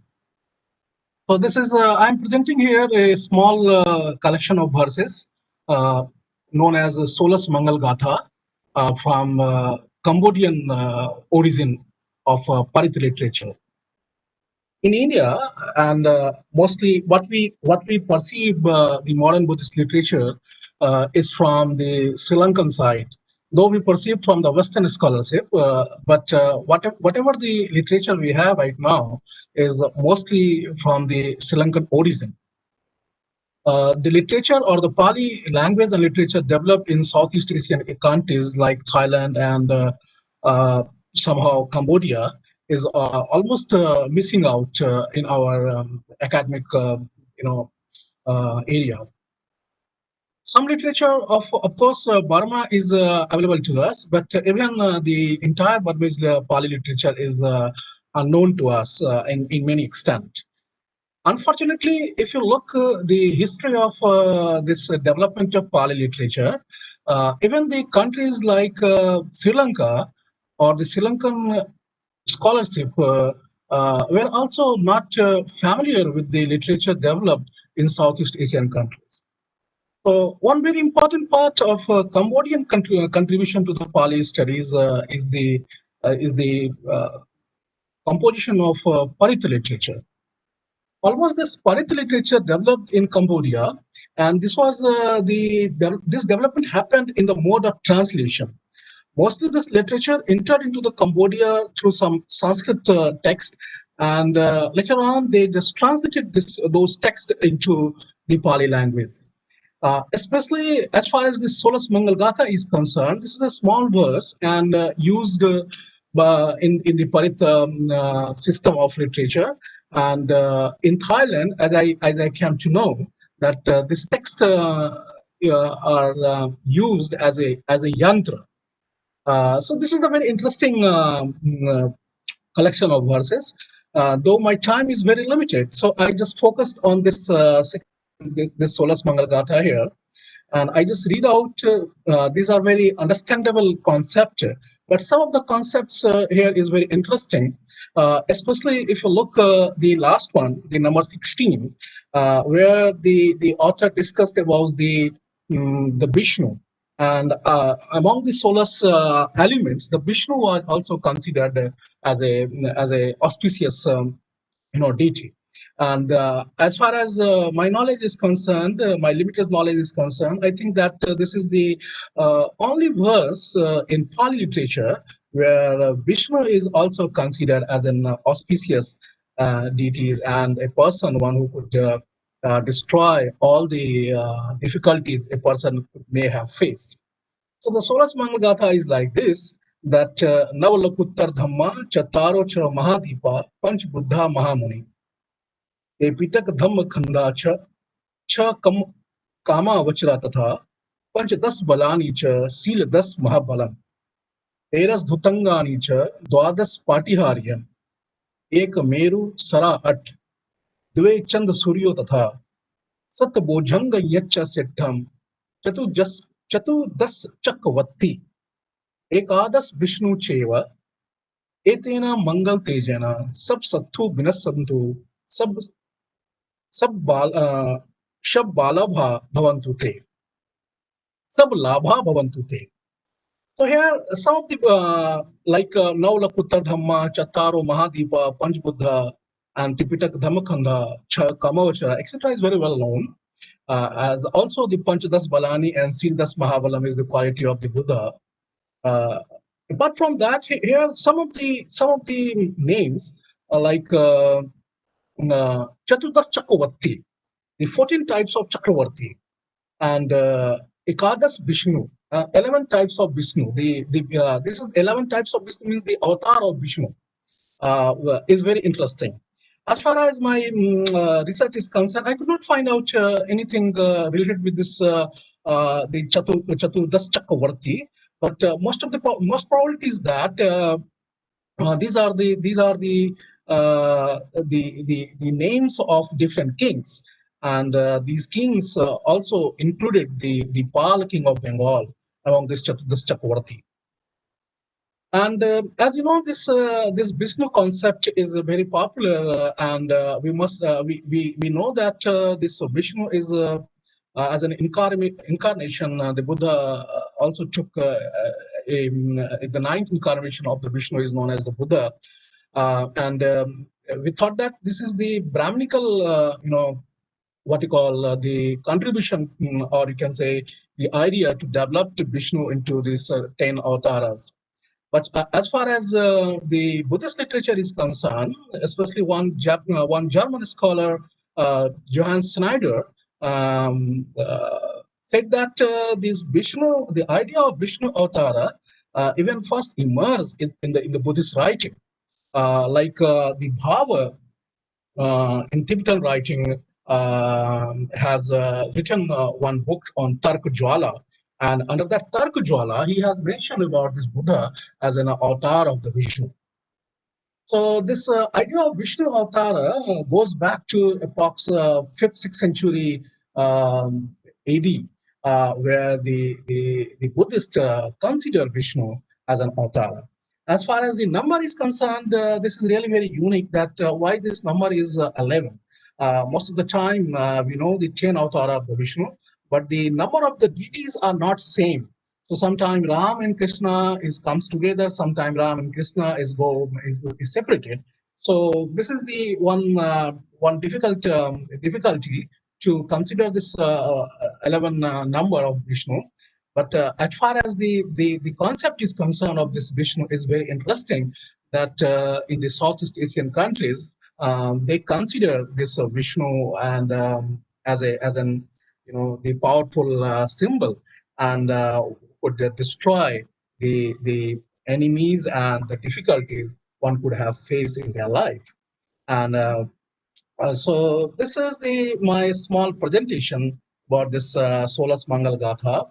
And actually, I'm working on the area of Pali Parit literature of Cambodia, and some of the Parit literature like the Solas Mangal Gatha and the Nis Vijaya Sutta, etc., are very well attested by recently one European scholar, Trent Walker. And what I have just given you this Solas Mangal Gatha is really just I have taken from the Trent Walker. So I must acknowledge his name here also. And this is a very interesting idea as far as the Brahminical and Buddhist, what you call get together. So once again, thank you. Thank you to all of you to listening me. Thank you. Thank you very much, sir, for a very interesting presentation. Now, may I request respected Dr. Raka Jain ma'am from Lucknow to present her paper. Yes. Ashivana Javalanam Panditanam Yashivana Puja Pujaniyanam Ekam Mangalamuttamam Ekam Mangalamuttamam Ekam Mangalamuttamam मंगल सूत्र की इस मंगलमयी भावना के साथ पूजनीय बौद्ध विद्यानुरागियों को नमन, सभी के प्रति मंगल भावना। हम इस बियत संगोष्ठी में अनीश्वरवाद, पाली साहित्य एवं आचार्य शांत रक्षित कृत संग्रह के विशेष संदर्भ में बात करेंगे। ये बोल रही है अनीश्वरवाद पर। ईश्वर के अस्तित्व को कदापि स्वीकार नहीं किया। यहाँ ईश्वर के लिए ईश्वर शब्द का प्रयोग अवश्य हुआ, किंतु सृष्टि कर्तृत्व के रूप में नहीं। व्यक्ति को स्वयं पुरुषार्थ करना है, किसी के अधीन नहीं रहना है। धम्पति पाल में आवासेषु ईश्वरियम जैसे संदर्भ हैं। मठों का अधिपति होना, भिक्षुओं के बीच अगुआ होना आदि को ही ईश्वरत्व का है। मनोपुबंगमा धम्मा मनोशेठा मयोमया, मन सभी प्रवृत्तियों का अगुआ है, मन उसका प्रधान है, वे मन से ही उत्पन्न होती हैं। शेठा रूलिंग ओवर, गवर्निंग का कार्य करने वाला मन ही है, वही श्रेष्ठ है, उसी की प्रधानता है और सभी मनोमय हैं, अर्थात उसी से उत्पन्न है। व्यक्ति अपना स्वामी स्वयं है, भला दूसरा कोई उसका स्वामी कैसे हो सकता है? अपने ही को अच्छी तरह दमन कर लेने से वह दुर्लभ नाथ निर्माण को पाता है। अत्ता ही अत्नो नाथो को ही नाथो परोसिया, अत्तनाव सुधंती न नाथं लवति दुर्लभम। जब गाड़ी चलाते वक्त हम स्वयं कंट्रोल करेंगे तभी गंतव्य तक पहुंच सकेंगे, दूसरा कैसे कोई कंट्रोल कर सकेगा? दूसरे की सत्ता कैसे स्वीकार की जा सकती है? सुत्त निपात में अधिदेवे अभिन्याय सब्बम वेदि बरोबरम, धर्म को ही अधिदेवता कहा है। भगवान श्रेष्ठ धर्मों को जानकर आर पार का सब कुछ जानते हैं, साथ साथ संदेह करने वालों और समझदार लोगों के प्रश्नों का अंत करने वाले हैं। पाली साहित्य में प्रतीत समुत्पाद्य के आधार पर षष्ठ व्यवस्था बतलाई है, जिसमें किसी षष्ठ कर्ता जैसे सिद्धांत का समावेश नहीं हो पाता और अनित्यता की पुष्टि होती है। इसी में तीन लोकों की व्यवस्था भी समाहित है।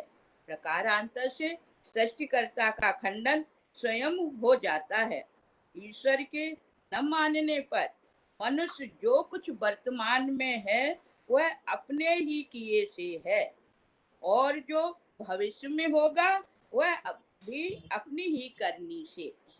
मनुष्य के काम करने की स्वतंत्रता होने पर धर्म के बताए रास्तों की और धर्म की सार्थकता हो सकती है। मनुष्य अपना स्वयं का मालिक है, अतः आत्मदीप दीप बनने की जरूरत है। अत्दीपो भव। राहुल सांकृत्यायन जी के शब्दों में ईश्वर मनुष्य की मानसिक सृष्टि है। प्रमाण वार्तिक में आचार्य धर्म कीर्ति अनित्यता के आधार पर ईश्वर सृष्टि का खंडन करते हैं कि आपका ईश्वर तो नित्य विभू है। जब सब कुछ अनित्य है तो कोई नित्य कैसे हो सकता है, तथा नित्य वस्तु में न तो स्वयं परिवर्तन होगा और न सामर्थ्य। आचार्य शांति रक्षित तत्व संग्रह में विस्तार से पूर्व पक्ष को प्रस्तुत करते हुए उसका खंडन करते हैं। यह भी भ्रम उत्पन्न किया जाता है कि अव्याकृत में इन संबंधों में भगवान मौन रहे। यहाँ अव्याकृत से तात्पर्य व्याकृत नहीं है, अर्थात व्यर्थ में समय बर्बाद नहीं करना चाहिए। अव्याकृत तो शाश्वतवाद और उच्छेदवाद दोनों दृष्टियों से दूर रहने की सलाह देता है। आचार्य शांत रक्षित की ईश्वर परीक्षा में आचार्य शांत रक्षित तत्व संग्रह की ईश्वर परीक्षा में कहते हैं कि नैयायिकों का मानना है कि ब्रह्मांड केवल एक निर्जीव पदार्थ के कारण नहीं हो सकता है, जब तक कि यह एक बुद्धिमान निर्माता द्वारा नियंत्रण नहीं किया जाता है जो शाश्वत है। आचार्य शांत रक्षित आविद कर्ण के दो मत प्रस्तुत करते हैं। पहला, ब्रह्मांड एक बुद्धिमान ईश्वर से उत्पन्न होना चाहिए क्योंकि वह अवयवी सर्वशक्तिमान है और उसके पास कारण के रूप में अवयव घटक हैं। इसके उत्तर में आचार्य शांत रक्षित तत्व संग्रह में कहते हैं कि वस्तुएं वास्तव में उनके अवयवों घटकों के कारण नहीं होती हैं। वास्तव में कोई अवयवी समूह नहीं है। जो नित्य है वह कभी कारण नहीं हो सकता क्योंकि अर्थ क्रिया सामर्थ्य क्षणिक पदार्थ में ही संभव है। आचार्य दूसरा पूर्व पक्ष रखते हैं आविद कर्ण का कि शरीर के कारण आदि अर्थात तत्वों के परमाणु एक प्रभाव उत्पन्न करने में सक्षम होते हैं। इसमें केवल एक रूप है जो ईश्वर के द्वारा संभाला जाता है। इसके उत्तर में आचार्य शांत रक्षित जी कहते हैं कि शरीर आदि के रूप में अवयवी सर्वशक्तिमान समूह नहीं है, अतः एक शाश्वत और एक ईश्वर मानने की कोई आवश्यकता नहीं है। जो ईश्वर घटकों का गठबंधन करेगा, जैसे घट गुलाल की सत्ता मानता है, उसी तरह जगत ईश्वर की सत्ता को सिद्ध करता है। यह ठीक नहीं, क्योंकि सब कार्य एक ही कारण की अपेक्षा नहीं रखते, अन्यथा वाल्मीकि को भी कुंभकारी की कृति मानना पड़ेगा। कार्योत्पाद की शक्ति हेतु प्रत्यय सामग्री में है और हेतु प्रत्यय सामग्री शक्ति भेद के कारण जगत की विचित्रता सिद्ध होती है। हेतु प्रत्यय सामग्री कर्मज है और कर्म चेतना द्वारा ही संभव है। आगे उद्योतकर का पूर्व पक्ष प्रस्तुत करते हैं कि निर्जीव तत्व सुख दुख का अनुभव नहीं कर सकते हैं जब तक वे ईश्वर के द्वारा संभाले नहीं जाते हैं। इसके निराकरण में आचार्य शांत रक्षित कहते हैं कि ईश्वर जगत का कारण नहीं हो सकता है क्योंकि वह स्वयं ही बनाया हुआ नहीं है। जैसे आकाश कमल की तरह कुछ भी बनाए हुए नहीं हो सकते। आगे प्रशस्त मत का पूर्व पक्ष रखते हैं कि ईश्वर सर्वज्ञानी होना चाहिए क्योंकि कर्ता हमेशा अपने कार्यों के कारणों को समझता है। ब्रह्मांड जगत किसी वस्तु द्वारा बना हुआ माना जाना चाहिए और वह कोई ईश्वर ही है। इसके उत्तर में आचार्य कहते हैं, जैसे ईश्वर निर्माता नहीं है, वह सर्वज्ञ नहीं हो सकता है, क्योंकि उसकी सर्वज्ञता निर्माता एक शाश्वत होने की शक्ति पर निर्भर की गई है।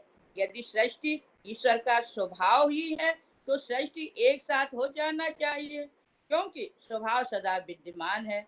यदि ईश्वर उर्ण नाभ या मकड़े की भांति अपने अंदर से जगत जाल क्रम से बुनता है, तो फिर जगत ईश्वर का स्वभाव नहीं कहा जा सकता, क्योंकि जाला बुनना मकड़े का स्वभाव नहीं है।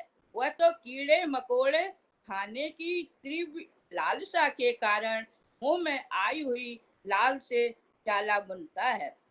ईश्वर यदि सृष्टि ईश्वर से अपने आप हो जाती है तो ईश्वर को बुद्धिमान भी नहीं कहा जा सकता, क्योंकि मंद पुरुष भी बिना सोचे समझे कोई बड़ा कार्य नहीं करता। प्रयोजनम अनुद्देश्य मंदोपि न प्रवर्तते। आचार्य शांत रक्षित तत्व संग्रह की ईश्वर परीक्षा में उद्योतकर, आविद्यकर और प्रशस्त मत के 6 पूर्व पक्ष रखते हैं एवं इन पूर्व पक्षों का सटीक समीक्षा करते हुए उत्तर पक्ष प्रस्तुत करते हैं। तथागत बुद्ध हेतु निबंधन के कारण ही सर्वज्ञ हैं, हेतु पूर्वक धर्मों का कथन करने वाले हैं। ये धम्मा हेतु पवा तेषम हेतुम तथागतो आह तेषम च यो निरोधो एवं वादी महासम्रो। अपने कर्म पर विश्वास करो, पैतृक संपत्ति भी काम नहीं आए, पुरुषार्थ तो करना ही होगा, कृत्य तो करना ही होगा। भगवान बुद्ध कहते हैं कि मेरा काम तो रास्ता दिखा देना है, उस पर चलना न चलना तुम्हारा काम है। तुम्हें ही किच्चम कातव्यम अक्खा तारो तथागतो।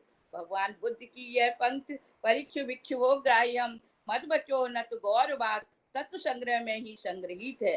वे बुलंदी से कहते हैं कि मेरे वचन का अच्छी तरह परीक्षण करो, तब ग्रहण करना, मेरे गौरव के लिए नहीं। भगवान ने पूर्वांत कल्पित, अपरांत कल्पित और वर्तमान की 62 मिथ्या दृष्टियां कही, जिससे ईश्वरवाद का खंडन हो जाता है। 8वीं सदी के आचार्य शांत रक्षित अपने युग के अतुलनीय विद्वान, महान दार्शनिक एवं विलक्षण प्रतिभा के धनी थे। उनका स्वतंत्र चिंतन था। उन्होंने अंधविश्वास को बढ़ावा नहीं दिया और मूल त्रिपिटक की मर्यादा में अनुशासित रहे। इसी तरह मर्यादित रहने की प्रेरणा लेनी चाहिए, बुद्ध वाणी को जीवन में उतारना चाहिए। भवतु सब्ब मंगलम। Thank you so much, ma'am, for your detailed presentation. Now, all the 4 speakers in this second academic session has presented their paper. So I must invite Professor Venerable Vijiti Dhamma Medhampiti Theroji to preside over this session. Thank you very much, Animesh. In this session, we had 3 presentations. First by Dr. Subra Barua from Delhi University, and the second one from Sangasen Singh on Mangala Sutta and its Attakatha, and third presentation on Dr. Ujjwal Kumar on Solasa Mangala Gathas based on the Cambodian manuscript, and the last presentation was in Hindi. As I understood, it was on Anishwaravad in early Pali text and Shantarakshita's Tattva Sangraha. Among them, actually, Dr. Subra pointed out an important matter. According to her conclusion, Pali should include into the secular education as Sanskrit in Indian education system. And Professor Sangasen Singh's presentation is a sample for how to do a textual study. And Ujjwal Kumar's presentation is a sample for textual criticism. And the last presentation, I couldn't remember her name actually.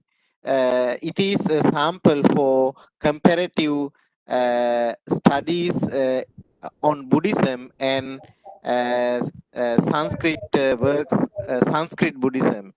Therefore, I conclude by concluding this session, I congratulate all the 4 presenters. Thank you very much.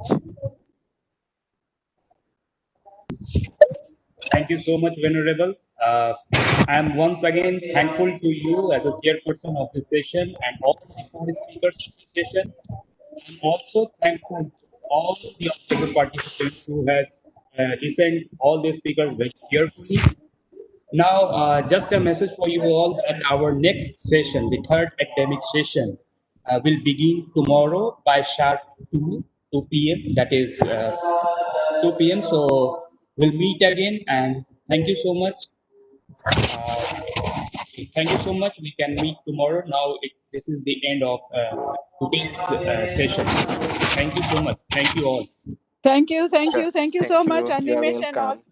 Thank you, Sukhi everyone. ho to. Thank you. Thank you, Anime. Okay. Thank you, Namo Buddhaya. Namo Buddhaya. Thank you, Bhanteji. You're Thank you, sir. welcome. You're welcome. আমার এসেছিল তখন।